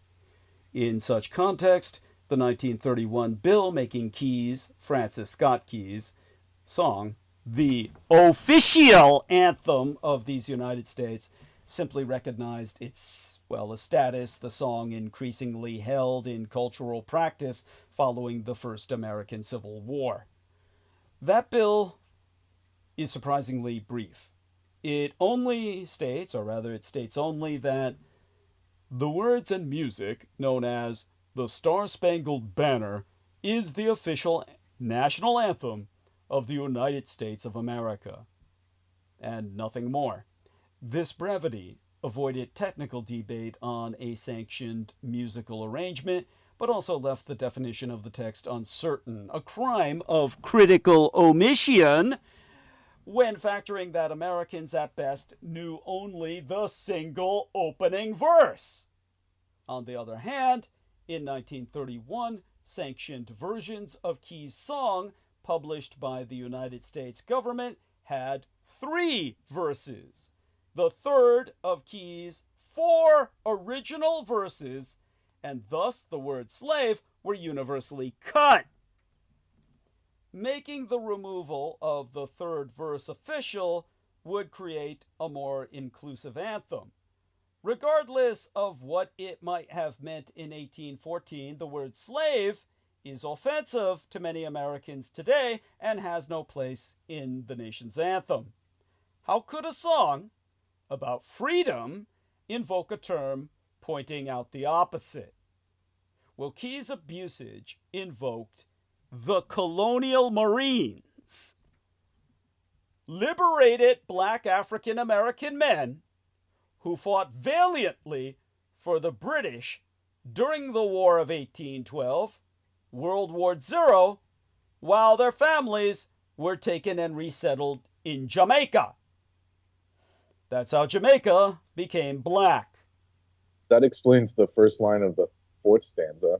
Yes. Thus it be ever when free man shall stand, which are those people, between their loved home and war's desolation. Well, it's, yeah. Right? Well, it's like a veiled reference to those. Well, I'll tell you what it is. It's basically in the third verse, Key had a special message for the enslaved people I've just described who had dared to fight for freedom. We will pursue you to get revenge.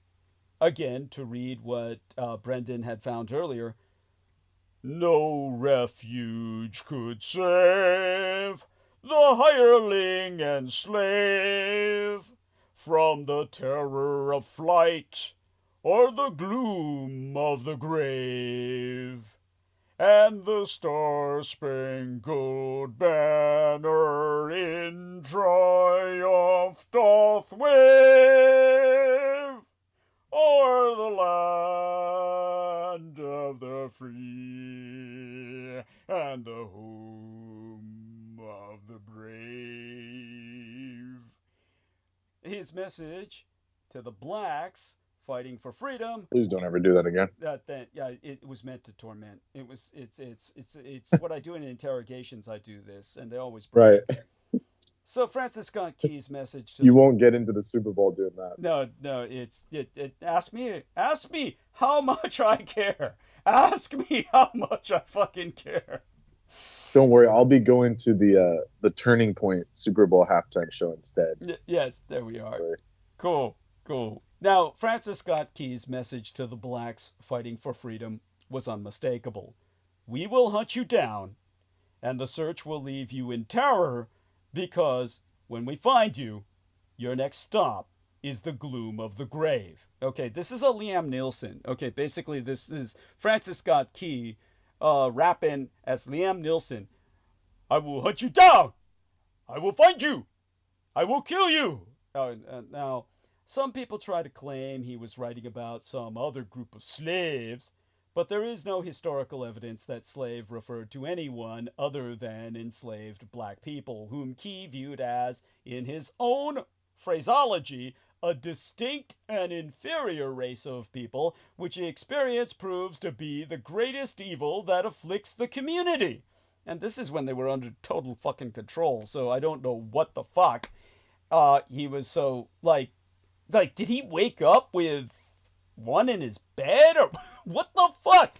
As a prosecutor in the District of Columbia, Sir Francis Scott Key, I'm sorry, they may as well knighted the son of a bitch. He basically served the British so well by getting the blacks to fight for their very lives, knowing the Americans were going to hunt them all down and kill them anyway. Well, Key sought the death penalty in the District of Columbia. He sought the death penalty for a man for the unpardonable crime of merely possessing abolitionist literature. Key believed that anyone who would consider abolishing slavery was willing to, his words, associate and amalgamate with the Negro. What does that mean? Does he mean fucking? That it's like a form of sexual perversion? Like a bestialist? Like, you must be willing to fuck him. You're a pervert. You must be fucking him. And to him, regardless of whether it meant that or not, that justified execution. Execution! For abolitionist literature. Like, wow.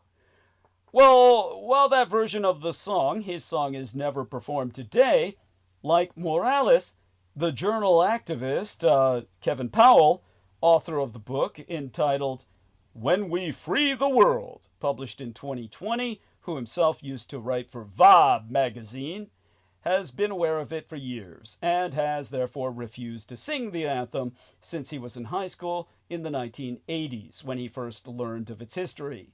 It being important to understand the song's racist legacy, starting with Francis Scott Key's bigoted background. Why don't they just,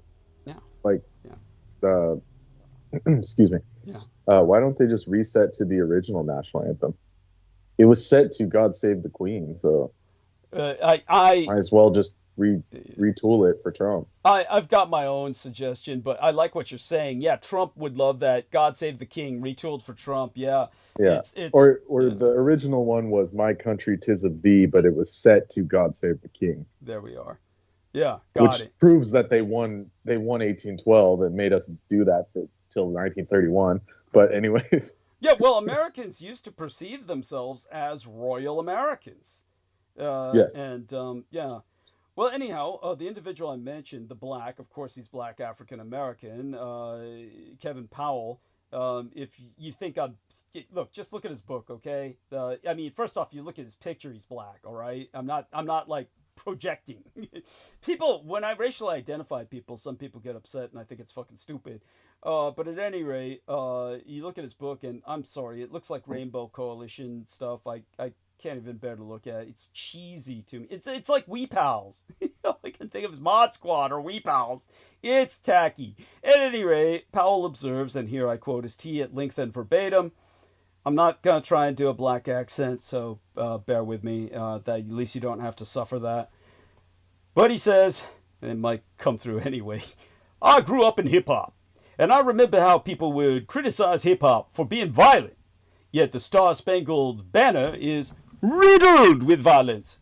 How are you criticizing a rap song for being violent, but when people we get to kindergarten, we are literally teaching children violence through song? I said, I can't participate anymore. So I stopped a long time ago. Francis Scott Key, he was a big-time guy in terms of the American colonization of society. This was not just a person who just lived in the time period. This was a person who helped define the time period. The Star-Spangled Banner was written by Francis Scott Key, who was literally born into a wealthy, slave-holding family in Maryland. He was a very well-to-do lawyer in Washington, D.C., and eventually became very close to President Andrew Jackson, who was the Donald Trump of his time, which means that there was a lot of hate and violence and division. At that time, there were attacks on Native Americans and black folks, both free black folks and folks who were slaves. And Francis Scott Key was very much a part of that. He was also the brother-in-law of someone who became a Supreme Court Justice, Roger Taney, who also had a very hardcore policy around slavery. And so all of that is problematic. And the fact that Key, when he was a lawyer, also prosecuted abolitionists, both white and black folks, who wanted slavery to end, says that this is someone who really did not believe in freedom for all people.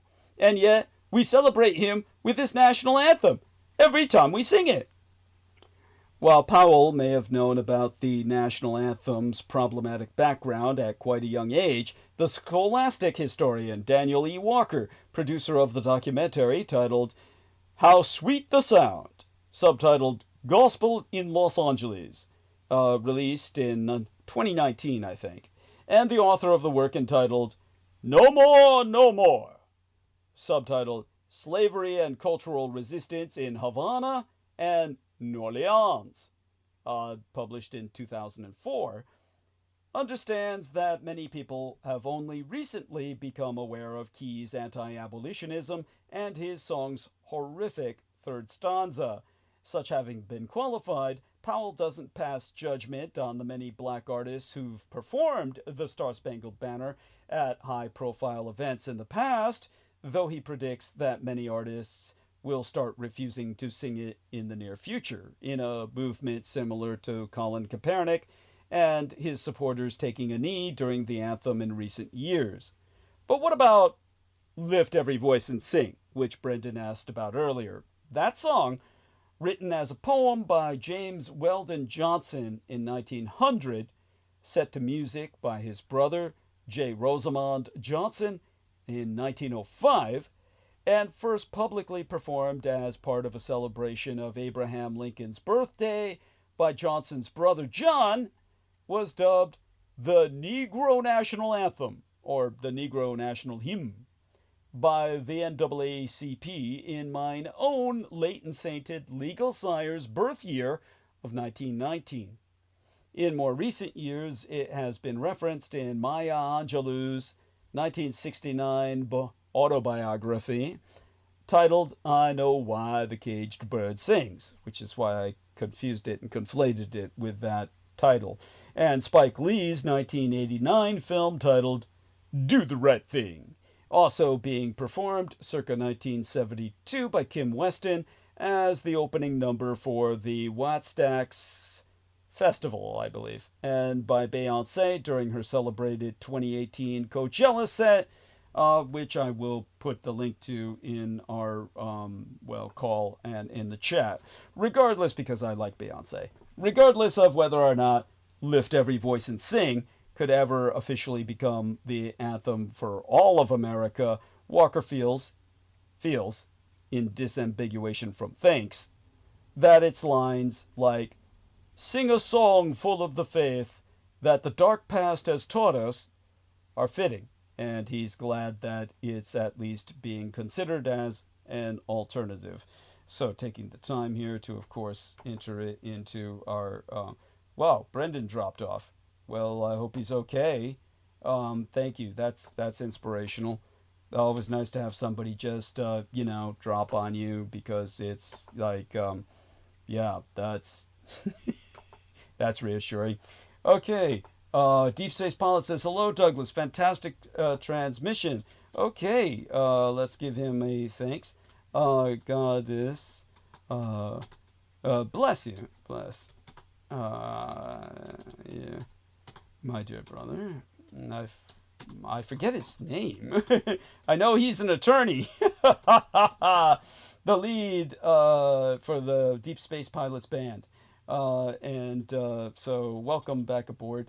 And we are always happy to have you with us. And okay, we might as well go all the way here. Okay, there we go. And all such being said, let's enter this link right here. And we're going to, I guess I already entered it elsewhere. Did I not? Let's take a look. Okay, so we entered it, I guess, where it counts. We've got like two separate weird calls going because of the compartmentalization. Regardless of all that I've said to this point, regardless of, I would say that, let's start by quoting Walker. As I said, first I introduced this individual named Powell, then the historian Daniel Walker. Let's quote as to Walker at length, speaking of the current climate and the national anthem debate. I do like that there's more attention to the fact that there is a thing called Lift Every Voice and Sing, that people are rediscovering it, kind of like with Juneteenth. I guarantee you, we had way more people celebrating Juneteenth this past week, knowing what it was, than we'd ever had in American history. Lift Every Voice and Sing took on a life of its own. Because I think when you think about 1900, it's same kind of ruthless, tragic, white supremacy, white nationalism, and terrorism, the lynchings of black people openly, almost like as if it was a Super Bowl of white folks posing with pictures of dead black bodies hanging from trees, quite literally. And so this song comes out of the tradition of slave plantations, of what became known as spirituals. It was a way for us to make ourselves feel good and empowered in spite of everything that was going on around us. And over time, it absolutely became the official national anthem for Black America. The issue is not Black people's patriotism. I mean, there's very few folk that are as patriotic as African Americans. The way I look at it is, I think what Jimi Hendrix did with the Star-Spangled Banner at Woodstock, or the way that Marvin Gaye reinterpreted it and made it a soul song, which I'll provide the link to here because I never had anything against Marvin Gaye, and I think the poor bastard died by being shot. Wasn't that the case, if I'm not mistaken? Somebody can actually tell me about that. Here we are. We'll put it into the live stream just to show everybody that I'm on the ball, and because we actually have a musician in the rank and file tonight, our man, Deep Space Pilots, whose name I've forgotten. You can give that to me privately in an email again. Or what? Whitney Houston. I'm trying to read this guy's quotes, so I almost said Whitey. Or Whitney Houston singing it at the Super Bowl in 1991. It became something that belonged to all people, not just folks that thought we should just blindly sing this song. And that's what we do. Take these opportunities to perform it because it's a way to showcase one of the greatest gifts to the world, which is music. People just don't know history, and everybody's guilty of this. I mean, if I wasn't a historian, I wouldn't know these things. This is Mr. Powell talking, not myself. And I am still learning things every day.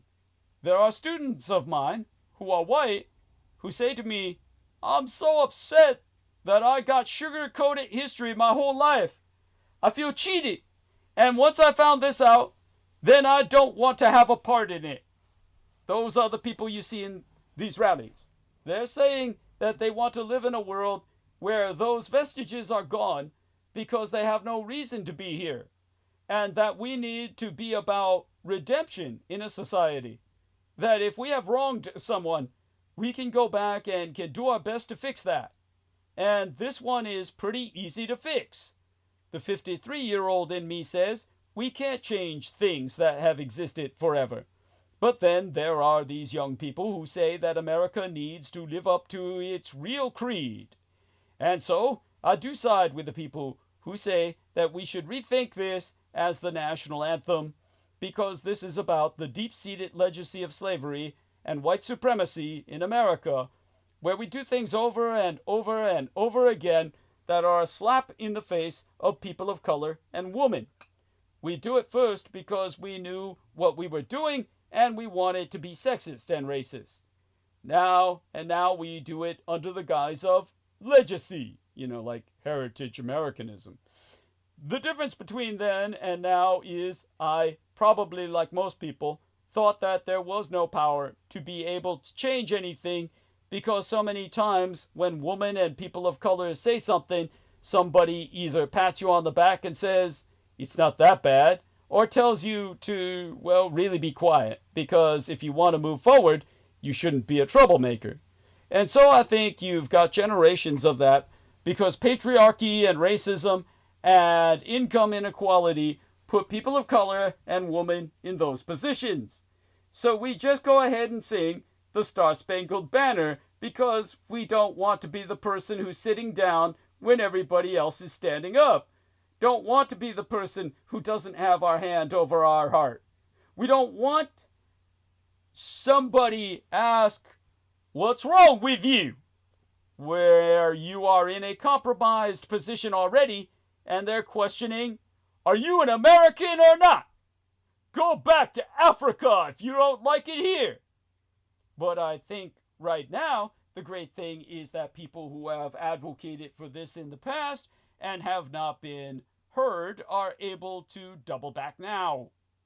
If you really love your country, if you really are patriotic, then you criticize and challenge your country to be better and do better, not just reinforce things that actually may not be true for all people in the country. That is what democracy is. If there's a tradition that hurts any part of the society, sexist, patriarchal, misogynistic, then it's time to just throw it away. Okay, that's the end of my quoting Mr. Powell. So, if the Star-Spangled Banner goeth the way of the Confederate flag and Gone with the Wind, what should America's new national anthem be?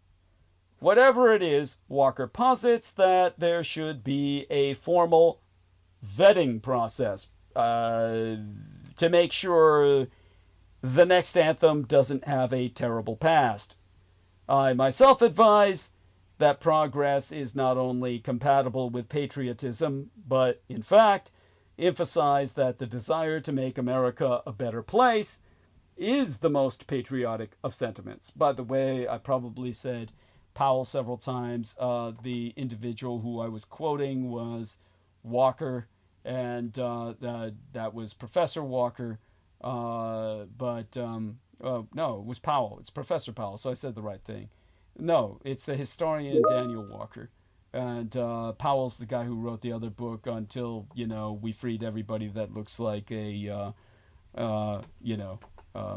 Mod Squad, or We Pals, cartoon cover. I mean, it's really, really cheesy, really tacky. At any rate, so this guy's name is Powell, like General Powell.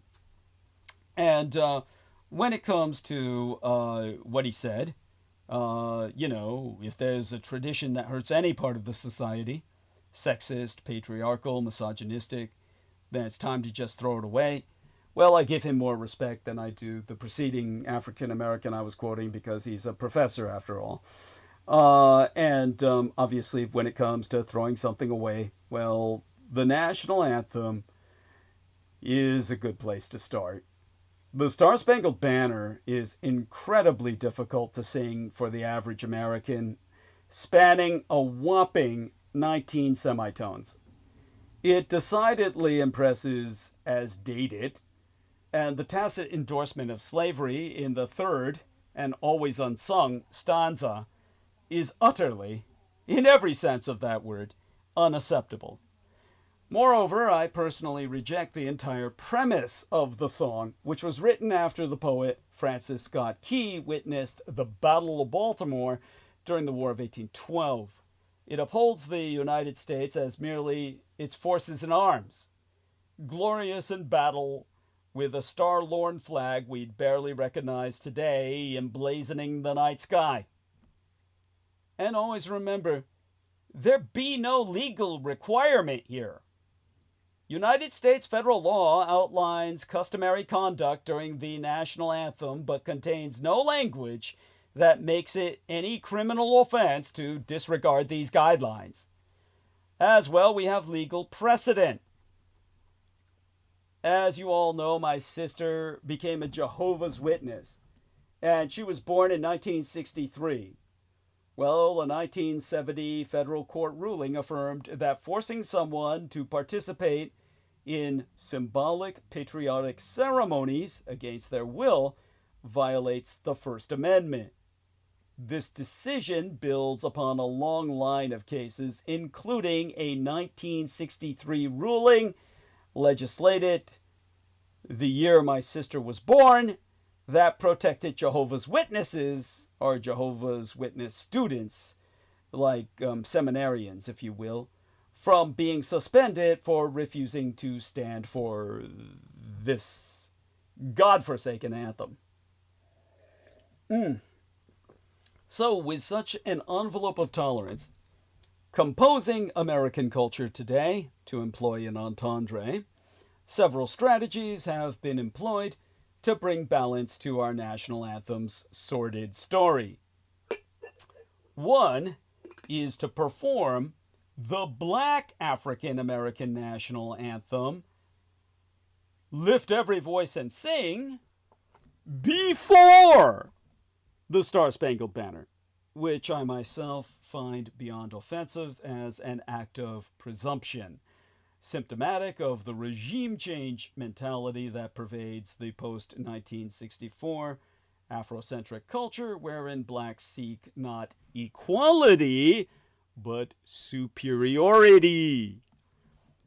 Surpassed in egregiousness by the aforecited Kevin Powell, along hordes of others, all advertising their own ignorance or malevolence by promoting John Lennon's Imagine as America's successor chorale, which Powell asserts is the most beautiful, unifying, all people, all backgrounds together kind of song you could have, when said croon serves as the nihilist canticle for the Edomic cults of chaos.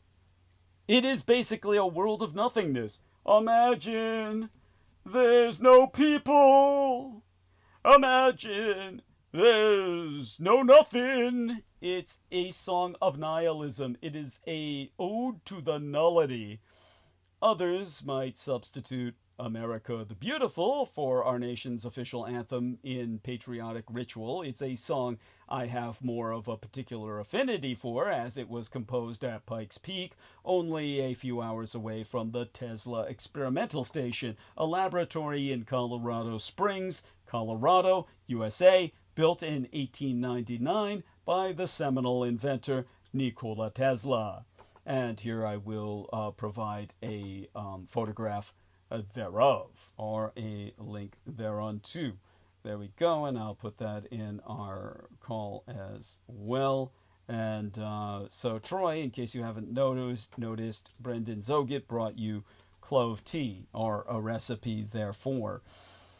Okay, again, to express this, the historical Tesla established the Tesla Experimental Station in Colorado Springs circa 1899 to study high voltage, high frequency electricity, and wireless power transmission, a research he conducted for less than a year before returning to New York in 1900. During his time there, he built the experimental station itself, which included a 150-foot pole along an enormous Tesla coil, which I will now provide a photograph of, to research his theories on transmitting electrical power and signals across our Earth's atmosphere. While he did not achieve his ultimate objective of worldwide wireless power transmission in his lifetime, his experiments in Colorado Springs laid important groundwork for our future understanding of wireless energy and the Earth ionosphere system. So here we are with, again, this particular link provided to our listeners, and we will now provide that to everyone on Team Dietrich as well. Nice graphics interchange format provided by our dear friend Brendan Zogit, who is of course welcome to come back on. And all right, let's get back to the task at hand. Le Grand Madame, Catherine Lee Bates, had traveled from Wellesley, Massachusetts to Colorado Springs, Colorado to teach summer English at Colorado College. At the end of the summer, she and a group of professors decided to celebrate by hiking up Pikes Peak, where the Lady Bates was inspired by the view. America the Beautiful is what every good national anthem should be, and more specifically, an embodiment of everything beautiful about America. It starts highlighting the glorious purple Rocky Mountains, the amber waves of grain that span across the Midwest, and our majestic alabaster cities. Its heroes are those who seek liberation above all else and love mercy more than life. That spirit is perpetually contested in America, but I believe it will slowly and surely win out. As a historian myself, In place of the drawn-out, complex, and war-driven vision of the American empire inflicted upon us all by the Star-Spangled Banner, I can only advise the iconic patriotic anthem, God Bless America, as penned by the Russian Jewish emigre Irving Berlin in 1918 while serving in the United States Army during World War I. For a long time, liberal progressives, as unto myself, have been cast as strictly anti-American.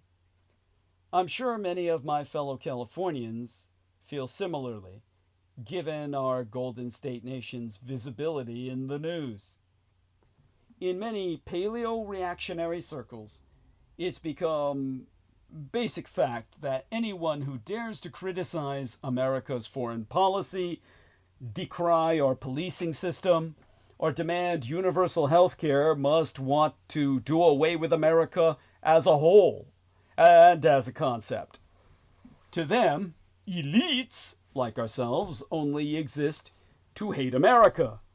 Under this perverted perspective, progressive and patriotic might as well be antonyms.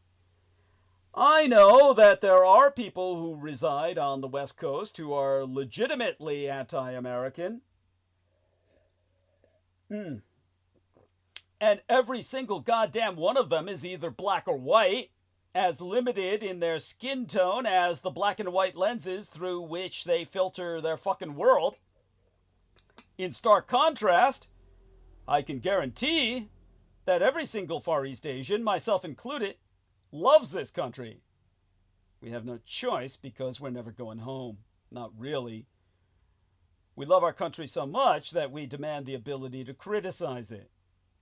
My love for America is why I want her to continue to change and become evolve and become the better for it.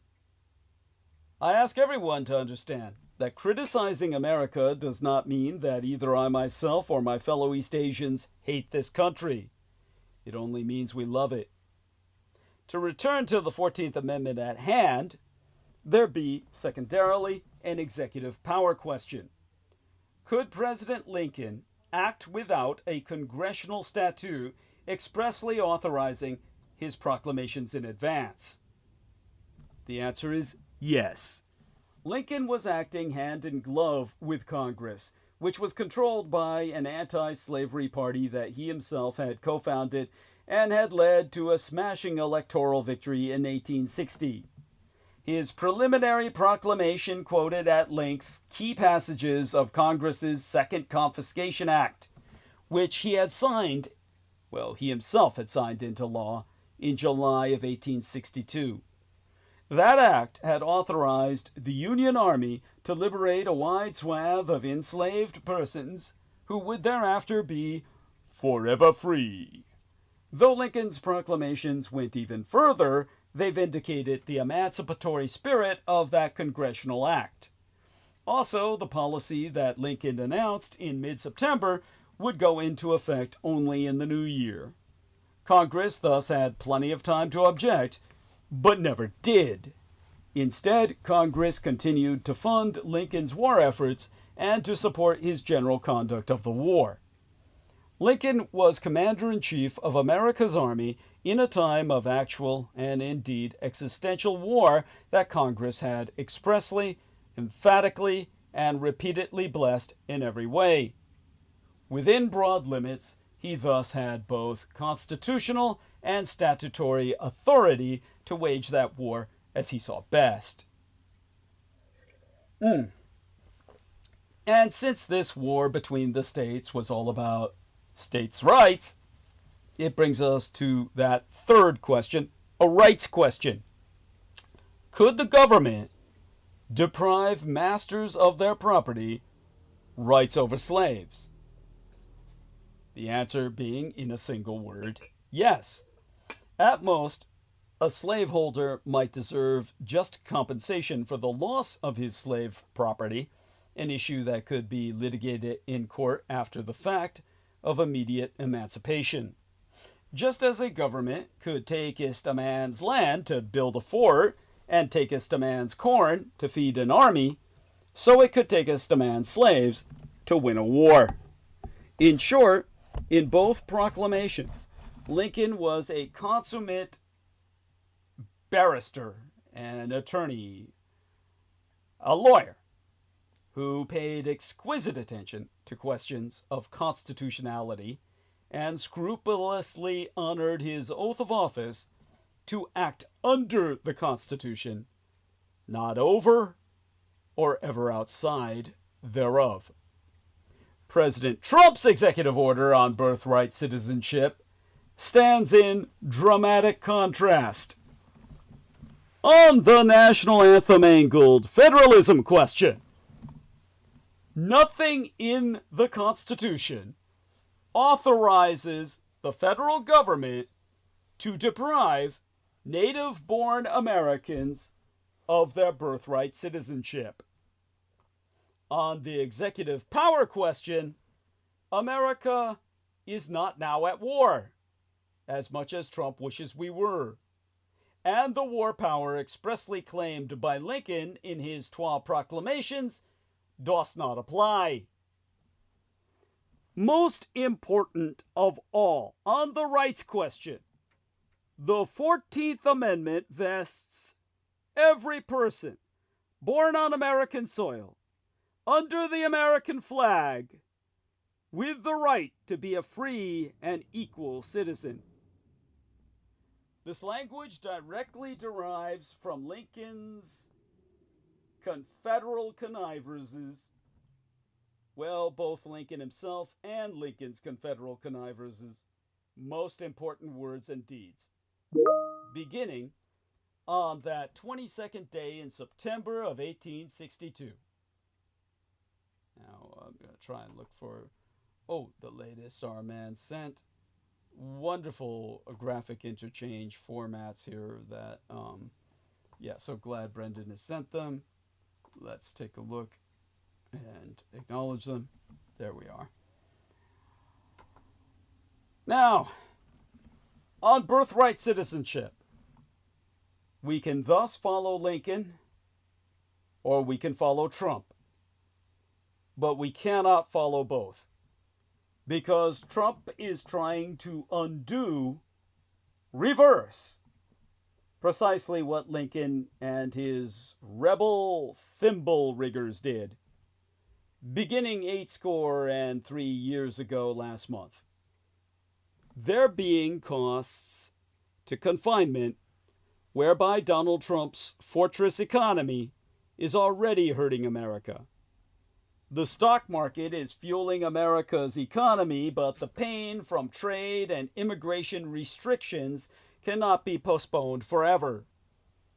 Whereas 2 separate national ethno-states strove against each the other in the struggle of secession, America's greatest enemy today is but itself.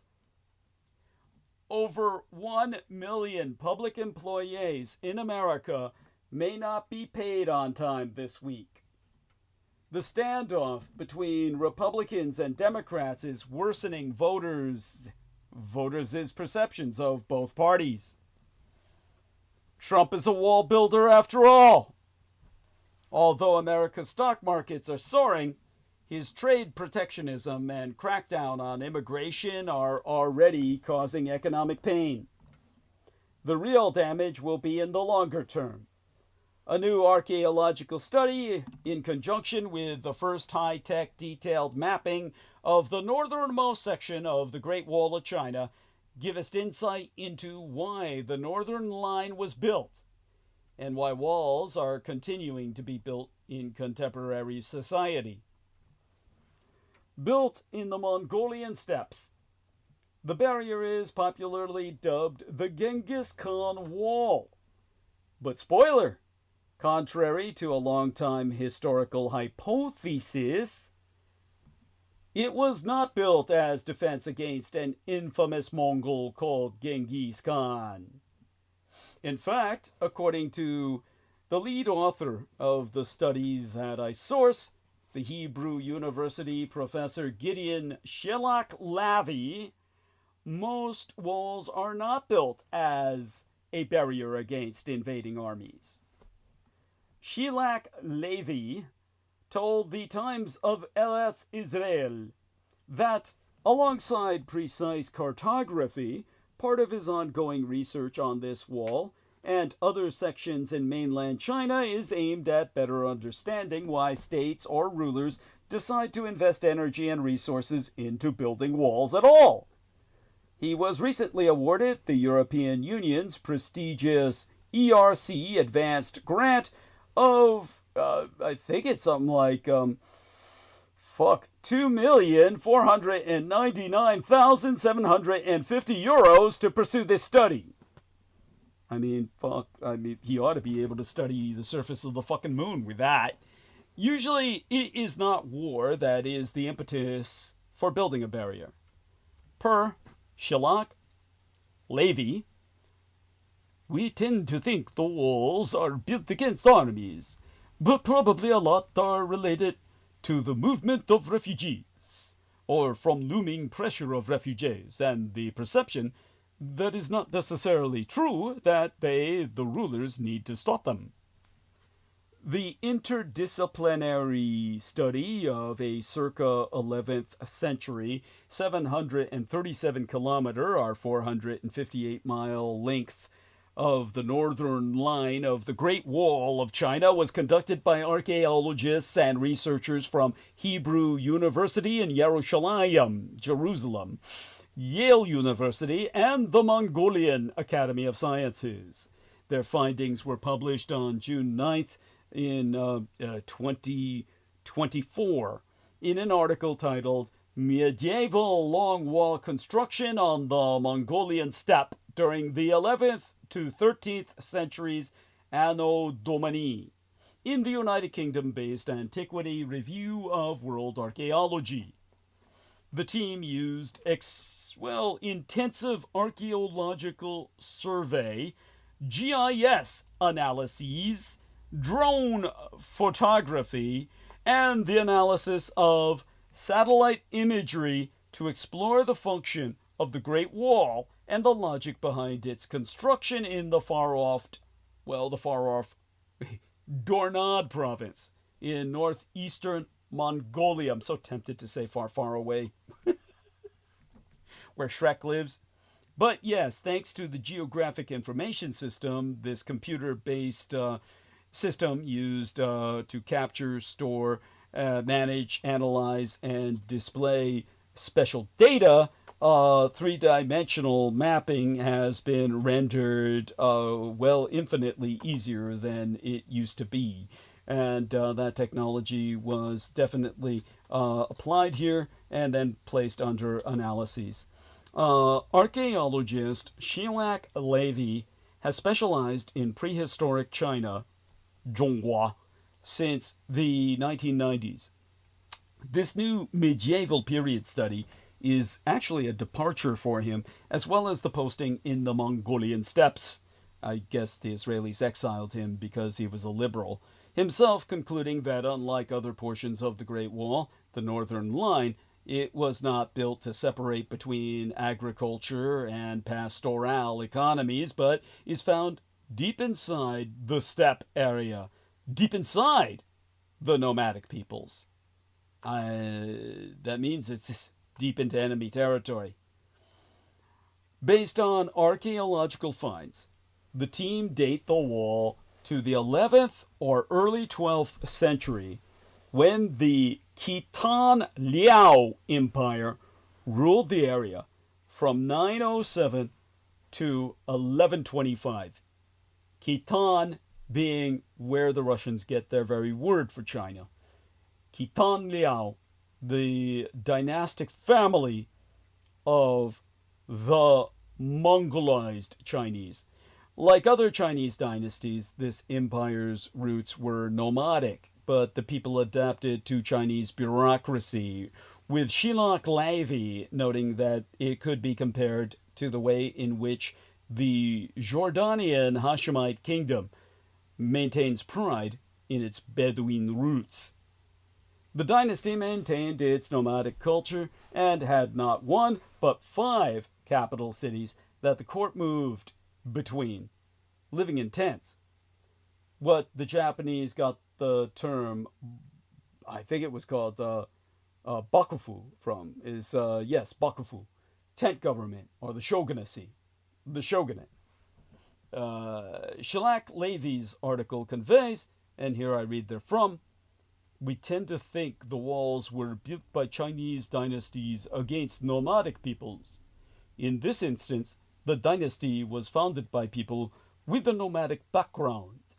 The Liao dynasty was a formidable enemy of the Northern Song from 1960 through 1127, the reigning Chinese dynasty to the south. The researchers discovered that it was not built as any symbol of a Chinese conquest of Mongolia, based upon its dating, nor based upon its size, to ward off invading armies, such as the much later Genghis Khan. To quote as Shillak-Levy, it has more to do with interaction within the nomadic peoples. Unlike the popular brick-built perception of the Great Wall, much of the lesser-known sections were built of earth. The entire Great Wall was constructed between the last centuries before Christ to the 17th century of the Christian era. The northern line was constructed from packed earth, with Shillak-Levy explaining that builders excavated a trench, took the earth and pounded it to make it very solid, compact. But Shillak-Levy has observed that whoever constructed the wall was not planning to stop armies, since at 2 meters, that's 6 feet high, with a 2-meter deep ditch, it was not something that any army can't come and cross rapidly. According to the Antiquity article, the team identified 72 structures along the wall that were organized into small clusters, each located roughly 30 kilometers, or some 18.5 miles apart. Traveling between them on horseback, using ox carts, or even on foot, would take us no more than a few hours. The authors writing that it seems clear that these clusters were centers of human activity, probably contemporaneous with the wall being in use. The 72 structures, however, were not built on high ground, rather on relatively flat lowland area between tall mountain ranges. The authors writing that likewise the structures were placed at locations that seemed to favor natural pathways through the wall, as opposed to elevated locations with high visibility if the wall were meant to have lookouts at incoming enemy forces. Per Shillak-Levy, it was not a military fortification of the border, rather used to control movement of the people, or perhaps to levy taxes. The local nomadic people, herdsmen, were channeled to cross at narrow gates near the camps along the walls. Thus it was possible to control them. Remains of circular structures could be where their flocks were held while in the compounds, but laboratory testing to confirm this was held up due to the coronavirus crises. Even so, the wall represents a lot of investment of manpower and resources for such a remote area. The 11th through 13th century was a very unstable period climatically. An especially cold winter and spring would kill the grazing grass and create pressure on the nomadic people to move to the south. To quote Shillak-Levy, we think that they, the Liao dynasty, felt they needed to control and stop massive movements of people from essentially exmigrating or leaving the country, rather the countryside. This combination of economic pressure and climatic change caused a wave of refugees and migration that was controlled by the building of a wall. Sound familiar? Shellac Levy has gone on record to say, "I don't want to sound too simplistic. It is definitely not a one-to-one comparison to the United States-Mexico border, but through this study we hope to reach a better understanding of why states were building walls that can help us understand today." You see, the Great Depression. In the Great Depression, they increased tariffs on imports. This caused it to get far worse. Trump wants to repeat that. Trump wants to turn America's back on our allies when one is in need. America's allies will become former very fast at this rate. A superpower is a country which can influence others to do its will. America wants to stop being a superpower and become just a regional one. Trump wants to devalue the United States dollar at the same time as precipitating inflationary actions. Translated, he wants to destroy America's hard power as he is saying it will not be used. He is also destroying America's soft power as the US dollar is the international currency of choice. The Republican Great Wall of America is not to keep people out, but Americans in. There is an old Chinese proverb that says, "Wait by the river long enough, and you will see the body of your enemy float by." Patience and time have always been Zhonggua's, China's greatest allies. They don't need to rush. They don't need to invade. All they have to do is wait while we dismantle the system we built with our own hands.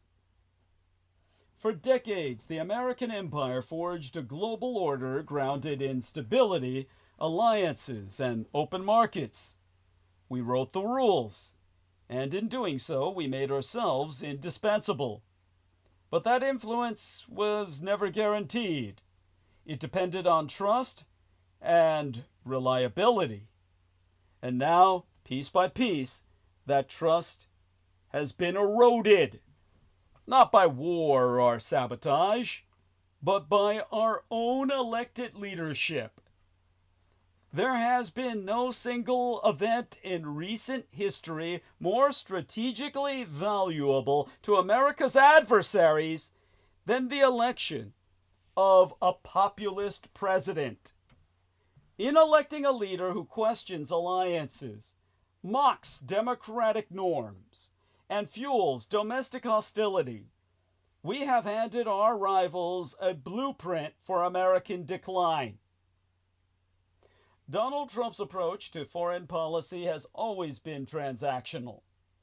During his first presidency, he repeatedly threatened to pull the United States out of NATO unless allies met spending targets. He treated Article 5, the cornerstone of collective defense, as a point of leverage, not any solemn pledge. Those threats didn't fade after 2020. They've returned in his second midterm, undermining the very alliance that deters authoritarian expansion. Under Trump, the United States abandoned the Paris Climate Accord, withdrew from the Iran nuclear deal, cut funding to the United Nations, and exited the World Health Organization at the height of a global pandemic. Although we can debate the effectiveness of these institutions, our participation was always about more than outcomes. It was about sending a signal that America valued the system we created and we were willing to lead it. Those withdrawals, they carry real-world implications, real-world consequences, The United Nations and World Health Organization remain core infrastructure for diplomacy, crisis response, and coordinated action. At the World Trade Organization, America's refusal to appoint appellate judges has paralyzed our dispute resolution function. These may seem procedural, but they are foundational. Systems erode from disuse just as much as from attack. 中华人民共和国, the People's Republic of China, for all its internal contradictions, knows how to seize an opening. Unlike Russia, it doesn't advertise its ambitions through brute force. It's methodical, with a long-term focus. While we bicker about who insulted whom on cable news, the monolithic communist Chinese superstate signs infrastructure deals, secures rare earth mineral contracts, and expands its digital and diplomatic reach across the global south. It is building a world that quietly tilts towards its interests, while we argue over our own reflection. We are not losing because the communist Chinese empire of the East is outthinking us. We're losing because we are unlearning everything that once made us strong. Trust in institutions, unity under pressure, and leadership that looks beyond a single term or tweet. American imperial power has always come not just from might, but from model. Others wanted to work with us because we stood for something. That made the post-war order durable, the dollar reliable, and NATO credible. It gave liberal democracy its global appeal. The true threat to American imperial power is internal. Trump says, we've got an internal enemy. He ain't shitting. He's absolutely right. And it is he. Populism may wear different faces, but its playbook is always the same. Distrust the experts, mock the alliances, and declare the system rigged. It's an aggressive cancer masquerading as patriotism. And perhaps the greatest poison pill of all was placed not by force but by strategy. As our intelligence agencies have confirmed, our foreign adversaries sought to cripple the United States of America without ever firing a single shot, through electoral interference and disinformation campaigns. What if their objective wasn't to conquer us outright, but to help us do it ourselves? In many ways, in every way, they have succeeded. By turning us against ourselves, they forced us to lose the big picture and make mistakes that set us back by decades. We still have time, but it's not infinite. The global order we built doesn't need to be perfect. It just needs to be led.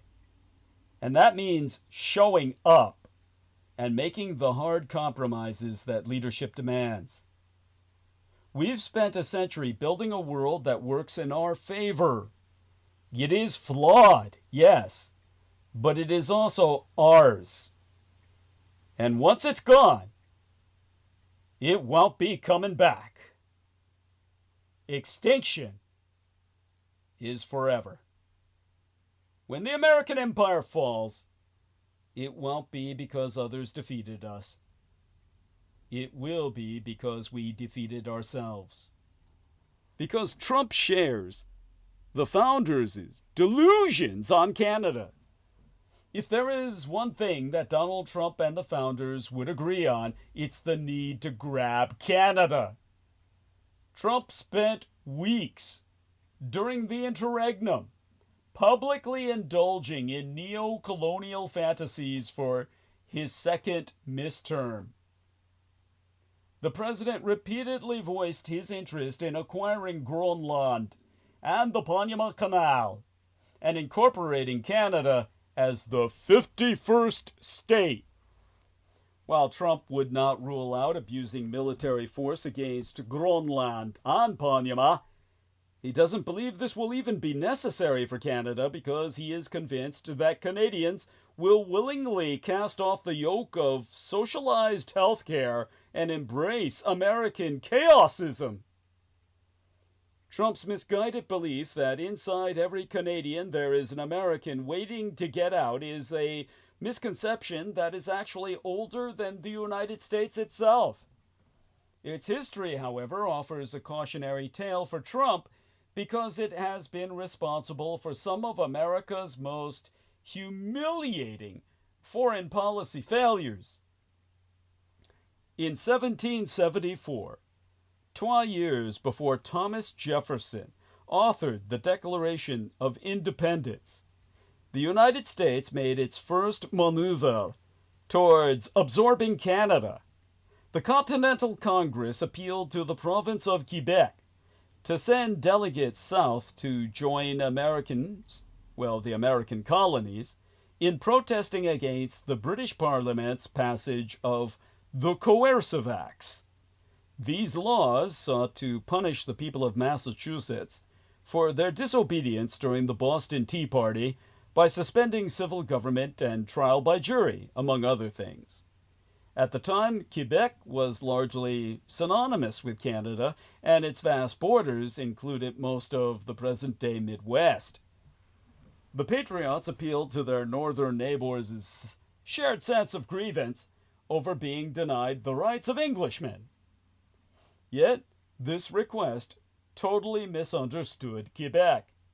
It was a majority Francophone community which had only come under British rule in 1760.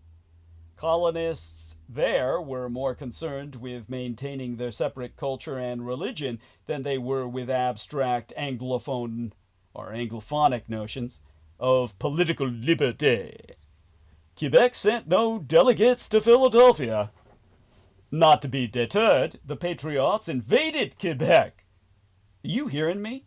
Fucking invaded Quebec the following year to free their Canadian brethren from the evil clutches of the British Empire. Americans imagined, not for the last time, that they would be welcomed as liberators. They were wrong. Canadians may have been ambivalent about British rule, but they were certainly not interested in joining the prurient patriot cause. Instead, the Quebec Act, which the British Parliament passed in 1774, forged an alliance between the British Crown, Catholic priests, and wealthy landowners on the eve of the Revolution. While the Quebec Act's redrawing of colonial boundaries had enraged American colonists by denying them the ability to take indigenous homelands west of the Appalachians, it also helped to secure the loyalty of Francophonic Canadians by preserving French legal, religious, and federal institutions, not to mention the language of France itself, from before the British conquest of New France. Many Canadians felt that they had more to lose than ever to gain by joining with the invading New Englanders. American forces under Generals Richard Montgomery and Benedict Arnold captured Montreal, but they were decisively beaten back during their attack on Quebec City, which cost Montgomery his life in December of 1775. Still, the Continental Congress would not accept that Canada was not destined to become part of the fledgling United States when the Continental Congress drafted the Articles of Confederation in 1777. They even reserved Canada a space as the 14th state, to no avail. Why wouldn't American politicians take the hint that Canada was just not that into them? Ideological fervor certainly played a role. The American revolutionaries were convinced that their new Republican form of government unlocked the potential of human freedom on a global scale. They believed that America was the future, and it was just a matter of time before other oppressed peoples of the world would embrace the principles of their revolution. You know, white plantationist slavery and shit. I mean, who wouldn't want to be a part of that? Yet, realpolitik also played its part. Quebec belonged to the British Empire, and as such, having it on the American border meant that it posed an enduring national security risk. United States politicians could easily envision the province serving as the base for counter-revolutionary activities that might threaten the survival of their fledgling republic. The sense that Canadians were fellow travelers in the American revolutionary struggle against British colonialism explains why the founders' northern fantasies did not end with the first American Revolutionary War of Independence. If anything, they grew more vivid. Thousands of loyalists, Americans who maintained their allegiance to the British Crown, migrated northwards to colonize Canada, including the new Anglophone province of Upper Canada, present-day Ontario, in the 1780s and 1790s. Many Americans and Canadians were literally kin, and it seemed only natural to the founders that Canada would eventually follow in the 13 colonies' footsteps by joining the Union. Into the 1790s and 1800s, the United States government continued to see Canada as a natural target for expansion, even as British colonial officials harbored their own ambitions for imperial reconciliation. John Graves Simcoe, the inaugural lieutenant governor of Upper Canada, intended to create a model colony, one that would lure Americans back to British rule. Simcoe was not completely delusional, mind ye. Thousands of late loyalists migrated from these United States to Upper Canada, largely to take advantage of cheap land and lower taxes north of the border, as well as that, bodacious socialized health care. They didn't have it back then, but, they were prescient. At any rate, the War of 1812, World War Zero, the Napoleonic conflicts, on which America was but a front. Well, that War of 1812, however, made clear once and for all, you would think, but it didn't. I digress. That there would be no tearful family reunion between these United States and Canada. Ever. The United States declared war on Great Britain in June of 1812 to protect its national security. That was the rationalization. It's pretty fucking abstract.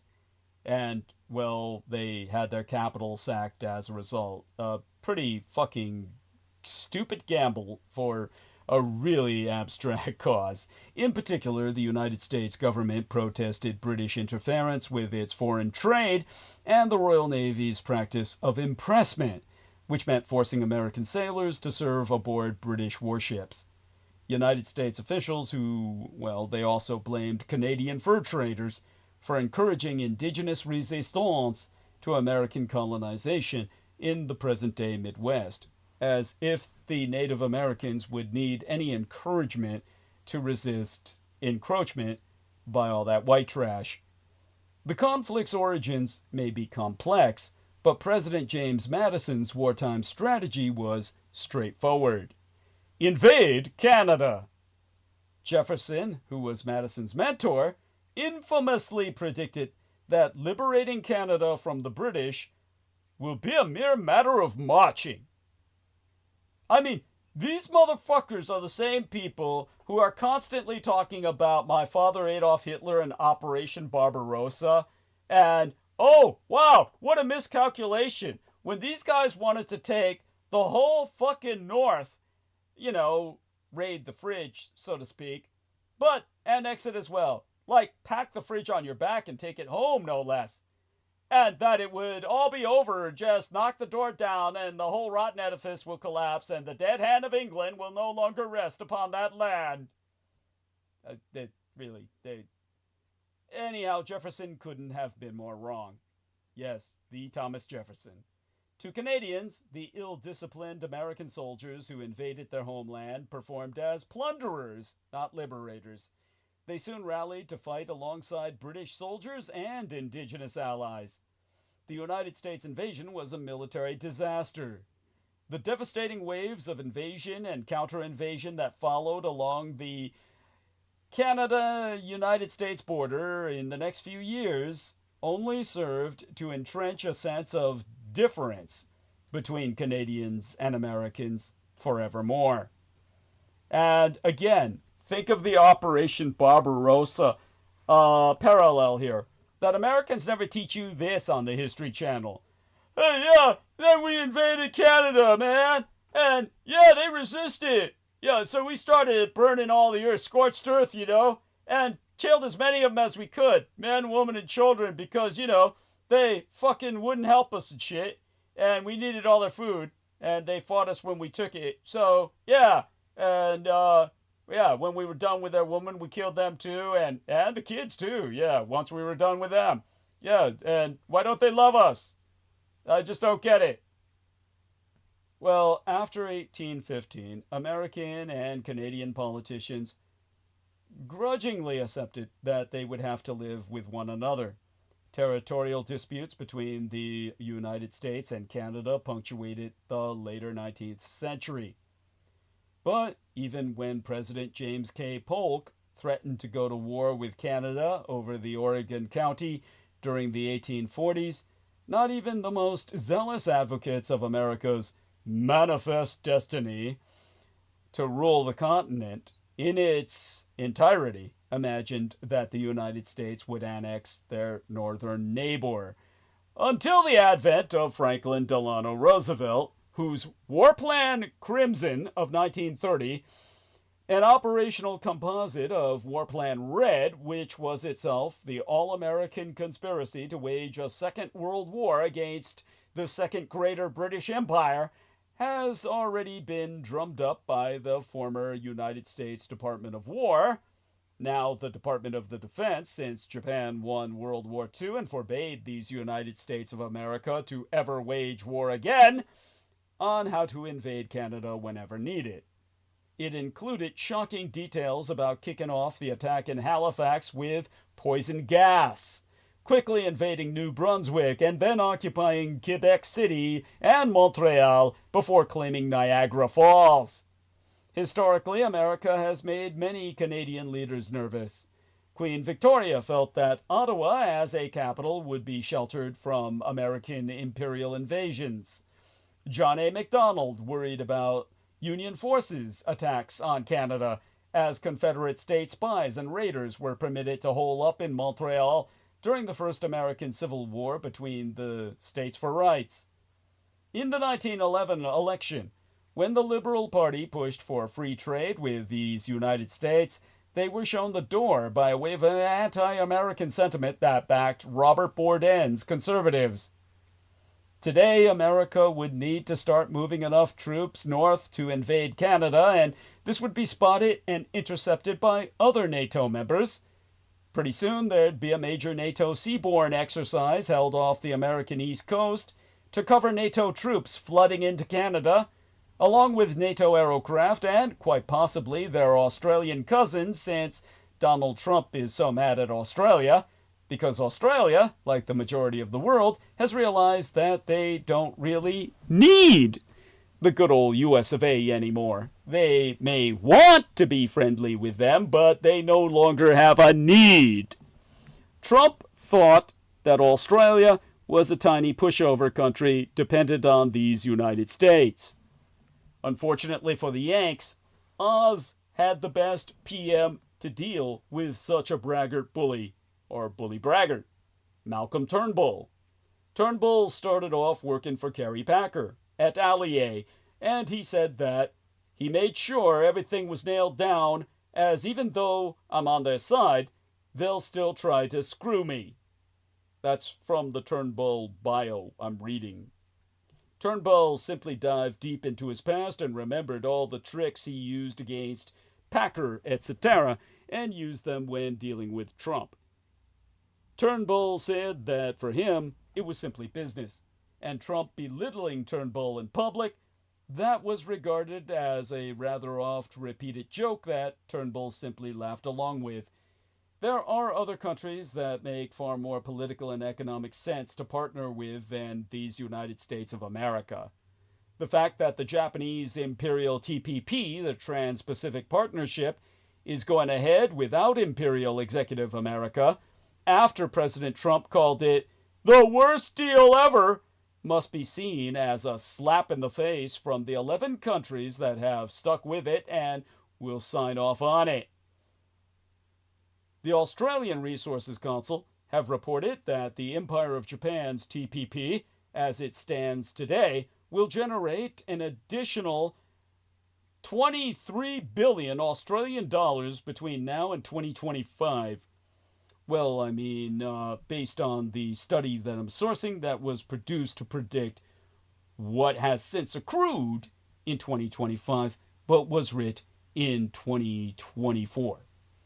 This, in turn, generates between 3,000 to 5,000 additional jobs, more than 2 billion Australian dollars in taxes, and provides a long-term basis for existing and future industries. Similar increases are expected in the agriculture and services sectors. Australia will still continue to trade with the American Empire, just as these United States of America will continue to trade with Australia. The favorable terms for the corporocratic Japanese Imperial Superstates TPP partners will ensure an increased flow in both directions between all partners, reducing reliance on USA goods and services, while expanding the economic and social wealth of all partners involved in the Corpo-Japanese Empire's Greater East Asia Co-Prosperity Sphere. After arriving to NATO headquarters on February 12th of 2025, Trump's Secretary of Defense Pete Hegseth posted, "Our commitment is clear. NATO must be a stronger, more lethal force, not a diplomatic club." He may yet live to regret the fulfillment of his wish. Before the Americans have completed their buildup, Canada would have shut the border down and shut off electricity supplies to a vast swath of the northeastern United States, and will have stopped the supply of oil across the border. Not sure how many bridges there are over that border, but I'm pretty sure you'd find they'd be rigged for demolition. It would only take us a few days at most for riots to break out in American cities that Canada had blacked out, and the police and National Guard wouldn't be enough to contain it. That's why Trump's moving them in, though, is preparing just for that. Canada cutting off the gas and electricity. Now, okay, Crystal River. I'll try, honey. Okay, it'll be a while before I'm finished yet, but yeah, I'll try to call you, and yeah. If we don't talk then, we'll talk soon enough, but I'll try. At any rate, now if America is still daft enough to launch an attack the first time a Canadian city is hit, you'll find American cities getting hit by missiles from Canada and submarine-launched missiles from the Atlantic Ocean. All of a sudden, Americans are dying in their hundreds of thousands. All for the monomegalomaniacal ego of Donald John Trump. Well, he and the founders share the same misconception.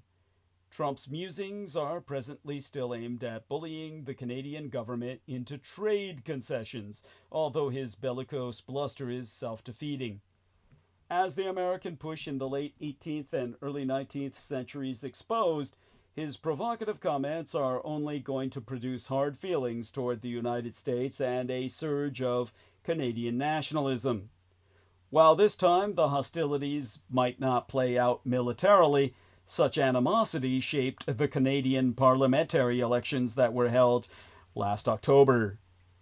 When Trump didn't tamp down his aggressive rhetoric, he only helped to elect politicians who will vote down any new trade deal between Ottawa and Washington, District of Columbia.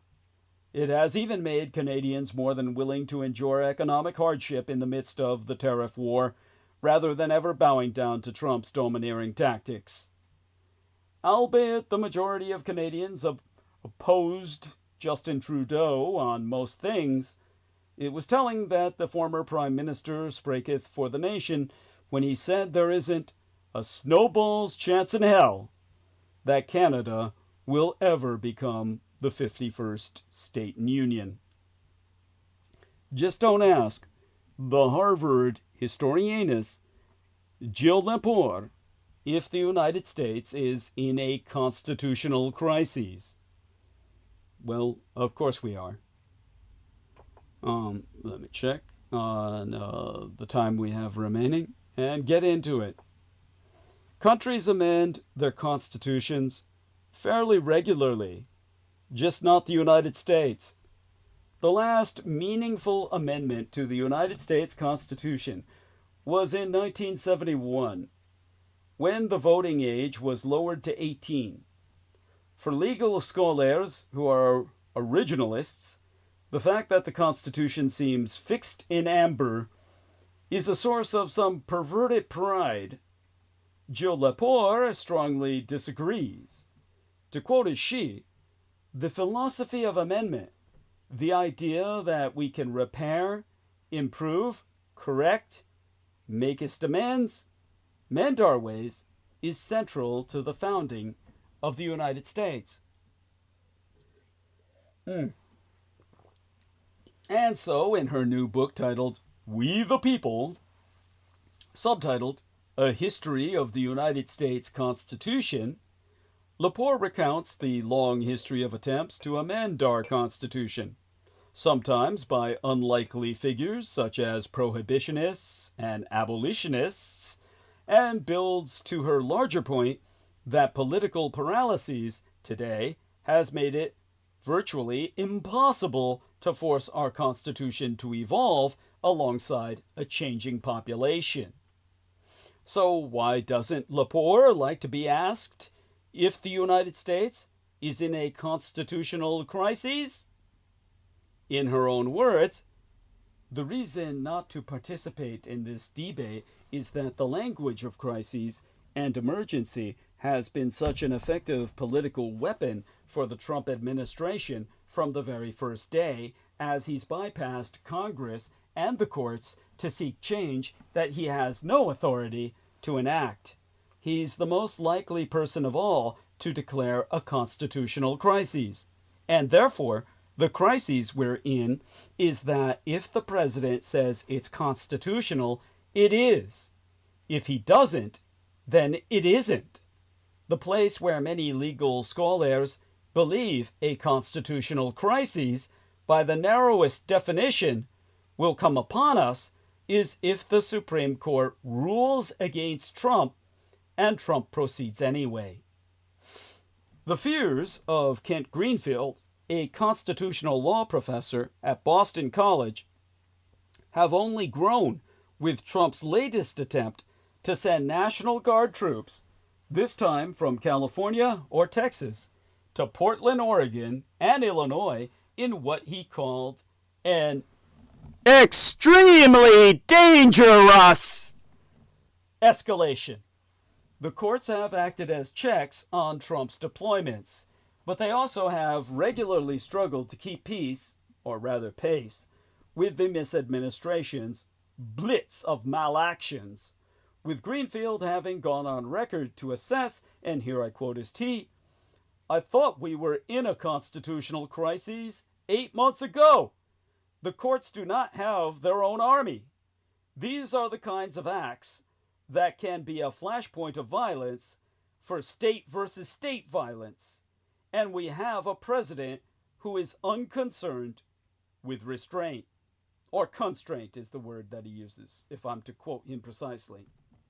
Taking into account the beginning of a new DOJ, or Department of Justice, and never has a department been more inappropriately named, both vindictive and selective, does Trump's popularity even matter?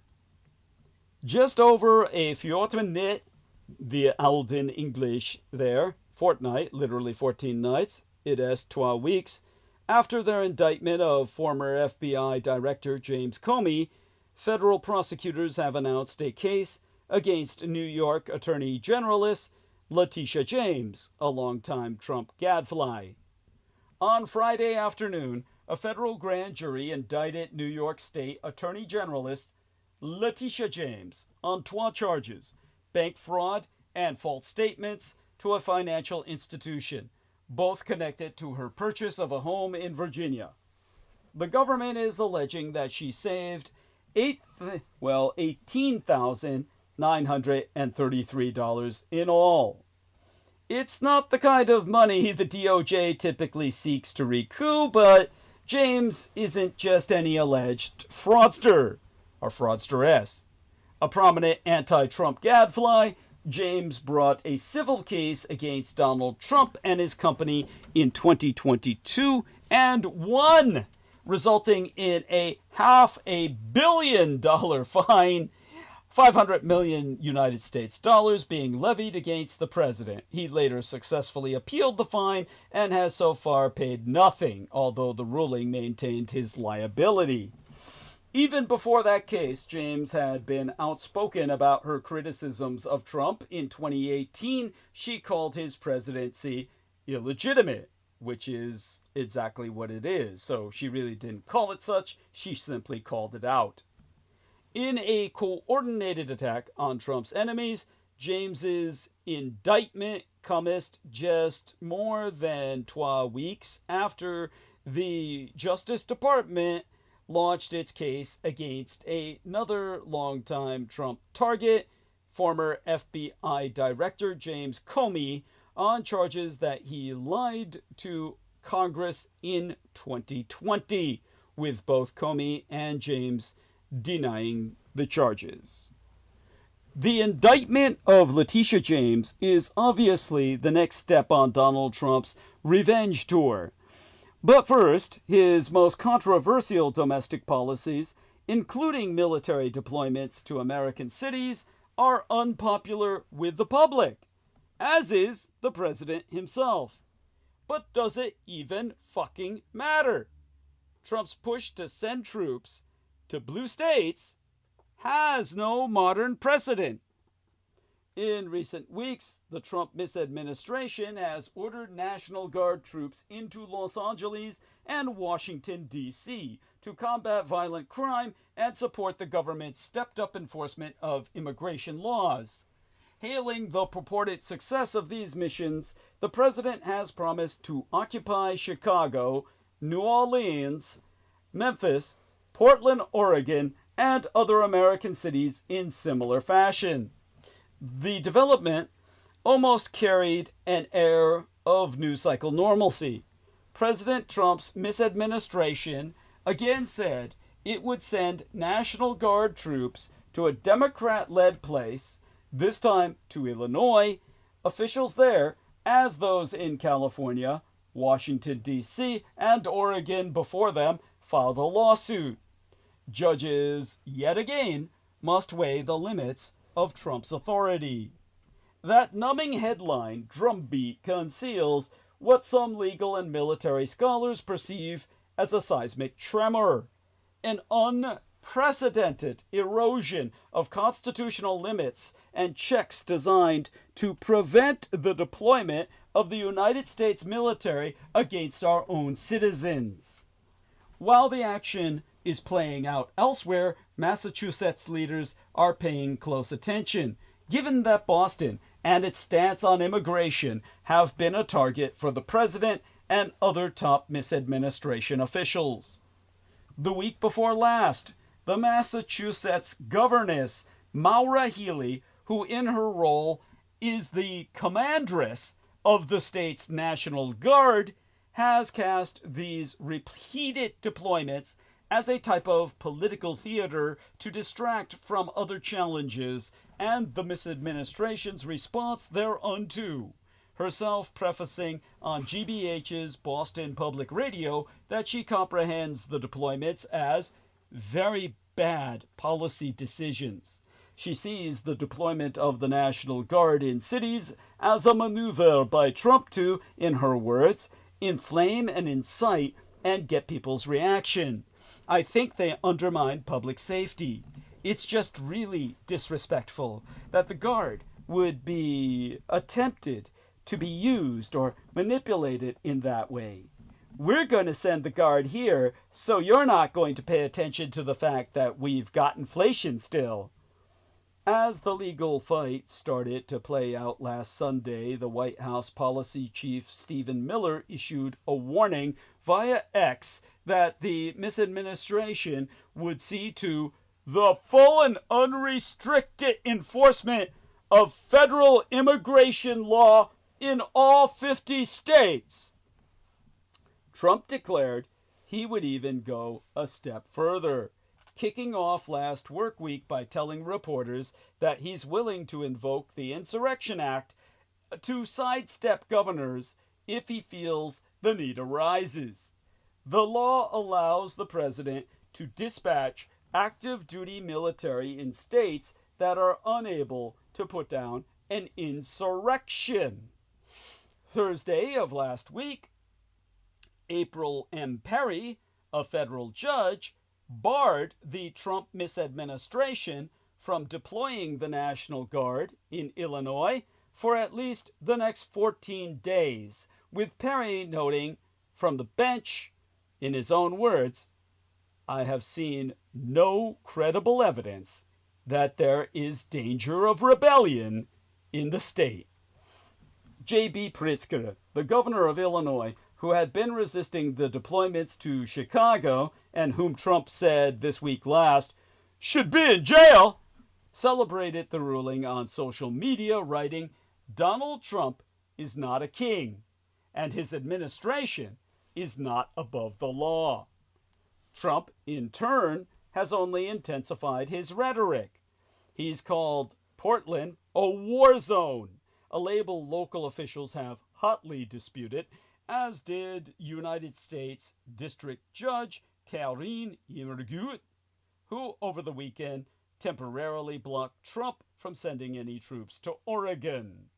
His misadministration has claimed it's within his authority to deploy Guard members, and last week Trump suggested in a speech to military leaders that the government should use cities where he sought to deploy troops as training grounds, saying, "There is a war from within."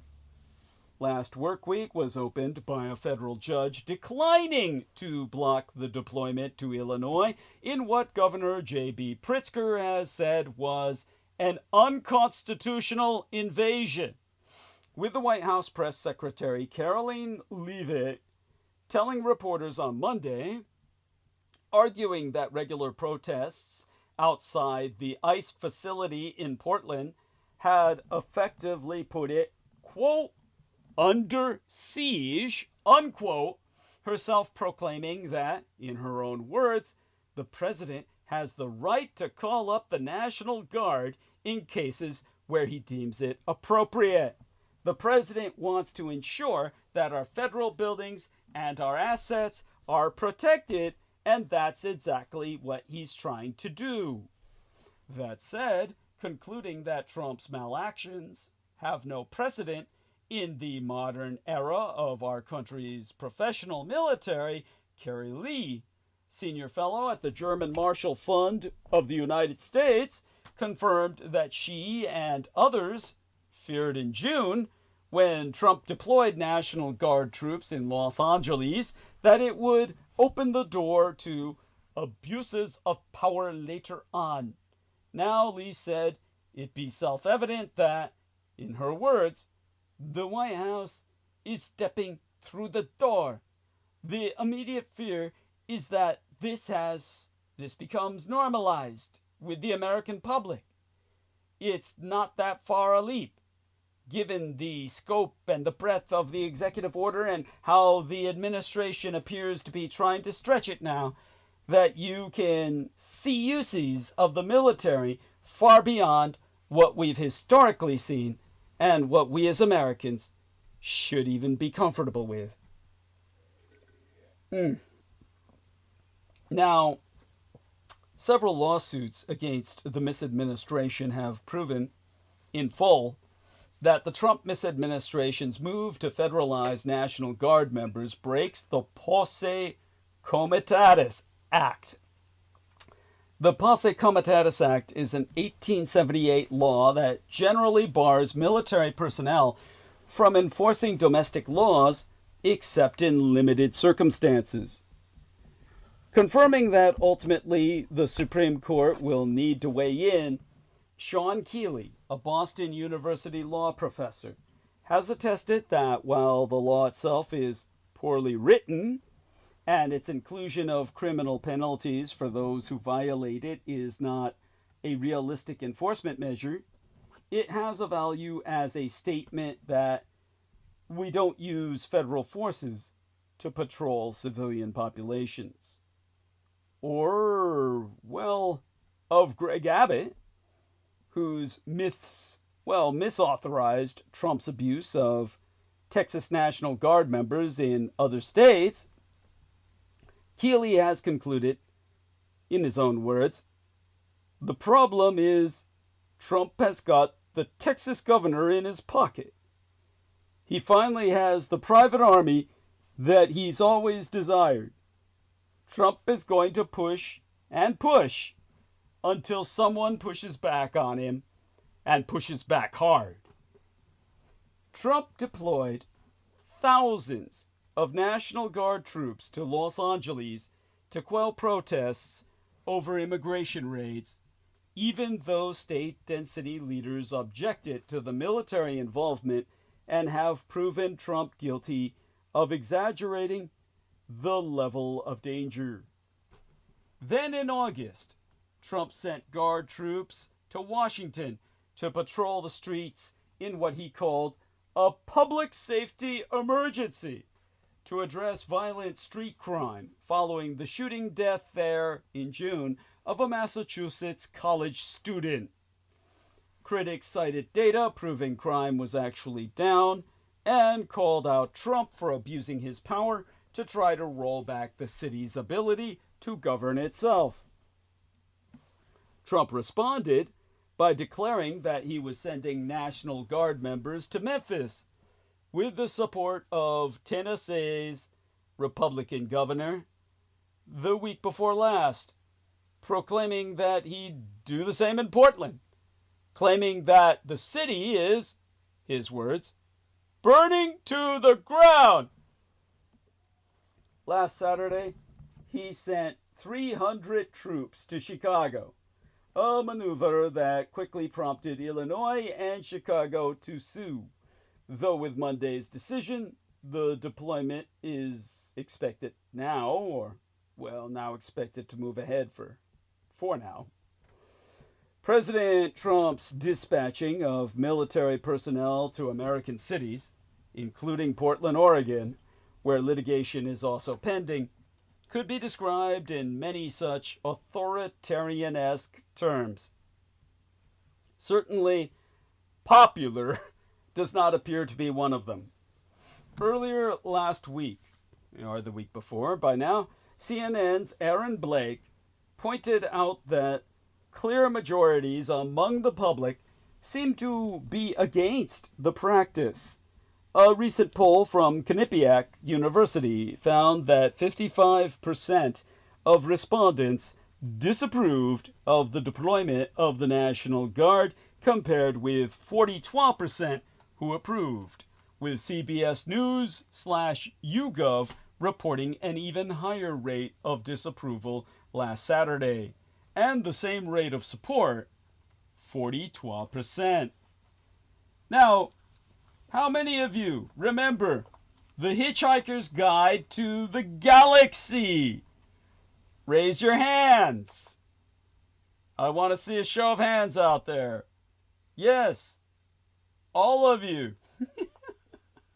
Anyhow, how do I do this? Here we are. I should have done this a while back. All right, here we are. Yes, customer. All right, there we go.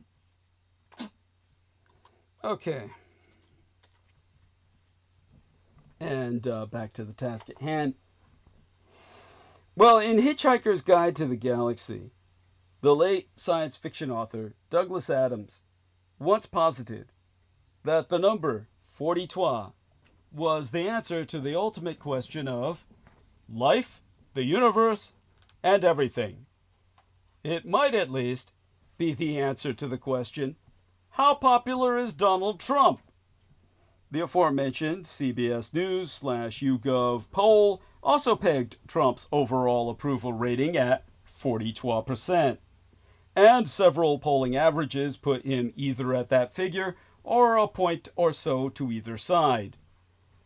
On Monday night, opening last work week, Jimmy Kimmel, a recent subject of Trump's ire, crowed that, per another poll, he himself is more popular than the president. To quote his T, at this point, finding a toenail in your salad has a 7-point lead over Donald Trump. Trump obviously isn't buying these figures. Last Sunday, he accused Fox News of refusing to put up polls that correctly show me at 65% in popularity. A Republican record! Uppercase, all uppercase. Whatever he actually thinks, he is behaving as if it's correct, which is no surprise. What might be surprising is that so many ostensibly powerful people, the heads of major corporations and their Russo collaborationist red Republican insurgent leadership in Congress, seem so eager to accede to the imperial demands of a president who is not racking up any imperial numbers. Here's why they're all bowing to Donald Trump. First, America's political divides appear so entrenched that when support for a single person or policy manages to break through, it creates a narrative boost that is disproportionate to actual support. Trump could still be bathing in the gaslight glow of his election win yesteryear, even though he did not get anywhere near 50% of the popular vote, and his approval rating since taking office has only steadily declined. At the same time, if you're a corporation or university or a media outlet considering bowing to one of Trump's demands, it's a safe-ish bet that the cost will not be universal public disapprobation, I would say. Plus, Trump is the president now, right here in the now, welding an office that is expansively transactional. Oh, well, welding that office in expansively transactional ways.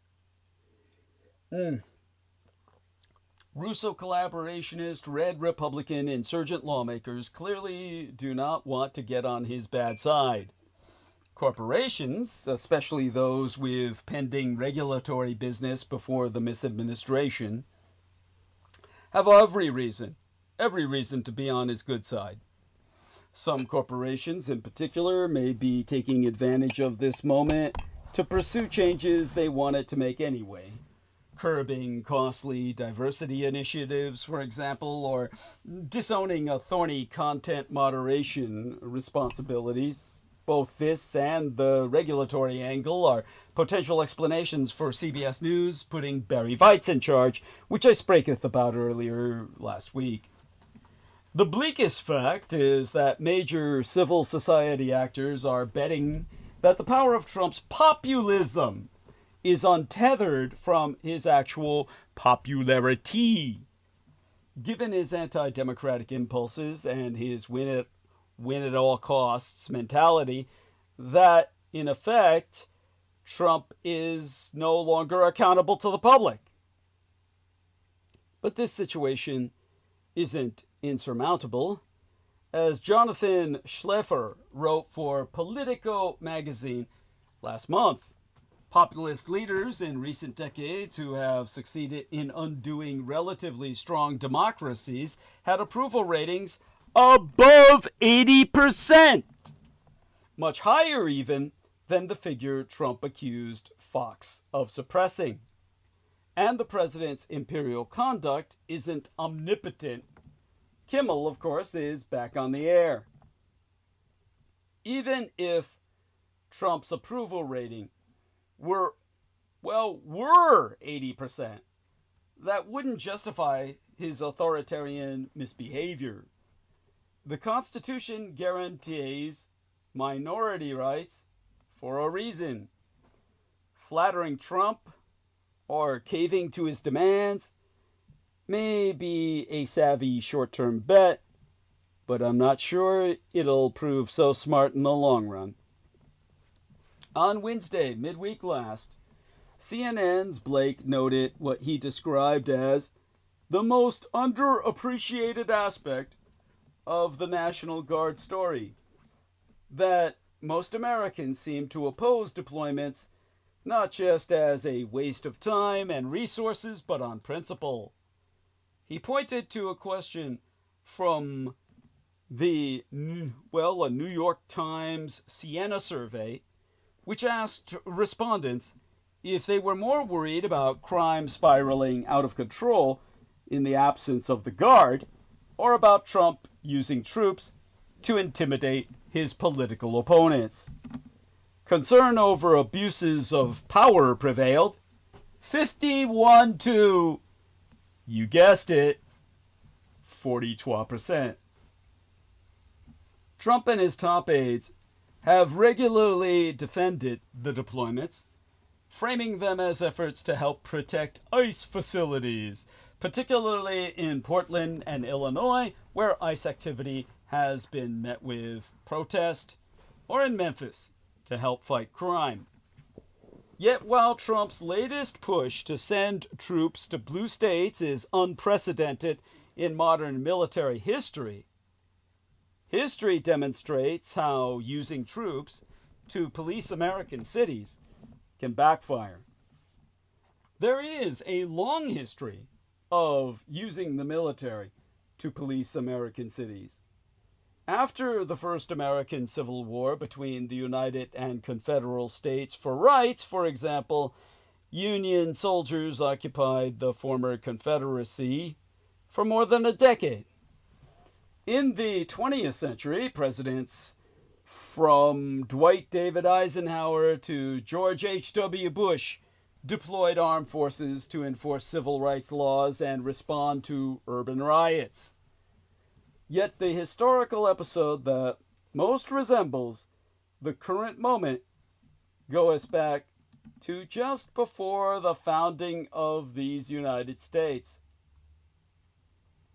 Beginning in the late 1760s, George III deployed troops to enforce British law in the face of fierce resistance from North American colonists. By the First American Revolutionary War of Independence's conclusion, the King's troops had marched through the streets of every major North American city.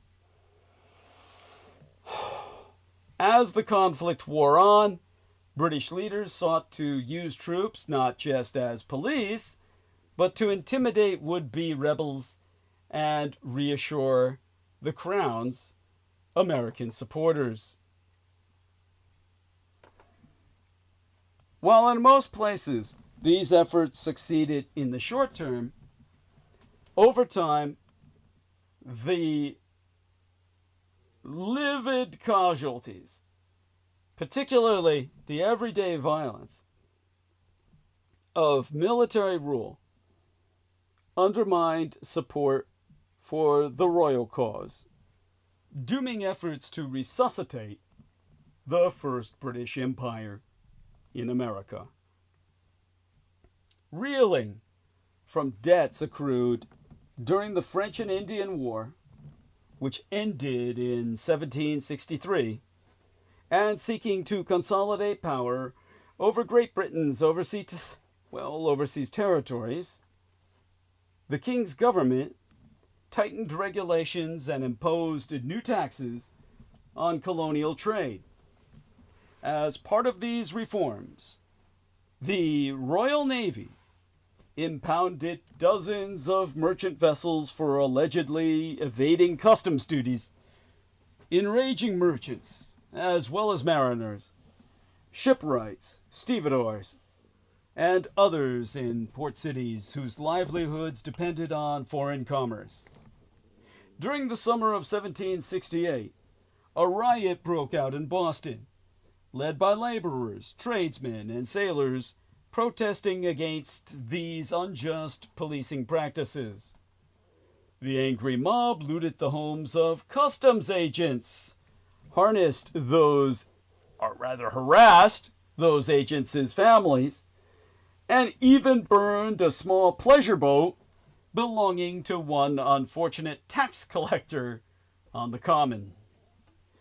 To protect royal officials and crack down on lawlessness, Parliament ordered 12 regiments of redcoats to encamp in the city, hoping that the show of force would overawe any protest and encourage adherence to the law.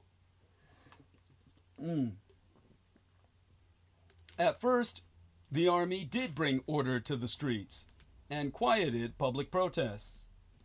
However, tensions quickly arose between the army and the civilians they were sent to police.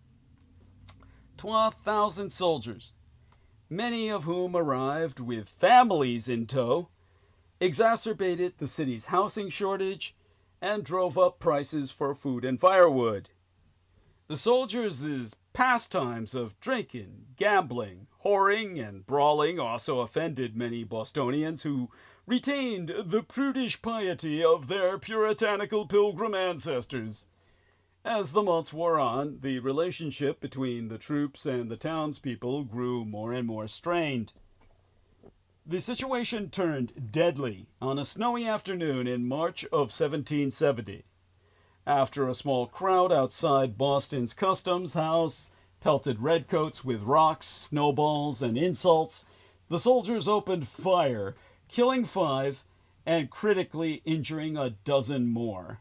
Accounts of the attack, accompanied by an engraving produced by local artisan Paul Revere, reached the other colonies and added fuel to the brewing uprising. Rather than conciliate a wavering citizenry, 12 years of occupation had instead inspired tens of thousands of other colonists to join the resistance to British rule. When that resistance exploded into open warfare in 1775, the Royal Army's mission shifted from enforcing the law to defeating the rebellion. Over the course of the 8-year American Revolutionary War of Independence, British forces seized control of New York, Newport, Rhode Island, Philadelphia, and Charleston, along with Boston, the 5 most populous cities in the fledgling United States. In addition to the military importance of these towns, royal officials hoped to convince colonists that only their side could restore law and order and bring economic prosperity back to the colonies. They hoped that a show of force would prompt townspeople to cooperate with British efforts and redouble their allegiance to the crown. Early in the war, many colonial Americans actually embraced occupation. As late as 1776, only a third of the colonists supported the Revolution wholeheartedly. A roughly equal amount remained loyal to the crown as royal Americans, and the remainder had yet to even make up their minds. The appearance of redcoats in the streets convinced many of those in the latter camp, along with some former revolutionaries, to side with the British cause. In New York and Charleston, thousands publicly signed loyalty oaths to the king within months of the army's arrival. In each occupied port, local merchants renewed their standing orders with suppliers in Great Britain, anticipating a commercial boom sparked by the arrival of the troops. Imported luxuries like tea and sugar began to reappear in colonial shops. Theaters reopened to bumper crowds, and taverns rang once again with raucous laughter, signs that the populace expected things to return to normal. Security and prosperity proved strong enticements to accepting imperial rule, even if those benefits came as at the point of a bayonet. Yet these successes proved short-lived.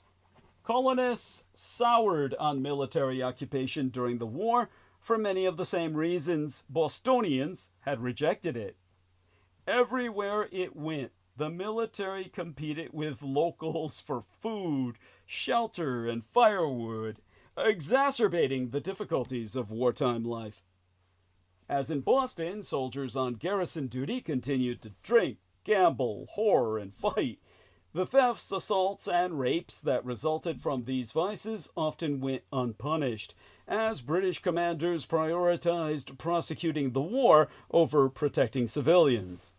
Those at the margins of society, the enslaved, domestic servants, and the laboring poor, found themselves especially vulnerable to abuse.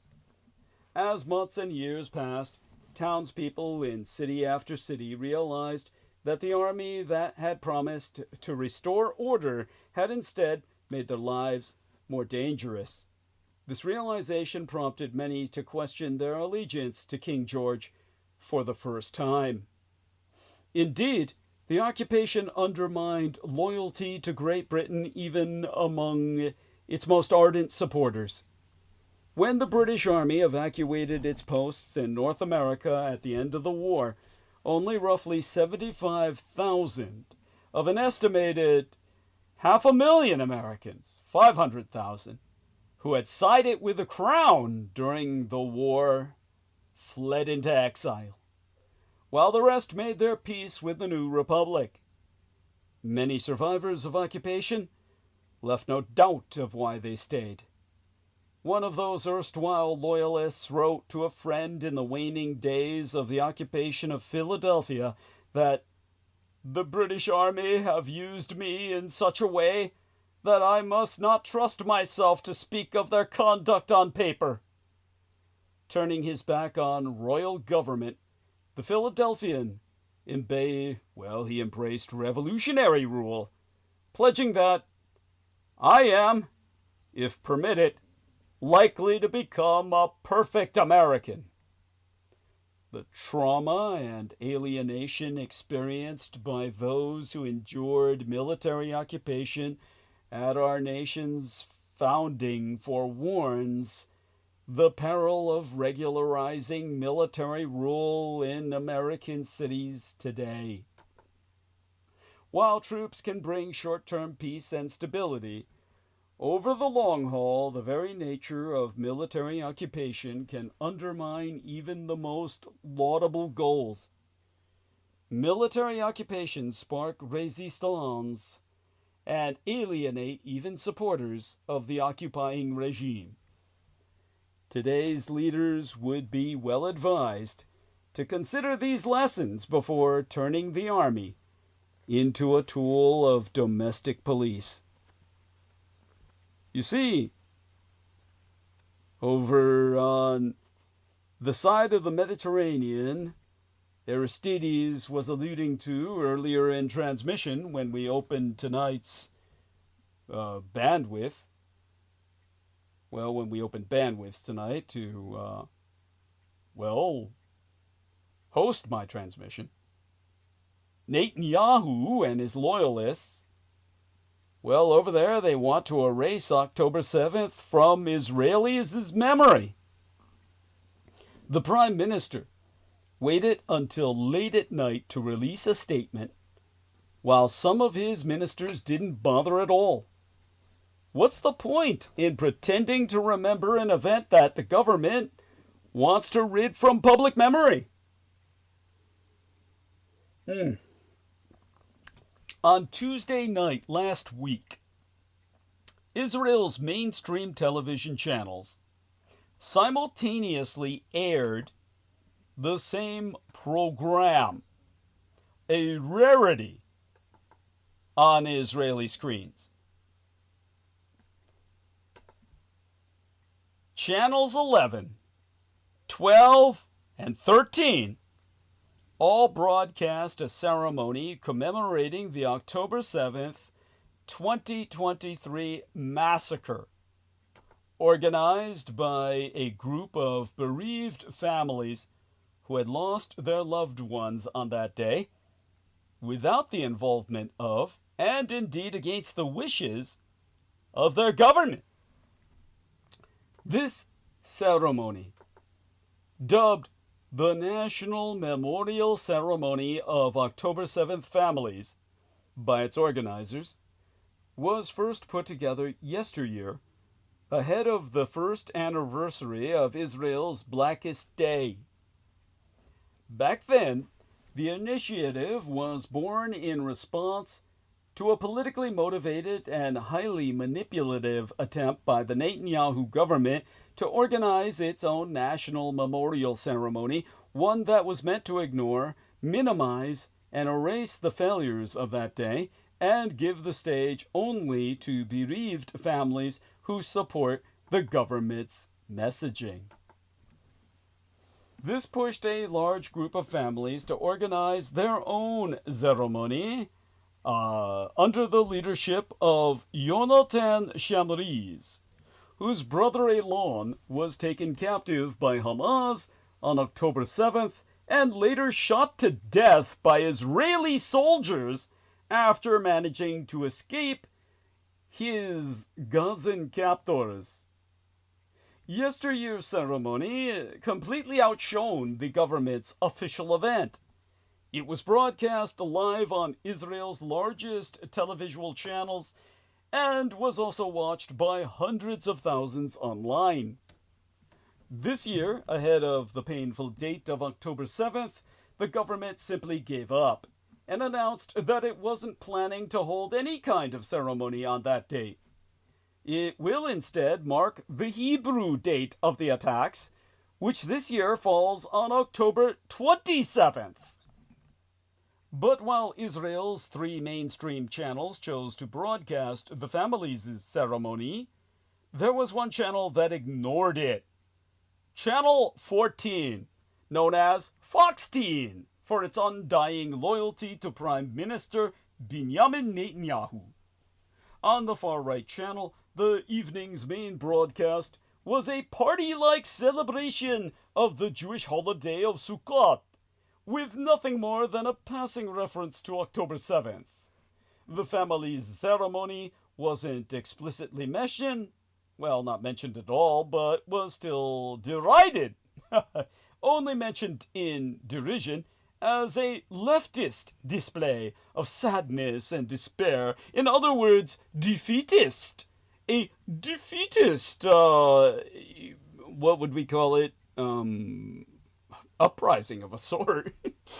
It's unnecessary to prove that the decision of the pro-Netanyahu channel to ignore the October 7th anniversary was coordinated with the Prime Minister, because it self-evidently fits his messaging. While leaders from all over the world published statements commemorating 1007 Day, Netanyahu waited until 9:30 p.m. that night to release a short statement of his own. Some of the ministers in his government and lawmakers from his coalition didn't even bother. What's the point in pretending to remember an event that the government is in fact trying to erase from public memory? 12 years after the largest failure and most catastrophic day in Israeli history, the Netanyahu government refuses to set up any commission of inquiry to investigate that day and all the decisions that led thereunto.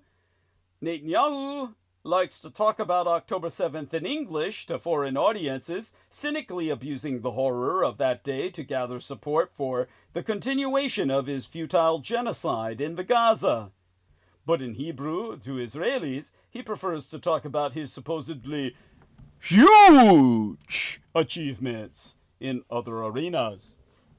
12 months ago, Netanyahu's close political advisor, Natan Ishel, who was forced to resign from the Prime Minister's office in 2012 for filming a female worker's underwear beneath her skirt, has confirmed that by the next Israeli election, October 7th, won't come up at all.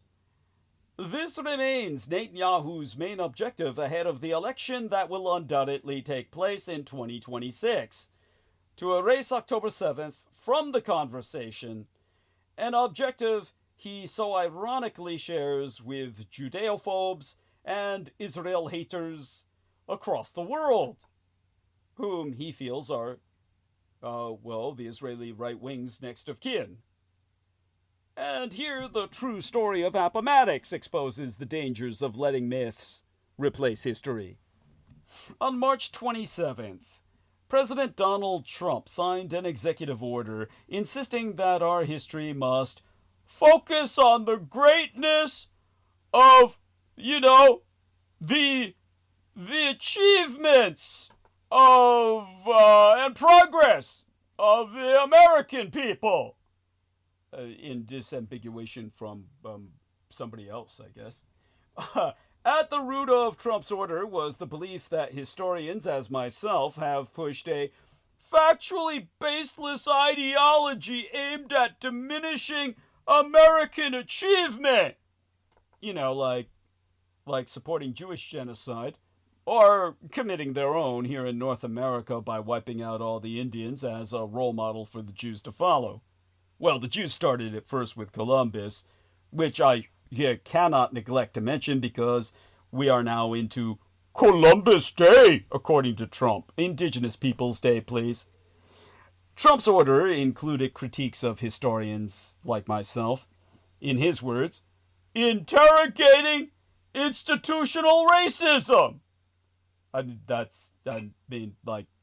What are we supposed to do? Support it?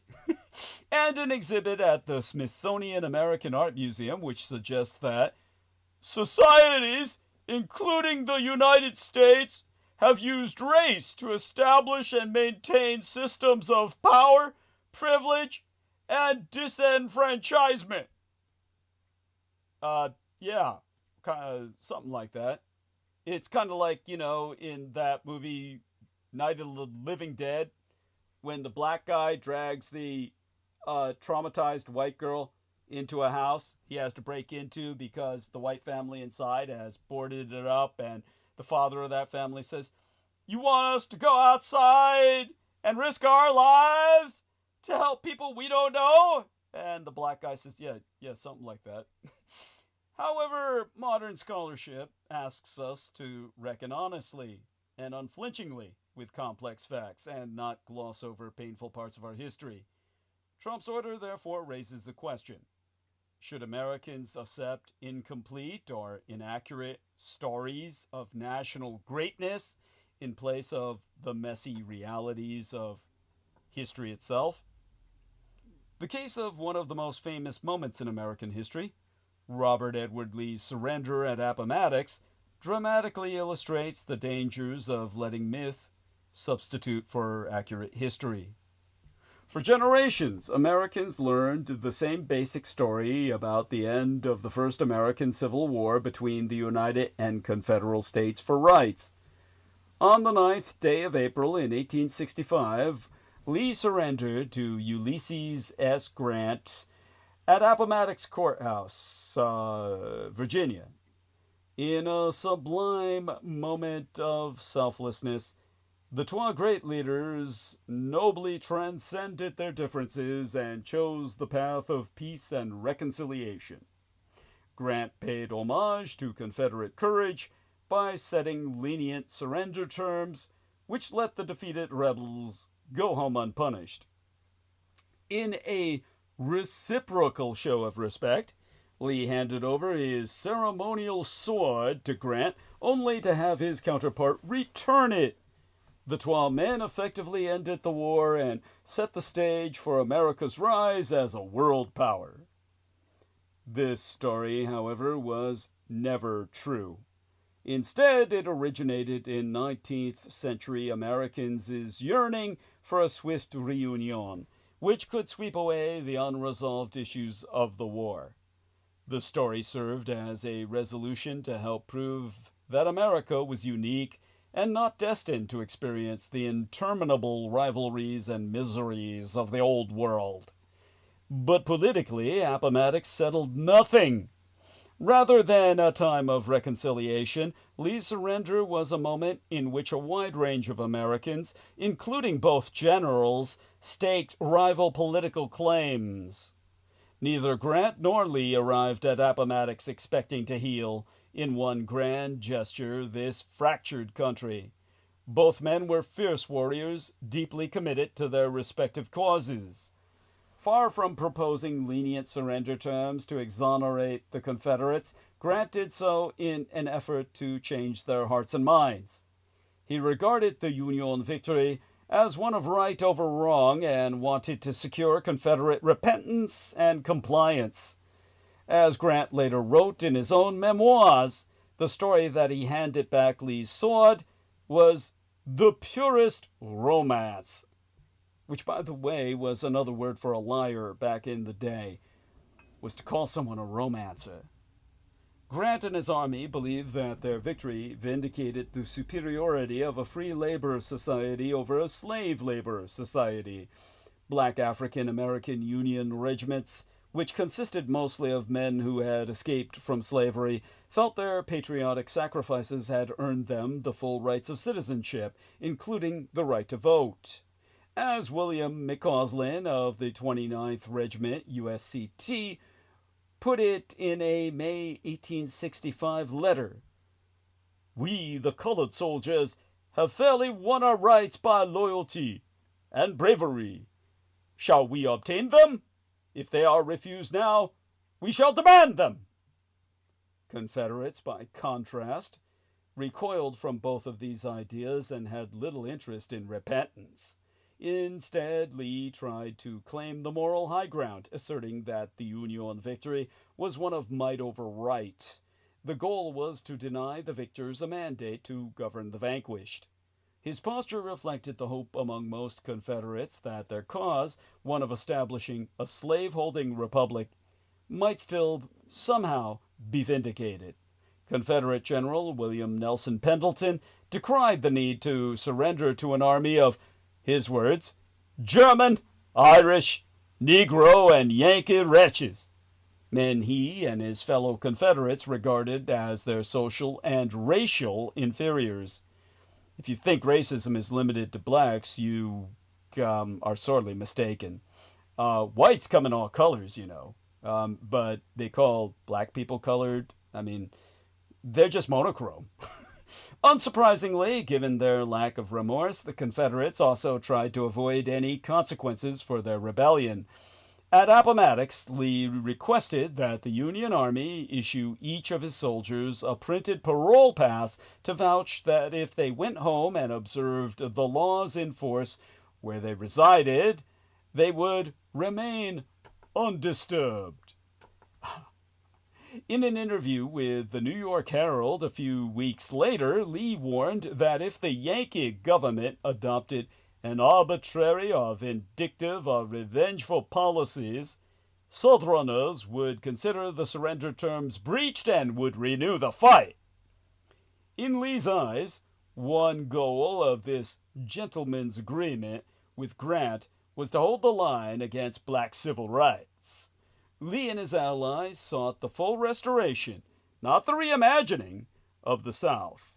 He wanted to turn back the clock to before abolitionists had challenged slavery and Southern rule.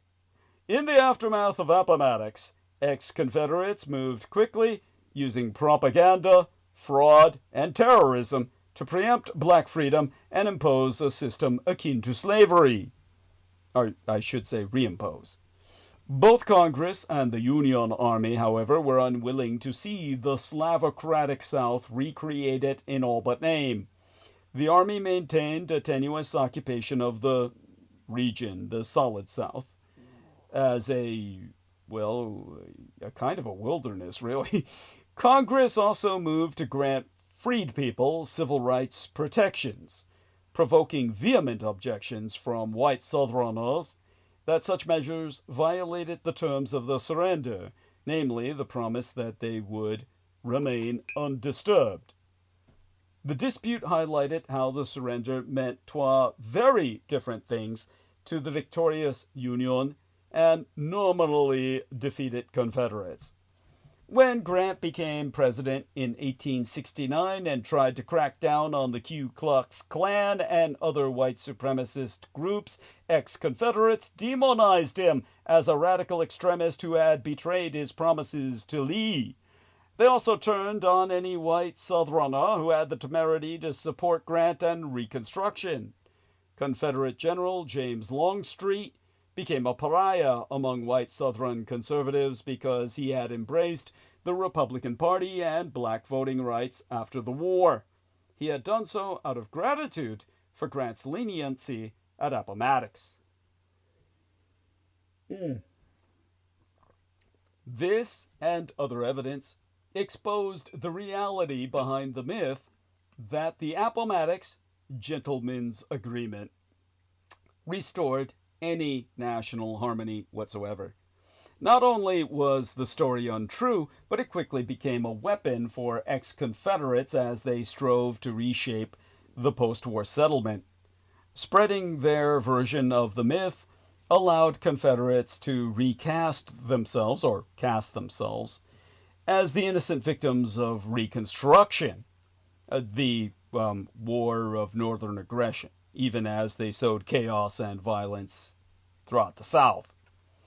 When former Confederate General John Brown Gordon, who headed the Georgia KKK, testified before Congress in 1871 on the conditions in the Reconstruction South, he credited Lee and Grant with banishing the spirit of vengeance. The problem, he falsely asserted, was insurrectionary Southern black folk, who revived it. This racist propaganda sought to justify white terrorism as a means of self-defense. The myth about Appomattox thus became a key element of lost cause orthodoxy, a form of propaganda that glorified slavery and the Confederacy and demonized Reconstruction. It merged with efforts by the white South to put Lee on a pedestal both figuratively and literally.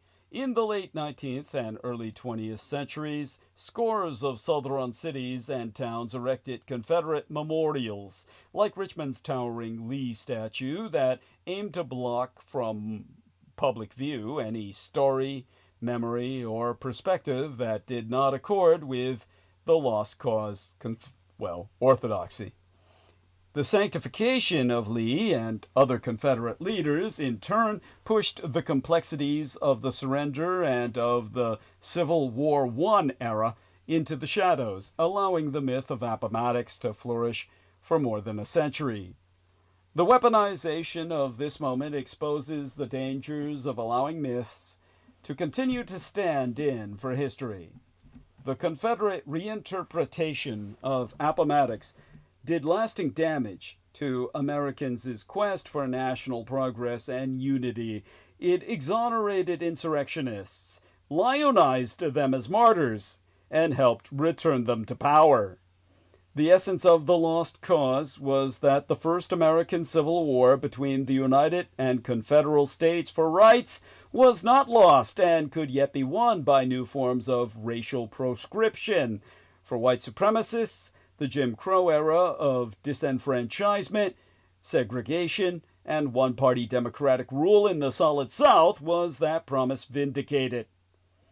So, whatever you say about the Confederates, whether or not they lost the war, they most certainly won the peace. To peel back the layers of the Appomattox myth and assess its damaging effects, is not to push a baseless ideology, Mr. Trump, but instead to gain a clear-eyed, informed perspective on events that still reverberate in our present. A deeper, more nuanced account of Appomattox reveals that the war did not end in April of 1865, and that sectional animus was channeled into bitter partisan conflict. It helps Americans understand why Reconstruction failed and why racial justice has proven so elusive. Dispelling the myth reveals, as well, contra-narratives to the dominant story and the powerful lessons they might yet convey as Americans continue to grapple with the legacy of racism. Frances Ellen Watkins Harper, an acclaimed black abolitionist who toured the South in 1867, offered a telling counterpoint to Grant's hopes for repentance and Lee's for restoration. After listening to the heart-saddening stories of grievous old wrongs endured by formerly enslaved Southerners, blacks, of course, she observed that the shadows of the past remained, but they bore the promise of a brighter coming day. The work goes bravely on. For those in the post-war world determined to seize the promise of freedom, that was the true meaning of Appomattox. That Civil War I history exposes the danger of comparing Trump to Jesus Christos, to Jesus Christ.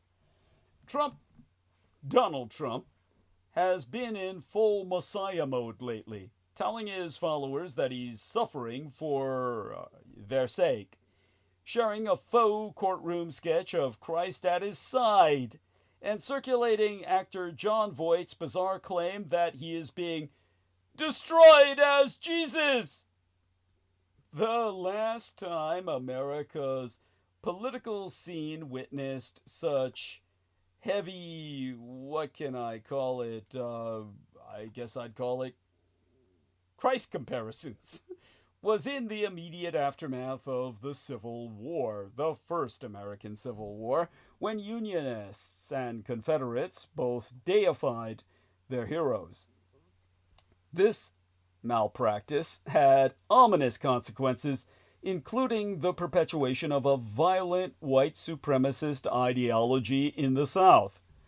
This holiday season, it's important to remember why analogies to Jesus should stay out of the political realm. The results are always ugly. In the wake of Lincoln's assassination on Good Friday of 1865, grieving Unionists, from politicians to faith leaders, began comparing the fallen president to Jesus Christos, Jesus Christ.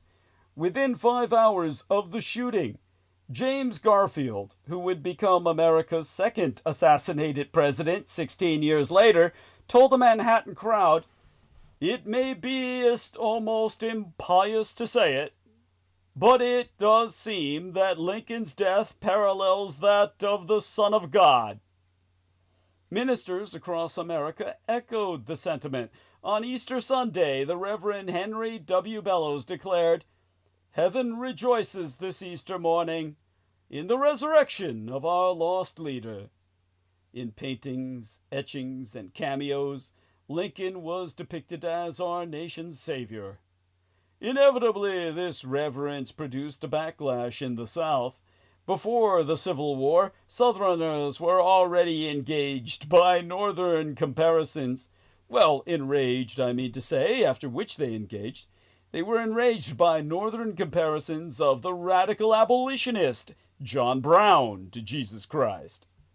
In October of 1859, when John Brown was awaiting execution, Henry David Thoreau delivered a speech in Concord, Massachusetts, in which he declared that some 1800 years ago, Christ was crucified. This morning, perchance, Captain Brown was hung. He is not old Brown any longer. He is an angel of light. Yeah, being Captain Brown was hung. Hang. How come people can't speak English? It's hanged. He may have been hung, but he sure as hell hanged. Now, the apotheosis of an anti-slavery zealot like Brown was bad enough, but when Lincoln replaced him as the Christ-like martyr, Confederates boiled over. Southern anger about Lincoln and the war he presided over was still too raw. One Kentucky editorialist denounced the late president as head center of a hotbed of thieves, knaves, cowards, plunderers, murderers, house burners, woman murderers, spoon thieves. In 1866, Edward Pollard, the editor of the Richmond Examiner, who launched the Lost Cause mythology, which glorified the Confederacy and its fight, bitterly attacked the North's deification of the Illinois ape.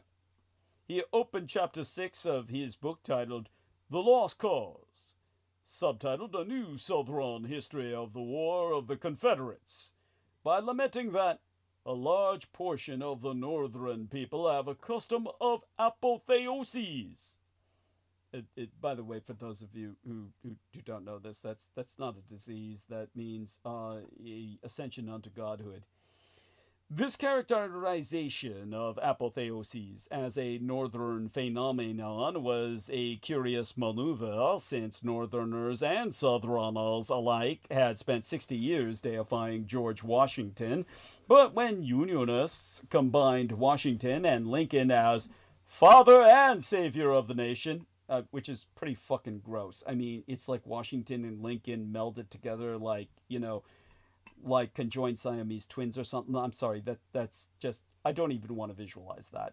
At any rate, Pollard snapped. I don't blame him. That's like, dude, that's like Tales from the Crypt body horror shit, okay?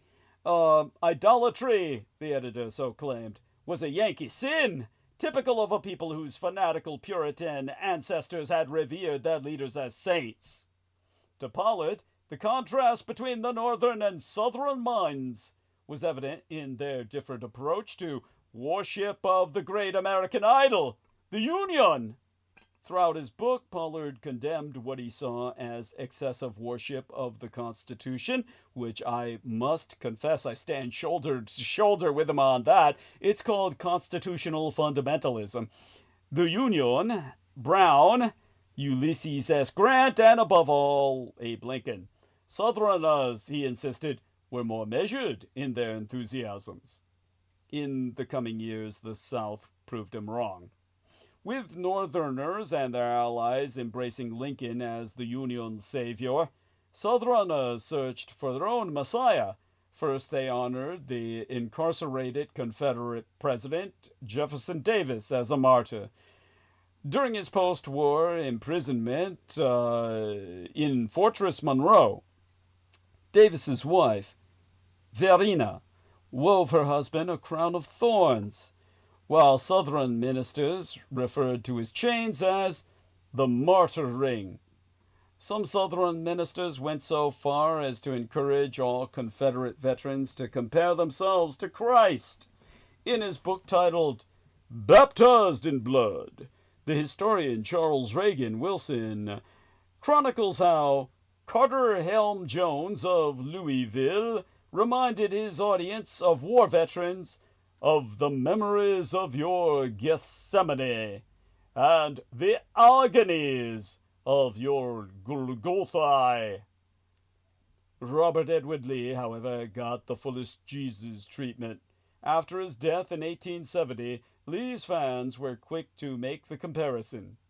Joseph B. Kershaw, a Confederate general from South Carolina, wrote a commemoration reprinted in multiple Southern papers in which he praised Lee's form, face, and bearing as godlike in beauty, power, and grace, before asking, what was his life for the last 5 years but a constant martyrdom of the spirit, daily dying for us?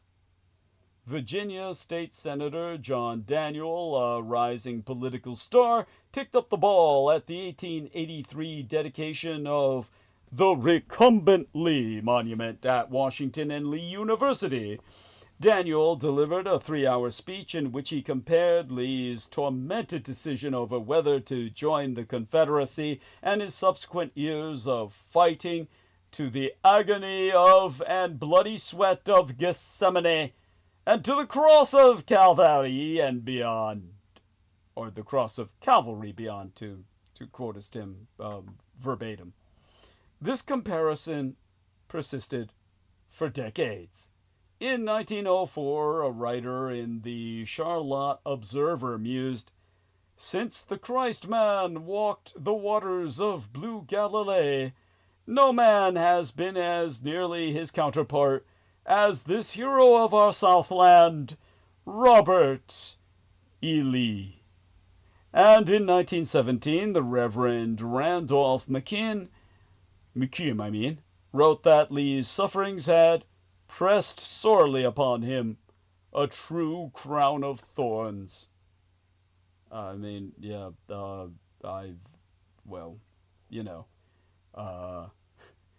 my late and sainted sire, the man who raised and guided me, George Dietrich, was wont to say, if they heard my story, they'd cry for a week. Now, the sense of Lee as a Southern Jesus is one reason why the landscape south of the Mason-Dixon line is still filled with Lee memorials. Southerners erected Confederate monuments in the late 19th and early 20th centuries to enforce racial hierarchies, but in Lee's case, they also provided a counterpoint to Lincoln idolatry. North and South, each culture dedicated hundreds of memorials to its favorite demigod. In 1922, when Lincoln was enshrined in his enormous temple on the National Mall, the United Daughters of the Confederacy tried to counter with an enormous carving of Lee at Stone Mountain, Georgia, unveiled 2 years later. Their effort floundered when the sculptor of the Lee carving, Gutzon Borglum, feuded with the UDC over finances and personality clashes and left to carve presidents, including Lincoln, at Mount Rushmore. Borglum's Lee was later blasted off the mountain, making way for Henry Augustus Lukeman's sculpture of Lee, Davis, and Stonewall Jackson. In 1824, at the unveiling ceremony for Borglum's short-lived Lee, Plato Durham, former dean at Emory University, delivered an address in which he too deified the general. This time Lee was described not as the son of God, but as a Roman sun god. "O mountain, speak your message well. When the rain of heaven beats upon your majestic face, let all men say, Lee is weeping for the sorrows of a people. When the sun of morning strikes along your altitudes, let mankind behold a newer Sol Invictus, and exclaim, the invincible light." That was a Titan god, by the way, the Titan of the sun, the Titan sun god, of whom Roman soldiers swore a kind of oath to, the protector of their sight. The deification of Lee had deadly consequences. Memorials to the general depicted him in uniform, exalting the Confederate cause and its faith in white supremacy, what W.E.B. Du Bois called the religion of whiteness. By honoring Lee as a martyr to a noble cause, Southerners could resist looking inward and reconsidering the truth about slavery and the first American Civil War between the United and Confederate States for rights. Instead, with Lee as their idol, Southern believers in whiteness unleashed a century of violence. From the White Knights of the Ku Klux Klan, burning crosses and murdering black Americans, to the white supremacists in Charlottesville, Virginia in 2017, who came as to a rally round a statue of Lee. They rallied round the Lee idol, welding tiki torches and running down pedestrians. Donald John Trump responded to the violence in Charlottesville by saying that there were very fine people on both sides.